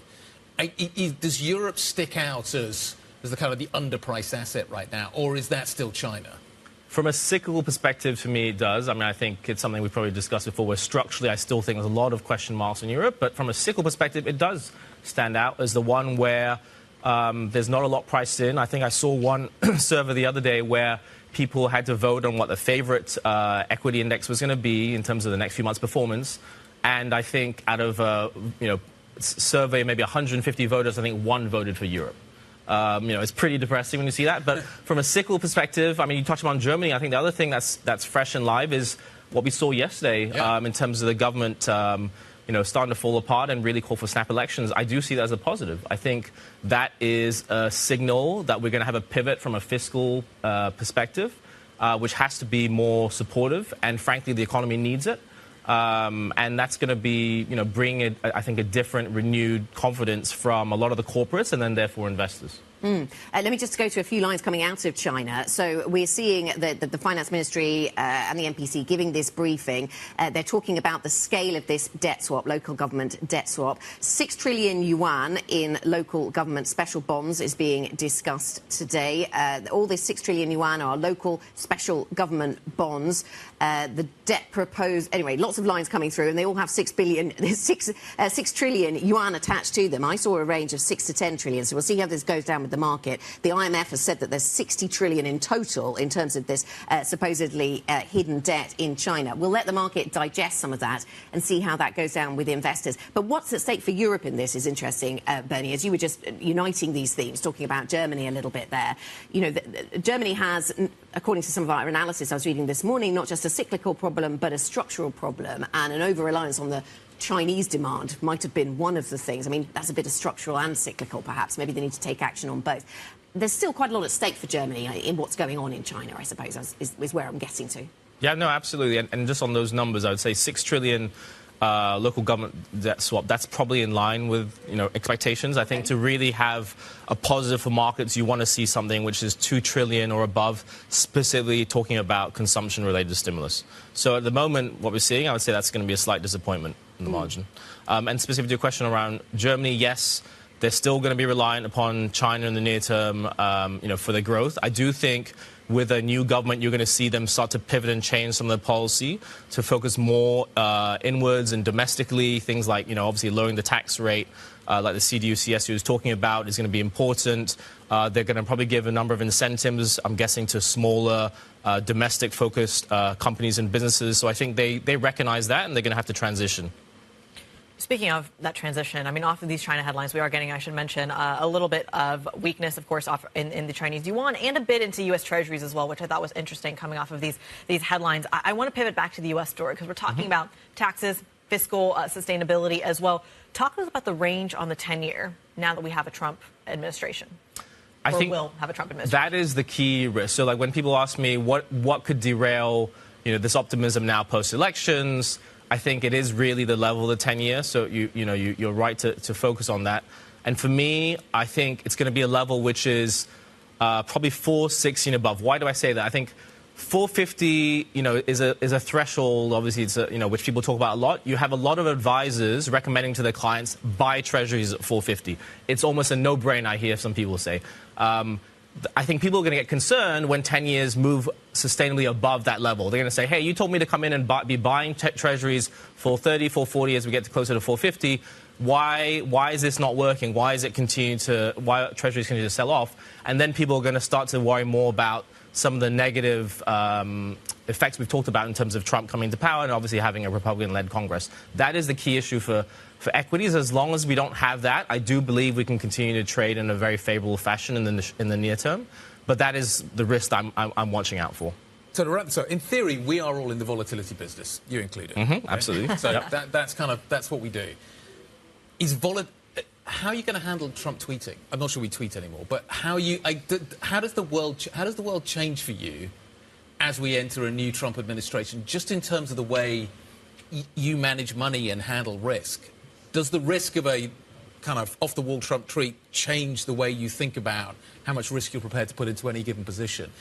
Is the first Trump administration going to be different to the second Trump administration? How are you thinking about what the next 4 years look like, just in terms of risk management? Great question. Lots of things I can say on that. First thing would be that I do think the administration will look slightly different. I think he's learned a little bit from the first time. I think you can see some of the people he's going to appoint and put into power, I would argue, are going to be more business market friendly minded people. So I do think that's going to make for less controversial headlines. But the second more structural thing I would say is post-COVID, we've really had to deal with headlines coming out all the time in an unexpected fashion. So I actually don't think it's going to be a dramatic change in that sense. You know, within what we do in our business, we're very liquid. We shift things around very quickly. And I think you have to be in that sort of mindset and that sort of structure to cope with the next 4 years of what's going to come. Lunch today? Smoking goat. Smoking goats. There you go. For those who feel that question is a little out of the blue, this is because Bernie has an expert on places to lunch. Yes, and it's one of the great places to eat in the area in Shoreditch. So, yeah. Excellent. He's a fan of Shoreditch lunch eateries. Absolutely. Anyway, if you want to find him, that's where he's going to be. Bernie Ekong, not that you should. Global Multi-Asset Strategy Alpha CIO at UBS Econo. Thank you very much indeed. Core 6 looks like this. Mixed this morning. Look, Ferrari's a little soft, LVMH is a little soft. LVMH is really quite soft, actually. That's interesting in the light of what Richemont said this morning. They're seeing weakness maybe in the watch side of the business. I wonder if that's reflected in the LVMH numbers this morning as well. Nestlé's a little soft as well. Tech looks broadly bid. Novo's been really bouncy this week, really choppy, that stock. It's been one of the big movers in terms of the volatility around Europe. Let's get some individual movers. Let's get some more individual movers. Here's Joe. So one big mover today, Guy, is over in UK home building. Vistry down 13.5% at the moment. The company warning that it hasn't quite fully stated some of its costs, and they've had to re-add that to their latest earnings, according to a statement today. And also, they have actually downgraded their forecast for home building in the UK as well, alongside that cost issue at the company. So that one really hit hard, down almost 14% now for Vistry in UK home building. Then in terms of Richemont, I think you are right in terms of Richemont numbers hitting the luxury space more broadly, but we can see weakness in watches specifically. So Richemont itself coming down 2.8%. Swatch Group over in Switzerland also down 3%. Watch of Switzerland here in London, the Rolex retailer dropping 1.6% as well. So clearly hitting the luxury and watch space specifically. Now IAG over in airlines, this one looking pretty strong. Now remember, there was a buyback last night as well, alongside pretty strong sales numbers for the company. Passenger numbers not great, but the stock heading higher as I speak, up around 7% at the moment for that one. Then over in the tyre space, Pirelli, we said reassuringly resilient was the phrase from Morgan Stanley this morning, and that is up 1.7%. Sales holding up, a number of profit warnings from that sector specifically. Over in gambling, Entain is weaker today. This coming from DraftKings in the US. Now, DraftKings actually saying that sports gamblers in America did really well in the last quarter, and that is not good for US bookmakers. They have been paying out more money, and that's reading through into Entain, which runs BetMGM over in the US as well. Now, a big decliner that wasn't on our radar is Serco. This stock absolutely slammed today. Now, believe me when I tell you this is actually Serco falling as it loses a contract on the Australian immigration bid, according to a statement from the firm. They lost a contract on Australian immigration. Now, please ignore Southern Energy. I'll be having words with the producer later on that one, but it is Serco, believe me. That's the stock that is down this morning.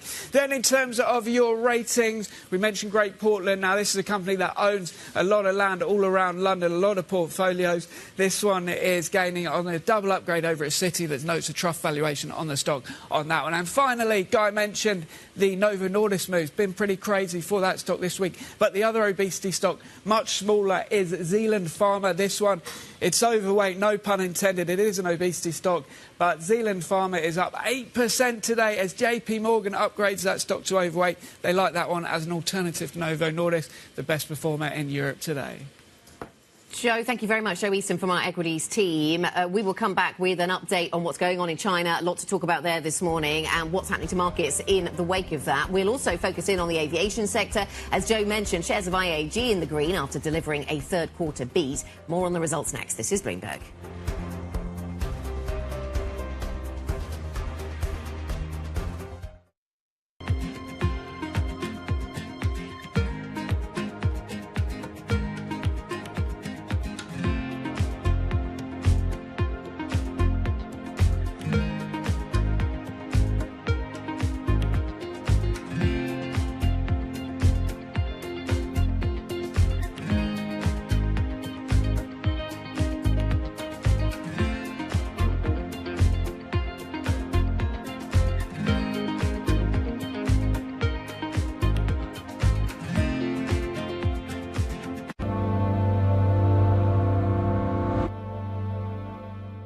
Jumpstart your trading day on Bloomberg Open Interest. 2 hours of single stock stories that are driving the opening bell action. We'll take you to Wall Street, Main Street, the C-suite, and beyond. These are companies that are growing their market. The great companies in the U.S. are the companies hitting the cutting edge. That's a different story. Get the inside track on what's buzzing in markets. With the players who are shaping the narrative. If you have bad earnings reports, you're going to get punished. They're not buying what the industry is selling. Join us on Bloomberg Open Interest every trading day, only on Bloomberg. Get your fixed income fix. Watch Bloomberg Real Yield every Friday right here on Bloomberg. Context changes everything. Middle East and Africa. Vibrant resources and high-yield investment opportunities abound. Join me on Horizons Middle East and Africa for the stories, newsmakers, and insight from this exciting region. Now weekdays, only on Bloomberg. From our studios in New York and San Francisco, our expert hosts have the data and analysis about the companies you know and the startups to watch, plus the interviews you don't want to miss. Watch Caroline Hyde and Ed Ludlow on Bloomberg Technology, the only daily business show dedicated to tech, right in the middle of the trading action, every weekday, only on Bloomberg Television. Context changes everything. Good morning. This is Bloomberg Surveillance. Welcome back to the opening trade. This is Bloomberg Technology. This is the Asia Trade. You're watching the close. Welcome to Balance of Power. This is Bloomberg. Good morning. This is Bloomberg Daybreak Europe. I'm Tom McKenzie in London. These are the stories that set your agenda. Taking you from the U.S. market's close to the overnight session in Asia. We'll walk you through what you need to know to kickstart the European trading day. Live from our European headquarters, we bring you the day's top market-moving stories, unmatched expert analysis, and on-the-ground reporting from across the continent. Tune in to Daybreak Europe, only on Bloomberg Television. Context changes everything.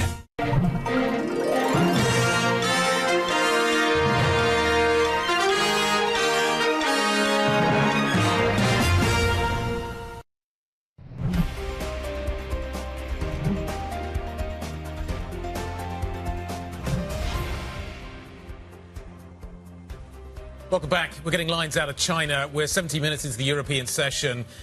the China story is one you definitely want to pay attention to. The finance ministry is currently briefing. The finance minister is currently briefing. We'll show you the live pictures of that just in a second. Just to recap, the debt programme is being pushed through. Looks a little bit cautious, maybe in terms of relative to expectations. He is, though, saying that it will cut local debt burden to 2.3 trillion yuan from 14.3. So that's quite a big reduction. As Anna's just pointed out to me, the swap will allow resources for investment and for consumption. Yes, we'll see how that is expected to work through, because you can see the link to investment spending and to construction, perhaps. The consumption line, we'll have to see. This is having an impact on risk. Sort of risk-aware assets here in Europe. So we see the euro taking a leg down on this, down by 0.3% against the dollar. The Aussie dollar, obvious links to China from that economy, of course, that's down by 0.7% now.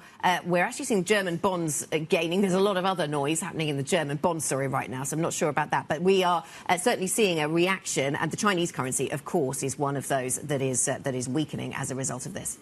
It's going to be really fascinating, especially on that consumption line, because you're already seeing that in pieces of the European market. And that's where maybe we connect the macro with a little bit more of the micro here in Europe. Richemont shares, for example, are down this morning. And, of course, there's a lot to kind of connect the dots between luxury and China as well. The Swiss luxury group reporting a slump in profit in the first half, citing weakness in its watchmaking division caused by, again, falling Chinese demand. Those shares down just shy of about 3% this morning. Bloomberg opinion columnist Andrea Felstead joining us around the table for more.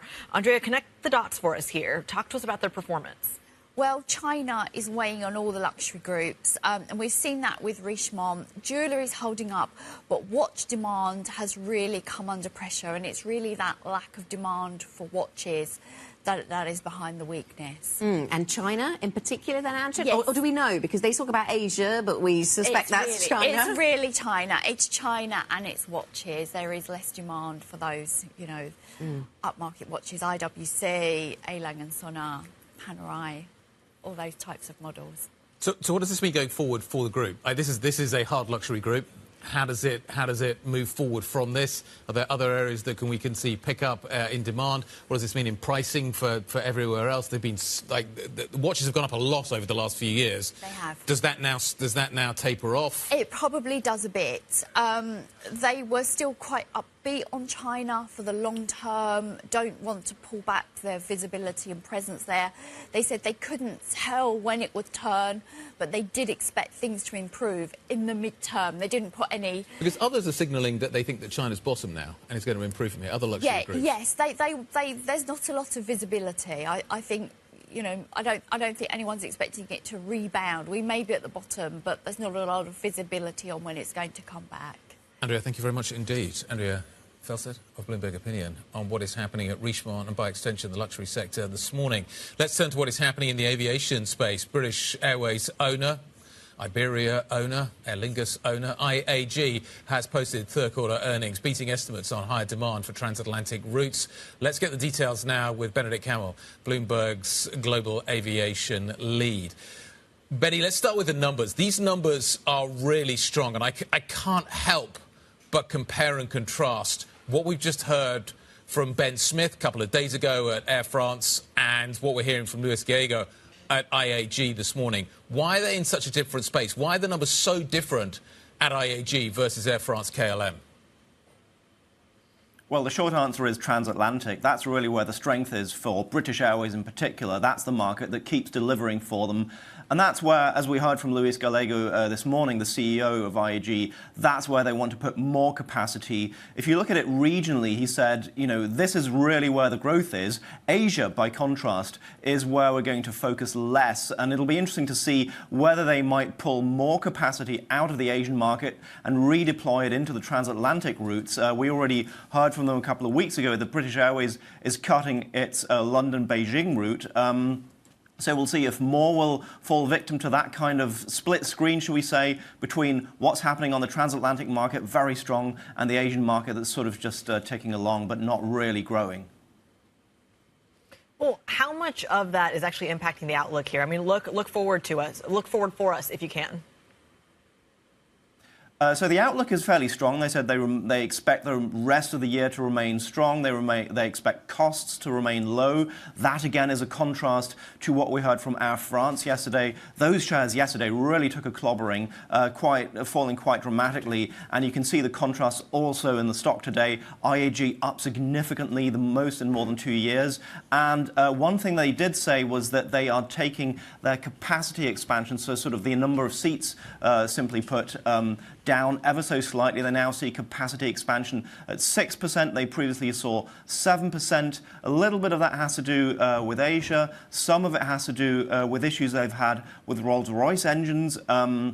And that's a space that we'll have to keep watching. If there's one fly in the ointment for IAG in a very strong set of results, it is that they can't fly their Dreamliner planes, the 787s, in the way that they wanted to because they have issues with those engines. And that's going to be something that might actually damp their growth a little bit going forward. OK, Benny, take us through a bit more on the transatlantic story, because this was always an area that they generated a lot of profit from, and specifically the front of the plane generated a lot of profit. Now, the front of the plane has been challenged since COVID, and I wonder if they're saying anything about that pickup in business travel. Do we get any clues around the business traveller from these numbers or from anything else we've heard from other airlines? That seems to remain fairly strong. The business travel market, you're right, has been challenging. And what we've seen since COVID, really, is sort of a migration from the back of the plane to the front. So more people who would normally fly economy or premium economy had sort of pampered themselves, had moved up and gone into business and maybe even first. That is starting to slow down a little bit. And we're seeing some return of corporate travel, certainly not to the degree that previously existed pre-COVID, but it's coming back a bit. But if there's one thing about the transatlantic market, that remains a really strong corporate market. And because British Airways in particular, and also Aer Lingus, have a really strong hold on that market, that's helping them quite a bit, and you're seeing it in the numbers. Benny, I hear what you're saying about the North Atlantic. To what extent, though, also is there a difference between some of the European carriers in terms of their fleet? We talked earlier on this week about the fact that Air France has a high maintenance cost problem at the moment. You've alluded to what is happening with some of the wide bodies and the problems they're having with Rolls engines. But does Air France have a bigger maintenance parts cost issue than maybe IAG does? Are there other ways of looking at this other than simply what the top-line revenue number looks like? That seems to be the case. I mean, IAG, as I said, or British Airways in particular, has the issue of the 787. Those are flown with the Rolls-Royce engines, and that's something that might really cause some problems for them going forward. If you compare it to Lufthansa, if you look at the three big companies, IAG, Air France and Lufthansa, Lufthansa is probably the one that has the biggest sort of maintenance and old aircraft issues, just because they haven't upgraded their fleet to the degree that the others have. British Airways and IAG more broadly have been fairly good at upgrading their fleets. Iberia is now getting the first 321 XLR, so that gives you a sense of just how modern their fleet is. Aer Lingus has also done it. British Airways has a lot of new aircraft in there. So of the three, they're probably in the best position in terms of the relatively low maintenance costs, a relatively new fleet, and they expect quite a few aircraft to come into the market next year. So that'll continue to help them. Thanks very much, Benny. Good to speak to you. Benedict Camel, Bloomberg's global aviation lead, with us here to talk about what's going on in the aviation sector. He was talking there about weakness in Asia and the weakness in the Chinese economy, certainly a feature of programming today. We've got assets on the move as a result of an underwhelming briefing coming through from the officials at the National People's Congress. It's ongoing, though. Iron ore prices down by 3%, just one example. It's the currency's definitely taking it a little on the chin this morning, isn't it? We're certainly seeing some examples of that.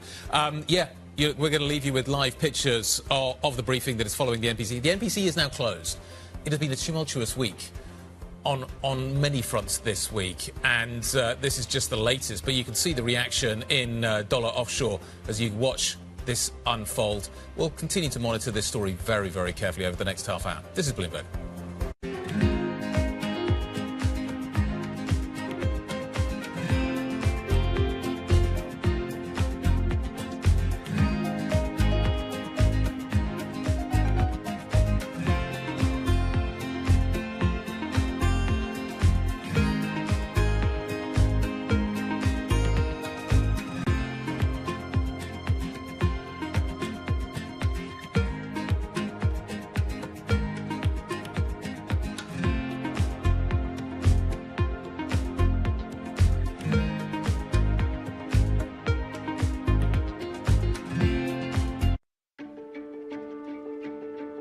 think one of the dirty little secrets of credit is that the businesses generally don't pay you back, right? The markets pay you back, M&A pays you back. So what is the most important thing is to always make sure that the borrower is worth more than the loan.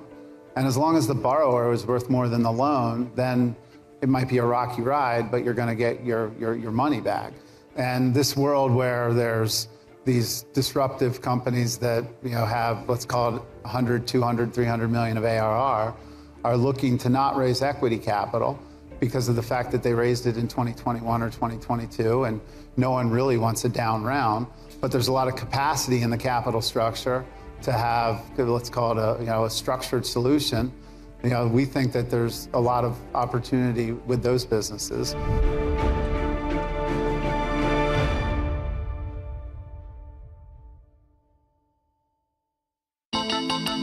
The countdown is on.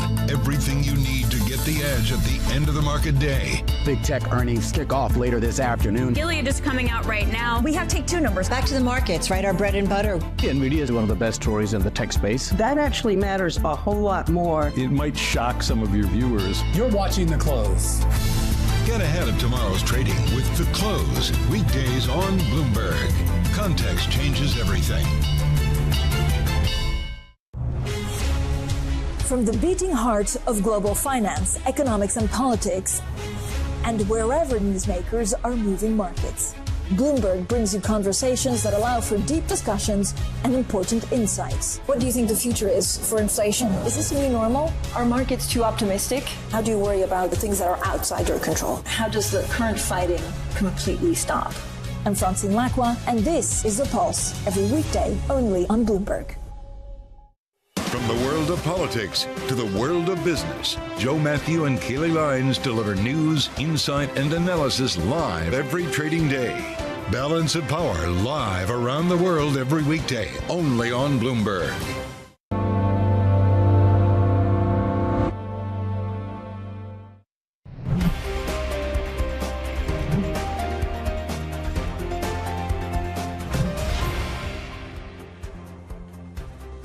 This is the opening trade. We're at 30 minutes into today's session, seeing risk sentiment a little volatile this morning. Because 30 minutes ago, the markets were largely in the green. Now they're in the red. You are seeing them pair some of those early gains. We're going to keep you apprised. Marginal moves on both ends, but still a little bit of jitters pretty apparent in the equity market this morning. Let's go to a little bit of big picture. It's been a volatile week, of course, in geopolitics as well. The Danish Prime Minister has told Bloomberg she feels reassured that the U.S. will continue to work with Europe after speaking to President-elect Donald Trump. Bloomberg's Oliver Crook caught up with Mette Frederiksen not long after her phone call. First of all, I had the opportunity to congratulate the new elected president. I know him already because we used to be colleagues back in time. We had a long discussion about some of the topics that are a big concern for US and for Europe. Of course, the war in Europe, Ukraine.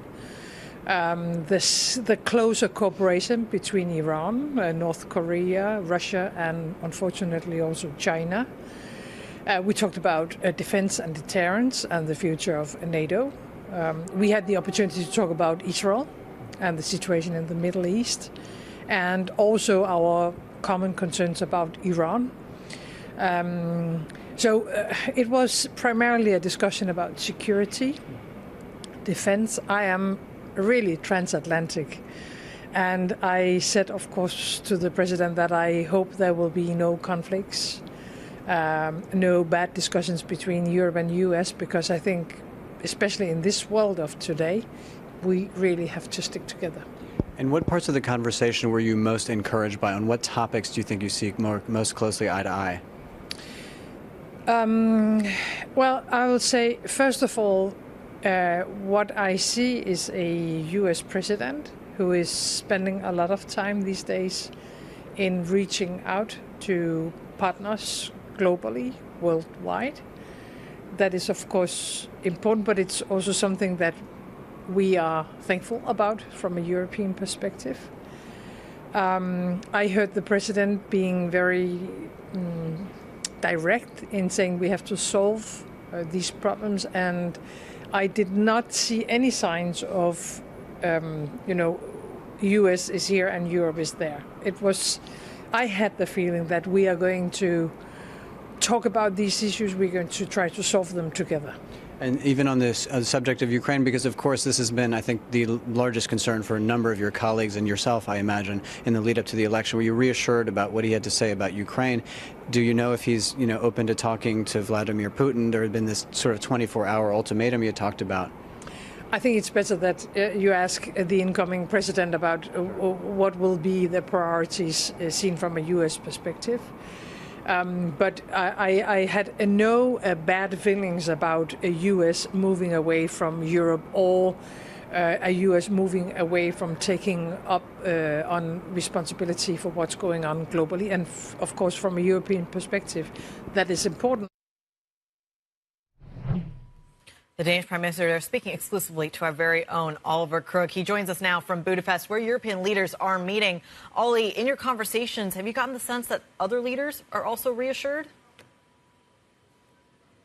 Yeah, Kriti, I think that is generally the sort of message that we're getting from European leaders here. I think that there's a real sort of reticence to be firing the first shot or saying anything negative about Donald Trump, though it is no secret that to many of these European leaders, this is not the desired outcome of the U.S. election. But now they're facing that sort of reality and basically trying to approach it with a cautious reality. But, the reality of the situation is, and Mette Frederiksen is a great example of Denmark, when Trump, for example, canceled his state visit to visit her after she refused to talk about selling the United States Greenland in his first administration. So there is sort of that other sort of side of this trade for many people. And I think that the other message has been on Ukraine that basically Europe can go it alone if indeed the United States decides to pull back. Whether or not that is reassuring to President Zelensky, who looked fairly downtrodden yesterday when he came in and didn't really stop for any questions from journalists, is a separate question, particularly now as we're starting to see the other side of this equation and whether Trump will speak to Vladimir Putin. And in fact, we heard from the Russian president yesterday. Have a listen. I do not want to comment now on what was said consciously during the election campaign. I think it was said deliberately in the fight for votes. But it does not matter. What was said in the desire to restore relations with Russia to help end the Ukrainian crisis, in my opinion, seems to deserve at least attention. I would like to take this opportunity to congratulate him on his election as President of the United States of America. And I can tell you that despite that is not the sort of overarching view that Donald Trump should be speaking and engaging with Vladimir Putin, it is the view of some of the people I've spoken to here, including Viktor Orban's top political aide, who's actually been the sort of liaison between Hungary and the Trump administration, saying that there should be open lines of communications. Trump has indicated that he's open to speaking to Vladimir Putin. But for the Hungarians, there's a much broader story at play here. It's not just about Ukraine. He's talking about this is really a moment for Hungary and for the values, the Hungarian values of this government right now, to basically be put on an elevated level right now, and saying pushing back against what he calls the sort of Western liberal and woke values of Europe. Right, and we know that Mario Draghi is in attendance where you are, Ollie. He was there to talk about competitiveness, and I wonder if his presence and now what's going on in Germany adds a sense of urgency. Any signs that Europe is heeding some kind of wake-up call here? Yeah, I think that when we speak to a lot of the leaders who have come in today, today and yesterday, is basically saying that this is a sort of moment of wake-up call for Europe, right? And this is sort of the Mario Draghi agenda. This is a sort of Europe first agenda, right? But in the context of the European Union, it's a very different meaning in terms of what Europe first means. It means for Europe first above national interests. The question is, with a lot of these issues that we have in Europe, are they willing to relinquish sovereignty on issues like, say, the Capital Markets Union, or say, having national champions, not at the national level, but at the European level? And that is where we go from the Draghi abstract to the Draghi reality. And that is where things get very difficult, particularly in a moment where you have the German government that has just collapsed. France is not as strong as it used to be. And I'll just end by saying, behind me here, you can see the sort of logo for the Hungarian presidency here is the Rubik's Cube. It is a sort of great Hungarian invention. It's got 26 individual cubes that come together to one big cube, the 27 member states of the EU. A very difficult challenge to solve, though, getting through anything through the EU. And that is the sort of challenge that is for Ursula von der Leyen to solve with this new commission, which we're hoping to get at the beginning of December. It's fascinating, isn't it? Many permutations to get to the same ultimate outcome. Ollie, thank you very much indeed. Bloomberg's Ollie Crook joining us in Budapest. Let's carry on the conversation around what is happening in Germany. Can we call it a political crisis? Is it an end to a political crisis? Basically, Chancellor Scholz fires his finance minister. we now get calls for early elections. The timing around that election is fascinating. Merz, who is potentially the next German Chancellor, is saying that it needs to happen sooner rather than later. Germany's Bureau Chief Christoph Rauwald joining us now from Frankfurt. Let's talk a little bit about how long Scholz can hold on for. He seems to be trying to dictate a time frame which nobody else seems to be really interested in. He wants to push this election vote out further. Many want it certainly earlier. What are we thinking about in terms of how long the time frame is between now and this general election in Germany taking place? Yeah, I think the pressure is clearly growing on Scholz. Not just like from his political opponents. We had the opposition leader Friedrich Merz stepping up getting on stage earlier today in Berlin, basically reiterating his calls. But you also get pretty sort of distinct messages also from the corporate side. I mean, many German corporates are increasingly worried that like the sort of standstill in Berlin, like the difficulties to come to any sort of political decisions, push through like much needed reforms economically, that this is really slowing down the modernization that the government under Olaf Scholz has really pledged to deliver, and so far has not really made any meaningful progress, at least. Christoph, you mentioned those key economic reforms. Can you walk us through what those actually look like? Well, there's this one sort of like notorious issue in Germany that has been a concern for many companies, for many investors for many years, and that is the bloated bureaucracy, a lot of regulation, multiple routes for each and everything. And that is something that has really hampered economic growth, and that is something that the government has pledged to address. So far, the announcement was there, but in terms of like practical actions and things that are really tangible, the progress has basically been very, very modest, to put it politely, really. Yes, and represents, and perhaps indicative of the infighting we'd seen in that ruling coalition then, Christoph. So if we do manage to move forward, and the timescale's still hazy here, a big question is around debt levels in Germany. I mean, what kind of appetite do we have from who is likely to lead Germany next to actually tackle that, to actually change that and do anything about it? Because the market seems optimistic about some change there, and yet the political makeup of a likely German government from here might not lead us to believe that we get a change to the debt brake. Yeah, I think the market reaction that you mentioned, that was definitely, I think, mainly like a reaction to like the sort of hope that this like deadlock and this like slow decision making in Berlin will finally come to an end under any new government, which ideally has a stronger mandate and a less complicated structure than the three-way ruling coalition under Chancellor Scholz. So that was something that definitely sort of fueled some hope. We've seen the market going up yesterday quite a bit, today as well, basically across like several sectors that so far have been held back because there has been really this backlog of decision-making in Berlin. When it comes to the debt levels and the net borrowing limit, which is baked into the German constitution, so it's not something that you sort of can change like overnight. It's the hurdles are really, really high to change or adjust that. But that is something that the new government will have to address as well, because the need for really like very significant investments in Germany is more than evident. Just a final quick question, Christoph. What is the CDU's attitude to common debt? It's interesting, Draghi's in Budapest today talking to the European leaders. Germany has been in some ways the biggest bloc to using common debt more often in solving some of Europe's big problems right now. Draghi is a big proponent of this.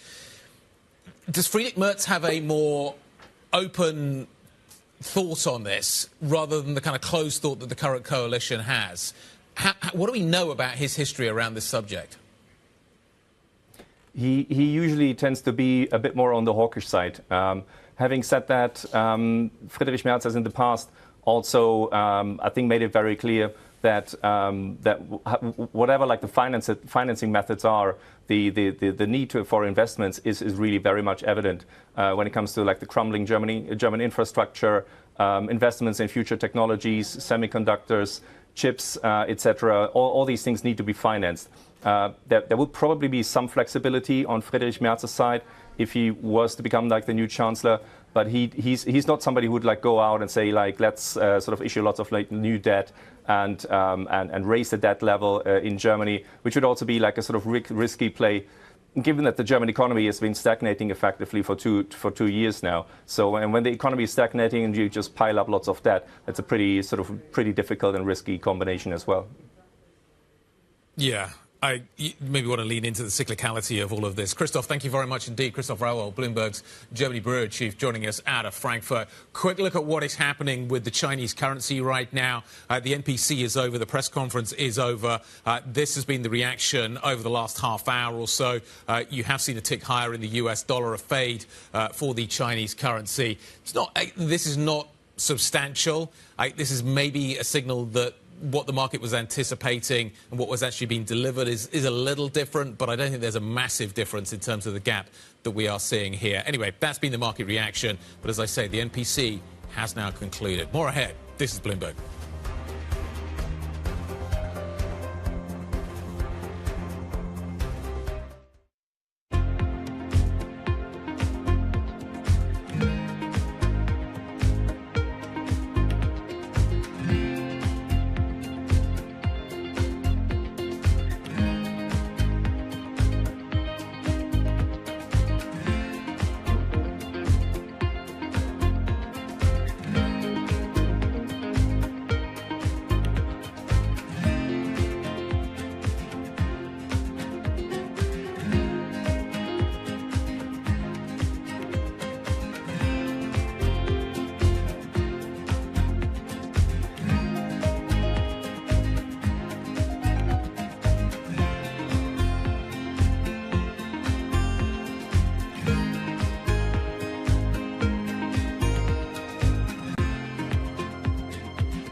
What about quantum computing? People talk about that. Is that something that I should be looking at investing in? I've made a lot of mistakes, betting on these new technologies like AR, VR turns out to be not so big, 3D printing turns out to be not so big. My estimate is $100 trillion was invested in today's dollar in the PC, CPU-based infrastructure. All this is going to get ripped out to put $100 trillion or more in our GPU-based infrastructure. In that sort of quantum of numbers, I feel that the quantum computing is going to be very small. You always are worried about, I presume, geopolitical events. So are there some geopolitical events you're worried about right now? Yes. I don't know why, but for some reason I love thinking about black swans, and at the office everybody thinks I'm weird because I'm always thinking about what can go wrong. But underpinning the AI is the chips. And the chips, despite the CHIP Act, which I think was a good idea for the US, I still think like 80% or so of the capex of TSM is in Taiwan. And so at the leading edge, a lot of capacity is in one very small area. Forget that it's just in China, it's in a very small area. I think that's very risky. Key investors, top executives, global innovators. Join me for in-depth conversations with the biggest newsmakers on the day's top stories. Insight with Haslinda Onin, only on Bloomberg.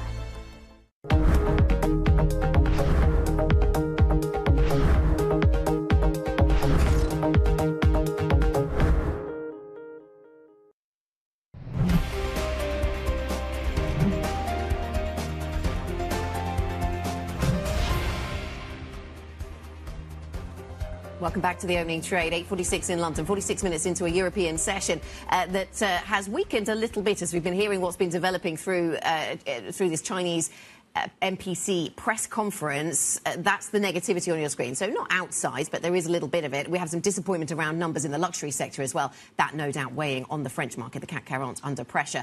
Now, Chinese stocks and the yuan declined after authorities announced a 6 trillion yuan program to refinance local government debt. The move lower, signalling investors weren't impressed with the latest attempt to support the economy. For more, let's speak to Rebecca Chung-Wilkins, Bloomberg's Asia government and politics reporter.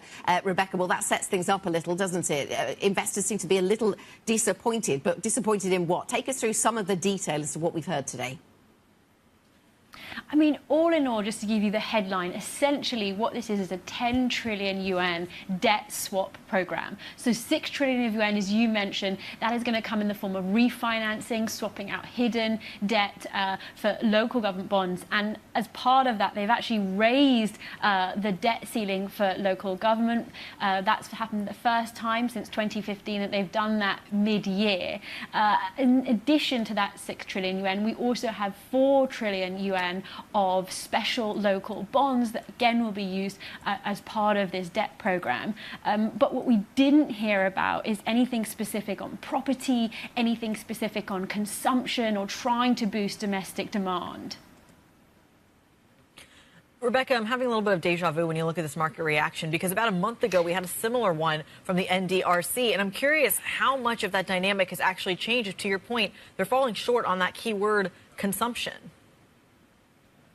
I think that's the really big missing piece here. And by the way, there was never particularly a promise, but actually there just had been a lot of speculation and a lot of expectation. There had been some media reports, for example, that suggested that China was actually going to set aside a hefty chunk of change into buying unsold property, for example. Now, that hasn't transpired today. Perhaps you can kind of link that to some of the commodities declines that we've seen in markets too. And so, again, there was also this bet that if we saw a Trump victory, that Beijing would turn and sort of have its hand forced into trying to introduce more support, particularly focusing around restoring domestic consumption. Is it just too early? Are they keeping their powder dry? Are they just waiting to see whether 60% tariffs just turn up? Is that the strategy here? Yeah, I think that's absolutely key. I mean, there's no real win or no real positive in trying to front run what exactly it is that we see from Trump. And by the way, sort of, we may not necessarily see 60% of tariffs rolled out on day one. It's likely that's just a starting point for negotiations. JP Morgan sort of talks about Trump potentially introducing these tariffs in the forms of stages, a sort of escalate to de-escalate playbook is what they call it. And so you can also very much understand from Beijing's point of view this desire to sort of sit on that dry powder, to be waiting and recalibrating their response once they actually know what the sort of process is going to really look like. This is not just a sort of immediate trigger-happy response, that they're trying to balance the next 4 years of what might be a sort of bruising, unpredictable period of time for them. So I don't know if it's hugely surprising that we didn't see a huge number coming out the gates here, given that we just haven't seen that coming from Beijing throughout this process, despite that stimulus blitz. However, the market has become exceedingly momentum-driven, and so that's why we see such reactivity here. Chinese don't want to start the fight just yet. Rebecca Chung-Wilkins joining us, Bloomberg's Asia government and politics reporter, on what we've heard this morning. Let's kind of put that in the context of what we're getting out of the United States and digest a little bit maybe the Fed rate cut that we saw yesterday and that Powell press conference. Bloomberg's Valerie Tatel sitting around the table with us. The Chinese don't want to start the fight yet. Could you argue that Powell does? He's basically putting a ring fence around Barr and signalling that he shall not be touched. He's saying that the Fed's independence is not up for debate. Would he resign? No. Can Powell defend Barr? I think is a key question here, though. It's like ding-ding round one. The thing about the vice chair is important, but I want to state that I think maybe this is being overhyped because we have Powell who is easing, right? He's in a trajectory to cut rates, which is normally what a president wants. So, you know, the likelihood of pressure on him increasing, I'm not so sure if we're going to see that in the latter half of the year. Right, yeah. I mean, and this was certainly the highlight, wasn't it, coming out of the Fed, was all about this. No, it's not allowed under the law. They can't get rid of me. They can't get rid of Barr. Not his words, but paraphrasing. Taking us, and these thoughts are linked, just want to take us to the European leaders meeting that's taking place in Budapest today at that football stadium that we've seen Oliver Crook at. Mario Draghi is there, and he is speaking now, and we know that they had gathered trying to have a conversation about European competitiveness. Mario Draghi is setting that conversation in a Trump context and saying that the Trump presidency will greatly affect EU-US relations, competitiveness, that his report on that, it's even more urgent now, is what he's saying. And so for Europe, so much hanging on what the Trump administration decides to do when it comes to tariffs. Back to the Fed very much waiting, watching, seeing what we get on tariffs from a Trump administration. And look, I think there still is a big question out there. What is the likely response from the Federal Reserve if we do get tariffs, right? A lot of people have said that they're more going to drive inflation, but some argue, Anna, that the Fed will be more concerned about the downside hit to growth that tariffs would entail. Many pointing to this paper from the Fed out in 2018 that said just that. On a rise in tariffs, the impulse of inflation, the Fed should look through because the downside risk to growth was more meaningful. And if the Fed did hike in response to tariffs, a recession would ensue. That is what this paper showed. We also heard Waller comments a few months ago, who basically, when he was asked about tariffs, pointed to the same thing, that they're more worried about downside risks to growth rather than it boosting inflation in a meaningful way next year. We talked a lot about central bank independence all week long, and certainly in the lead up to this election as well. Is that really at risk here, especially when we're talking about a dynamic where, as you rightly point out, there are papers, there's a historical precedent that suggests tariffs equal Fed cutting rates? Is that still relevant? Look, I mean, the other argument I think we need to talk about is the response to the fiscal loosening of these implied, anticipated policies from the Fed. And do we see a Federal Reserve in December already upgrading their growth forecasts in anticipation? Now, the Fed Chair Powell told us yesterday that they don't want to speculate on policy. But let's look back to 2016. When Trump was elected, the Federal Reserve that December did upgrade their growth forecast on an anticipation of fiscal loosening. And that would imply we could maybe see a Fed on hold in December if they do with this new round of forecasts, if they upgrade growth, if they upgrade inflation, if they change their dot plot to reflect that there's less easing needed next year. We could possibly see that being translated as the Fed is on pause at the moment and they won't cut rates in December. But the expectation is, therefore, that if the Fed is not cutting, what does that mean for everybody else? What does that mean in terms of the spreads across the Atlantic? What does that mean in terms of kind of what euro-dollar does?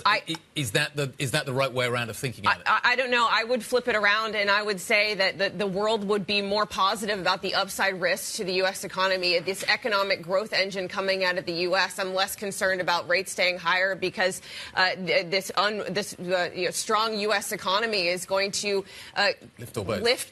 Lift all boats, rather than the flip side of worrying about, rates are going to stay higher for longer. That's going to be a drag on economic growth. I guess with the tariffs, that's where the tariffs get folded in and kind of how they could ultimately be applied.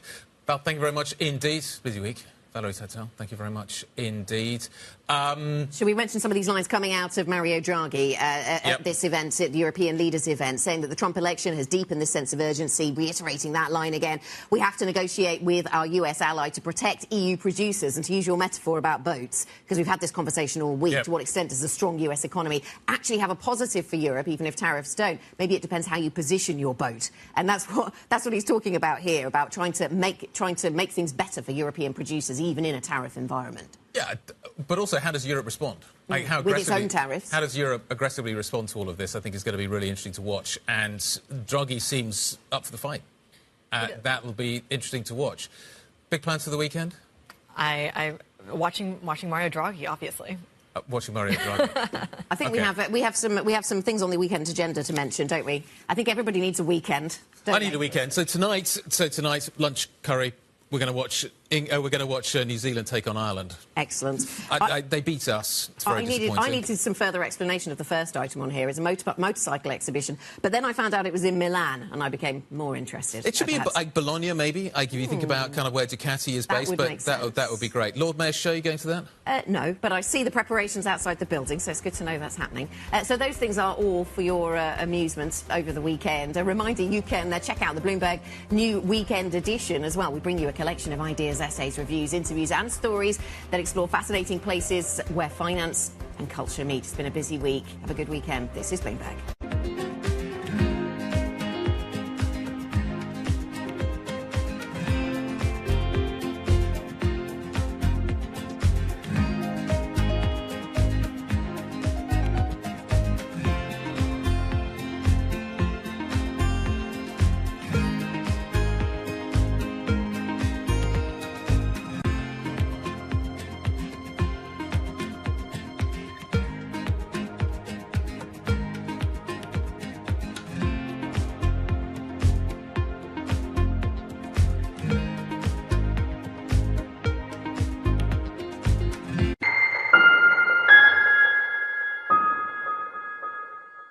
Welcome to the world of decentralized finance. We thought we'd take a look at Bitcoin versus the S&P 500. Bloomberg's covering all things crypto, the people. A tectonic shift emanating from Washington. It's really a tale of two cities in crypto. Crypto shouldn't be partisan. The transactions. Really a record-breaking moment. Crypto VC is back. And the technology. It's really the beginning of a global on-chain economy. And if America doesn't embrace it, we're going to be left behind. Bloomberg Crypto, only on Bloomberg.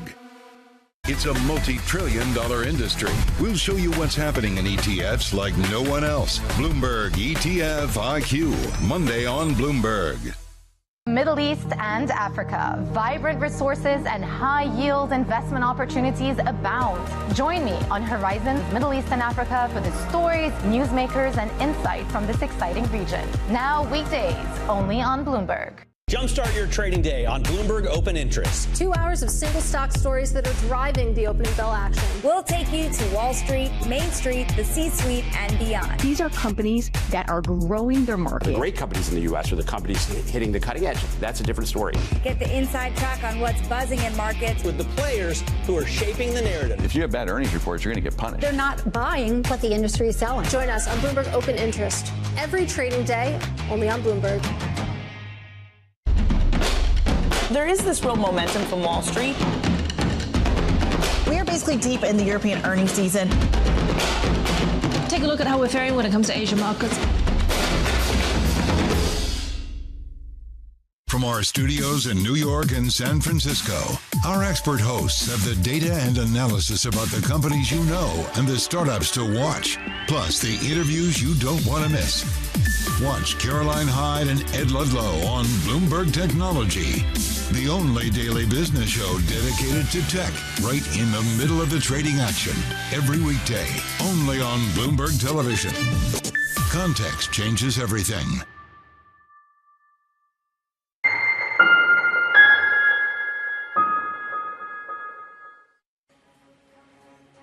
Fed Chair Jay Powell says he will not resign if asked to do so by Donald Trump as the central bank delivers a quarter-point rate cut. Now, the president-elect picks Susie Wiles, one of the top architects of his presidential campaign, to be the first-ever female White House chief of staff. Plus, China unveils a $1.4 trillion program to refinance local government debt as Beijing rolls out more measures to support a slowing economy facing new risks from another Trump presidency. Now, we do have some big interviews, big interviews coming up this hour. We'll be joined exclusively by Alex Michel, the Czech central bank governor, as well. Mark Sedwell from the UK, former national security advisor. Now, a lot of the focus, of course, on the Trump presidency, what it means in terms of tariffs, trade, what it means in terms of policies, and the fight possibly with the Fed. Now, European stocks are pretty much unchanged. It's been a very big week in terms of volatility and in terms of positioning after the Trump election. S&P futures, you can see practically flat. The U.S. 10-year yield 4.2946. Again, when you speak to a lot of market participants after this initial stampede into the Trump trade, I think a lot of people are just taking a bit of a breather, taking a pause to see what happens next. Euro dollar 107.80. We also spoke to Andrew Bailey yesterday, so we'll bring you that interview in terms of what that could mean for sterling. And then iron ore is, of course, a China play, and it's down almost 3%. So for the conversations that matter and the insights you need, let's get started.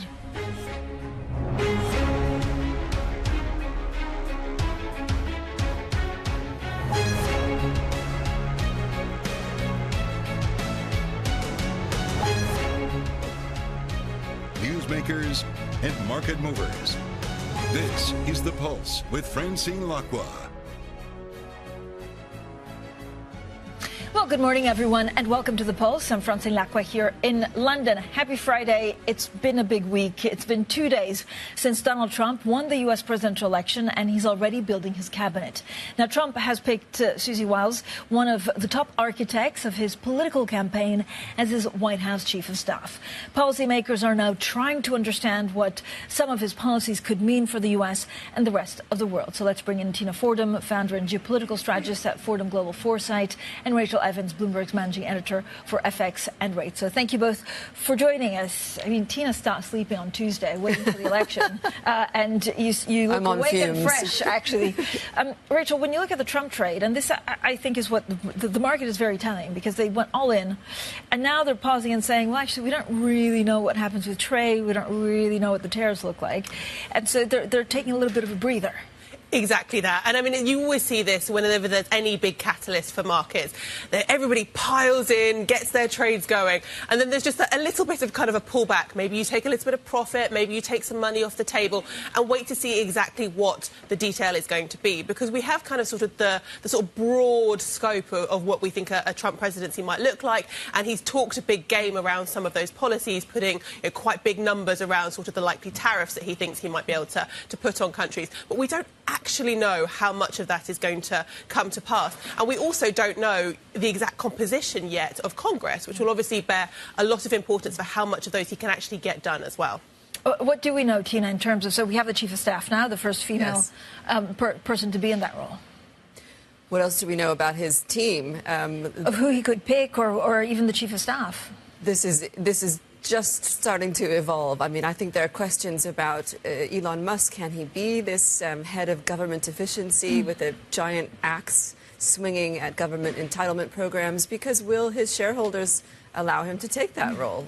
So at the moment, there's a lot of digesting about what Trump has said and what he can actually do, who will be around him. Remember that during the election campaign, most of the people who had worked closely with him said that they didn't endorse him, let alone put themselves in the running. But, of course, he's now going to be swamped with people who want to be part of an administration that has no brakes, right? Control of Congress and the White House. But, Tina, so we don't know what happens to the House yet, right? So there's the White House, there's the Senate. Yes. You think it goes Republican. Yeah, but is there, I mean, what kind of team will he build, right? Because policies will be different if it's only Trump loyalists or if it's business people.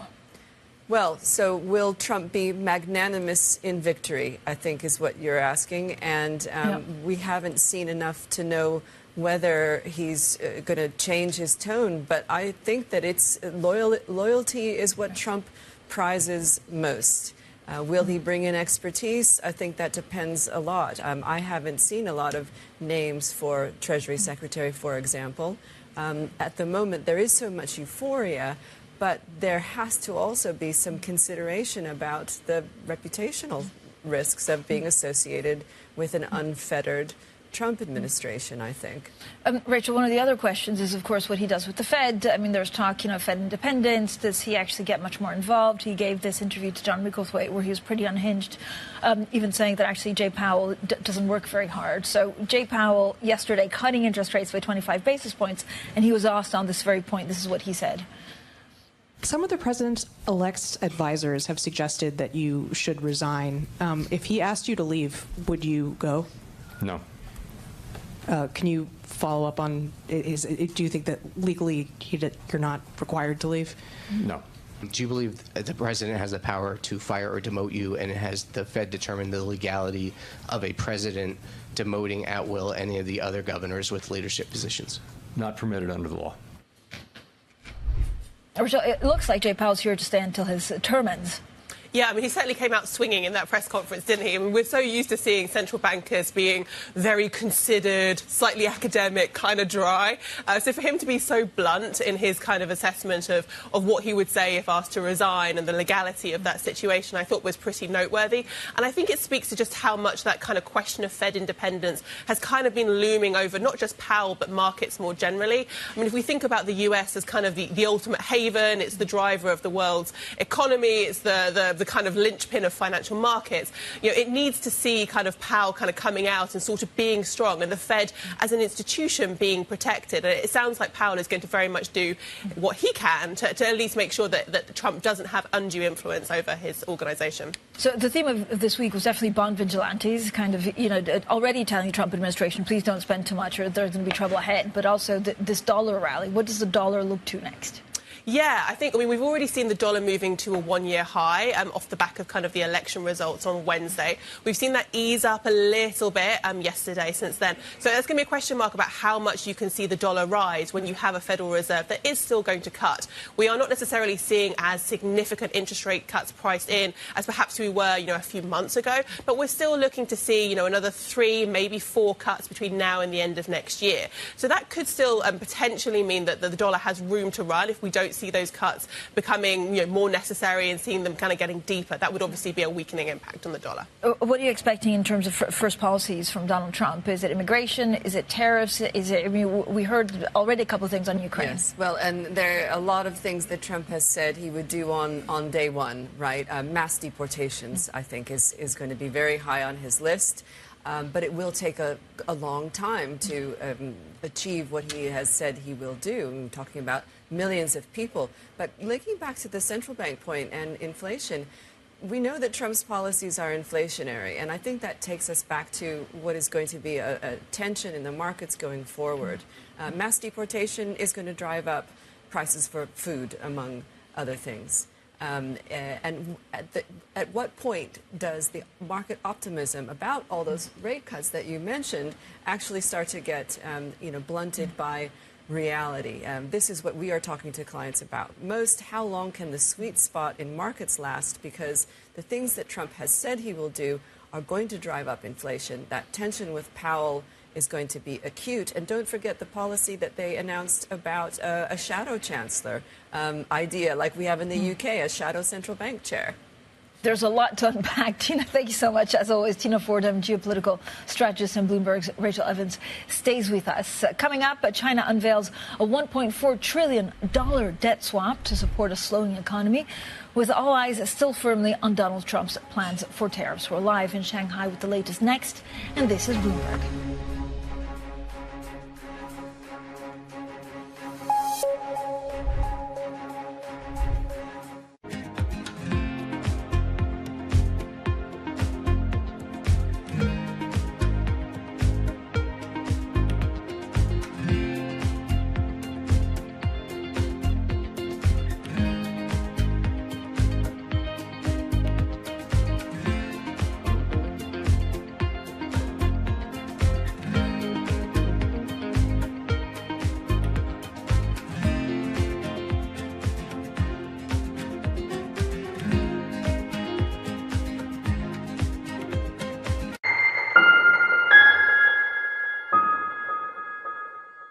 Morning. This is Bloomberg Daybreak Europe. I'm Tom McKenzie in London. These are the stories that set your agenda.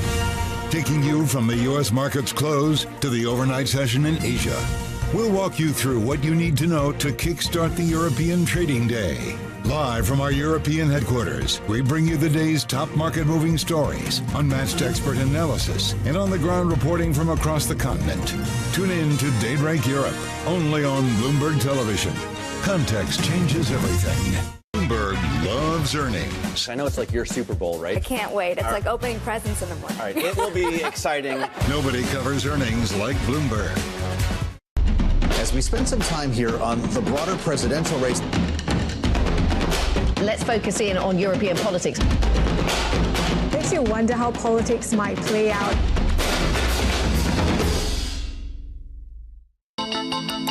The countdown is on. Everything you need to get the edge at the end of the market day. Big tech earnings kick off later this afternoon. Gilead is coming out right now. We have take two numbers. Back to the markets, right? Our bread and butter. NVIDIA is one of the best stories in the tech space. That actually matters a whole lot more. It might shock some of your viewers. You're watching The Close. Get ahead of tomorrow's trading with The Close. Weekdays on Bloomberg. Context changes everything.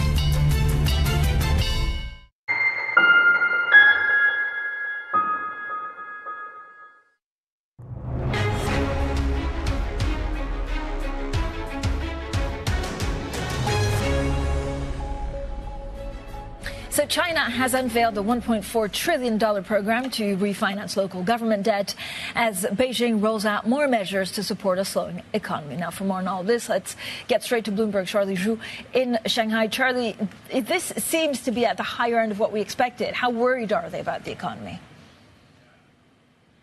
Yeah, but to be honest, I think the market is a bit disappointed by the announcement. The 10 trillion figure is at the lower end of expectation. There's been a lot of reports and speculation that the stimulus will be 10 trillion or at least. And today, what they announced is it's going to be 6 trillion yuan over 3 years, so 2 trillion yuan each. And the finance minister also said that the government will be able to issue another 4 trillion yuan and spend it over 5 years' time. So if you look at the market, the investors are a bit disappointed. Yuan has weakened slightly against the dollar. The offshore Chinese equities futures also dropped. Copper has also fallen a little bit. There's been a lot of speculation about the size of the stimulus. Since the finance minister Lau Fuan announced earlier this month, last month actually, that China will be launching its biggest effort in years to address this local government hidden debt issue. And all sorts of figures were being mentioned in analysts in the reports and also local media. So, but again, 10 trillion yuan sounds like a lot, but it's only less than 10% of China's GDP, which is more than 120 trillion yuan.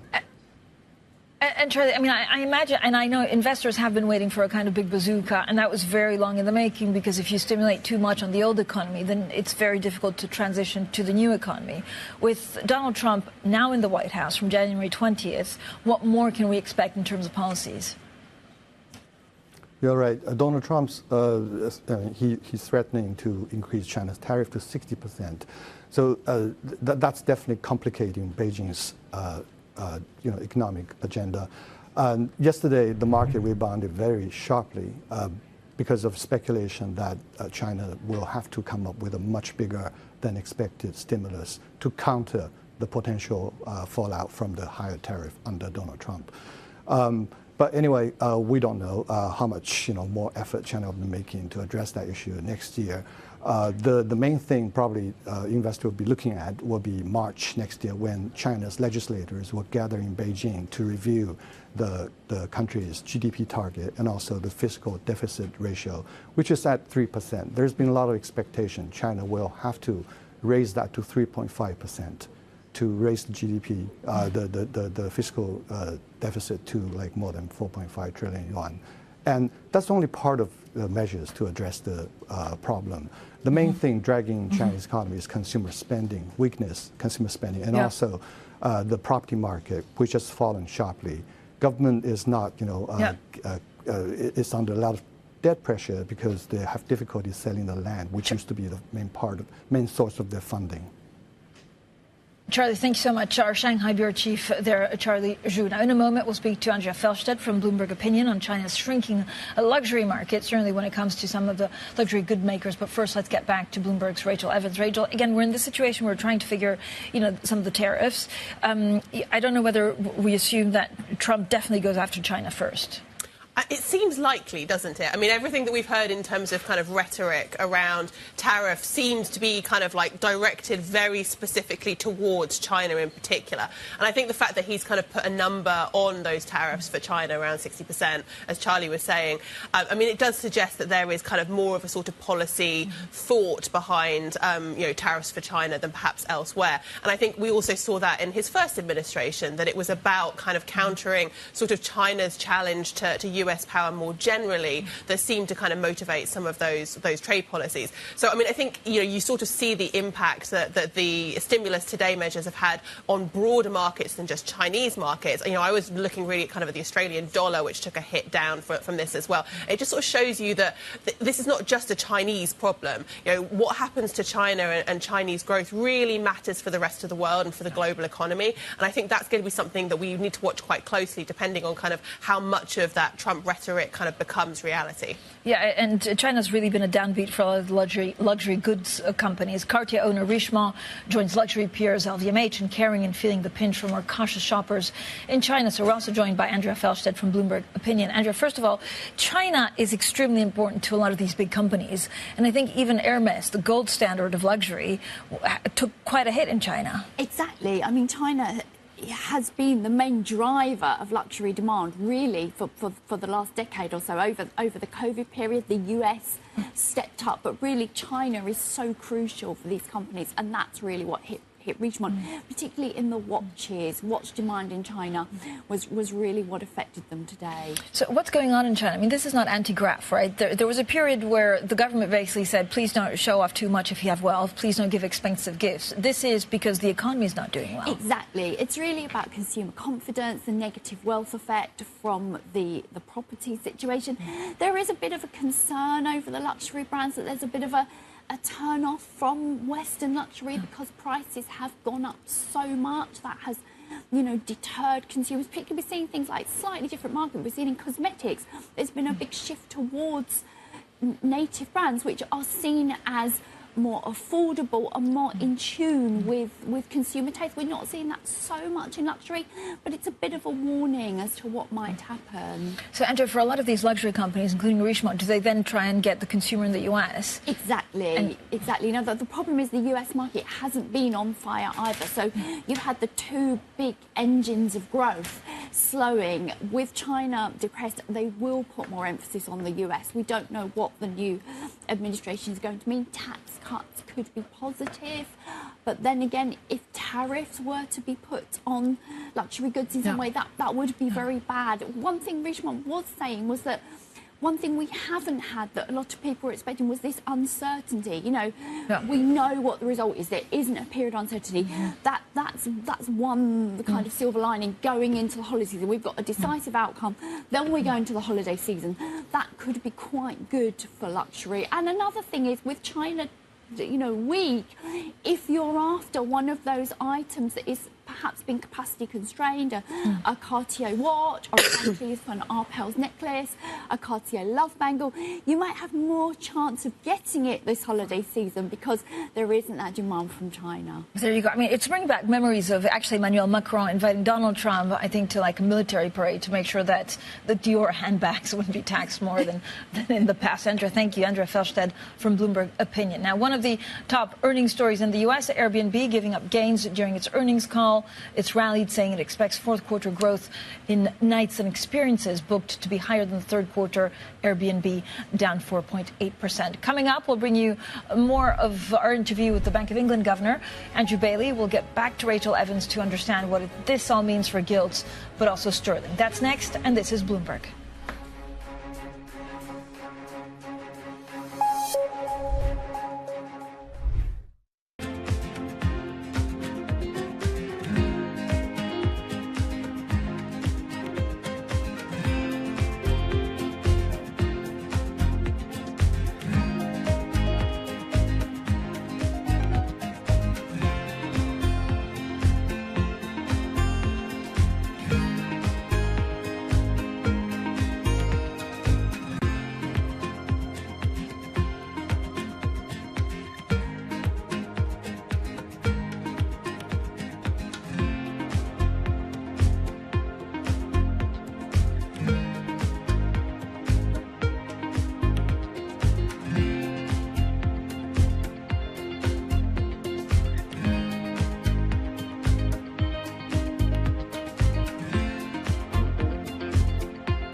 From the beating heart of global finance, economics and politics, and wherever newsmakers are moving markets, Bloomberg brings you conversations that allow for deep discussions and important insights. What do you think the future is for inflation? Is this a new normal? Are markets too optimistic? How do you worry about the things that are outside your control? How does the current fighting completely stop? I'm Francine Lacroix, and this is The Pulse, every weekday only on Bloomberg.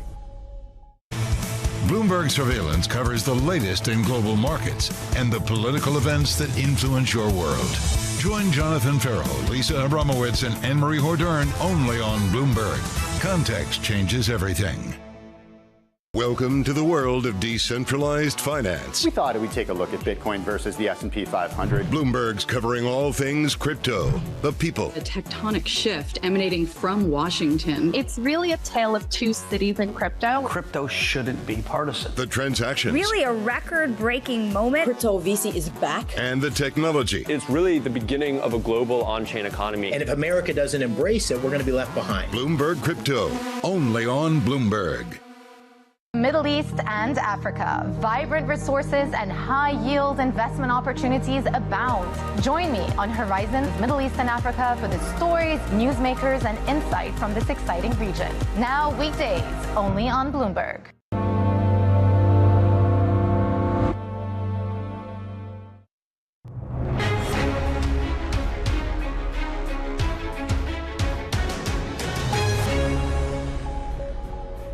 There are a lot of uncertainties out there, both in the world and there's domestic uncertainties as well. So we've emphasised the word gradual again because we're going to have to take account of how those uncertainties play through. I'm not really in a position, any of us are in a position to say, well, gradual means every so often. That is not a judgment that we make. But it's a judgment that the markets are making. So if you take away any major shocks, does it seem right? Well, I think the markets have made that judgment. I think it's a reasonable reflection of the forecast that we've published today, by the way, but which is, by the way, conditioned on the market curve. So it's a reasonable sort of reflection of that judgment that we think inflation is going to come back to target sustainably within the sort of horizon that we look at. Governor, the Chancellor said she spoke to you at the IMF, also about the budget and some of the things that were coming up. Did you warn her of market volatility or what the market would do? Well, we talked at the IMF about, I think the Chancellor said, we talked about the IMF about her evolving thinking about the budget and her evolving thinking about the fiscal rules. We have, by the way, we have a very regular dialogue. I'm on my 6th Chancellor since I was appointed, 5th since I started, and with all of them, we have a very regular dialogue, so Chancellor and I do that. So we talked in Washington about, her evolving thinking about the budget, about fiscal rules. And I think the Chancellor said, we talked last week about markets. She asked me for my assessment of markets. As the Bank of England is, we provide the Treasury with our assessment because it's obviously something that we're very close to. I'm very, very open and willing to provide that assessment. So yes, we talked through the assessment of markets. Some of our interview there with the Bank of England Governor Andrew Bailey after yesterday's rate cut. Let's bring back Rachel Evans. Rachel, the main key takeaways are that they have to grapple now with an inflationary budget, but also, question marks over Trump tariffs. Yeah, they have this kind of push-pull effect, right, of kind of, the inflationary budget, potentially meaning that they have to keep rates higher for longer, but then also this kind of unknown of tariffs and what that will mean for the UK. I do think it's interesting, though, that the UK, as a very services-led economy, is perhaps more ring-fenced than some others in Europe from those tariffs. And we have seen kind of the pound doing pretty well off the back of, a rate cut. You should see the pound fall. But just given it has the potential for the BOE to, as we were talking about, going gradually, maybe they're not going to be as hit by tariffs. Like the UK is starting to look again, despite last week's sell-off, a bit like an island of stability. There you go. Thank you so much, as always, Rachel, for joining us. Rachel Evans there, who, of course, heads all of our FX and rates coverage in the U.S. and the EMEA. Coming up, our exclusive interview with the Czech Central Bank Governor, Aleš Mišel, after the bank cut its key interest rate for an 8th time. That's next, and this is Bloomberg.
I've seen firsthand how some fashion businesses make women feel. And I think there's one thing, you know, being really vocal and being an Instagram activist and talking about something, there's a difference than putting your money where your mouth is and really trying to do something about the problem. And that's what I did with that business. It was about how do I take everything that I know and I've learned and actually do the opposite. And I think that as a young black female entrepreneur, the only thing that I could do was what I know from my experience. And the honest truth is, I didn't set out to create a company that was like deeply rooted in the principles of inclusivity and diversity. I set out to make a company that was right for me and my friends, and I knew that if I had a problem, chances are somebody else does. And I think that's where so many businesses are, you know, created, when you're solving a problem that's real for you and therefore real for the consumer.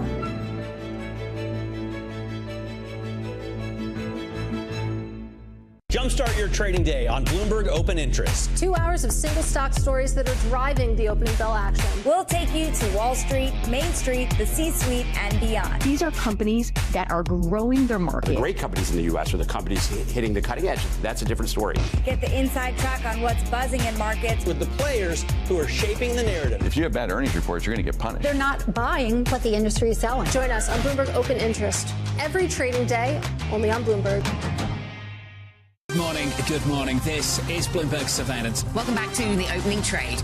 This is Bloomberg Technology. This is the Asia Trade. You're watching the close. Welcome to Balance of Power. This is Bloomberg.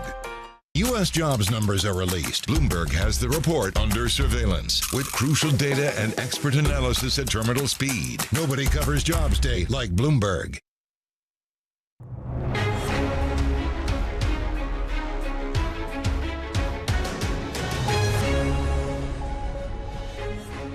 Good morning, everyone, and welcome to The Pulse. I'm Francine Lacqua here in London, and these are your top stories. The Fed Chair, Jay Powell, says he will not resign if asked to do so by Donald Trump as the central bank delivers a quarter-point rate cut. The president-elect picked Susie Wiles, one of the top architects of his presidential campaign, to be the first-ever female White House chief of staff. Plus, China unveils a $1.4 trillion program to refinance local government debt as Beijing rolls out more measures to support the slowing economy. Now, the Czech central bank signaled it's moving closer to pausing a series of interest rate cuts as concerns about inflation risks prevail over a worsening economic outlook. While the Czech National Bank Board weighed a sluggish recovery against accelerating price growth before it lowered the benchmark rate to 4% yesterday. I'm delighted now to be joined exclusively by the Czech Central Bank Governor, Alois Michal. Thank you so much, Governor, for joining us here on Bloomberg and on The Pulse. How close are you to actually halting interest rate cuts? So good morning, Francine, and thank you for having me. So let me start with the big picture. When I became governor 2.5 years ago, inflation was at the highest since the change from communism to capitalism 30 years ago, and inflation was 17.5%. So we managed to reduce it to exactly 2% at the beginning of this year, and right now the rates are 4%, and we are saying we still have to be restrictive. So austerity is good. Austerity keeps core inflation, I would say, very low. It's necessary to keep core inflation very low, and that's the only way how we can keep overall inflation low in a small, open economy like the Czech Republic. But, Governor, if you look at many places in Europe, inflation is nearing 2%, but there are certain pockets where there's persistent, sticky inflation, this like inflationary risks. Where do you see them? Yeah, and that's the case for the Czech Republic as well. So we were among the, I would say, among the first countries in Europe to achieve the exact target of 2% of the inflation at the beginning of this year. But inflation is not that. And I would say that our problem was that before the COVID, interest rates were close to the zero for more than 10 years. And too much money was created in the economy. And that is the reason, or that is why inflation pressures are I would say, very persistent, or the inflation is persistent. And I think the policy mix for the future should be, firstly, keeping interest rates higher than before the COVID for the next 10 years, I would say. So higher for longer? Higher for longer. And secondly, which is also important, governments must balance their budgets. Because if they don't do it, I think there could be a risk of second wave of inflation. And another cost shock could be like a trigger for this inflation. But Governor, it's difficult because actually, so if growth is hurt because of too restrictive monetary policy, then that will lead to social inequality. But you also have to fight inflation. So what's the lesser of two evils? Yeah, maybe Milton Friedman compared inflation to alcoholism, and I agree with that. And the story is like that. When you drink too much or when you print too much money, then bad effects come later. But by that he meant inflation. But for the treatment, the opposite is true. So the bad effects come first. That's the recession. Okay, must be.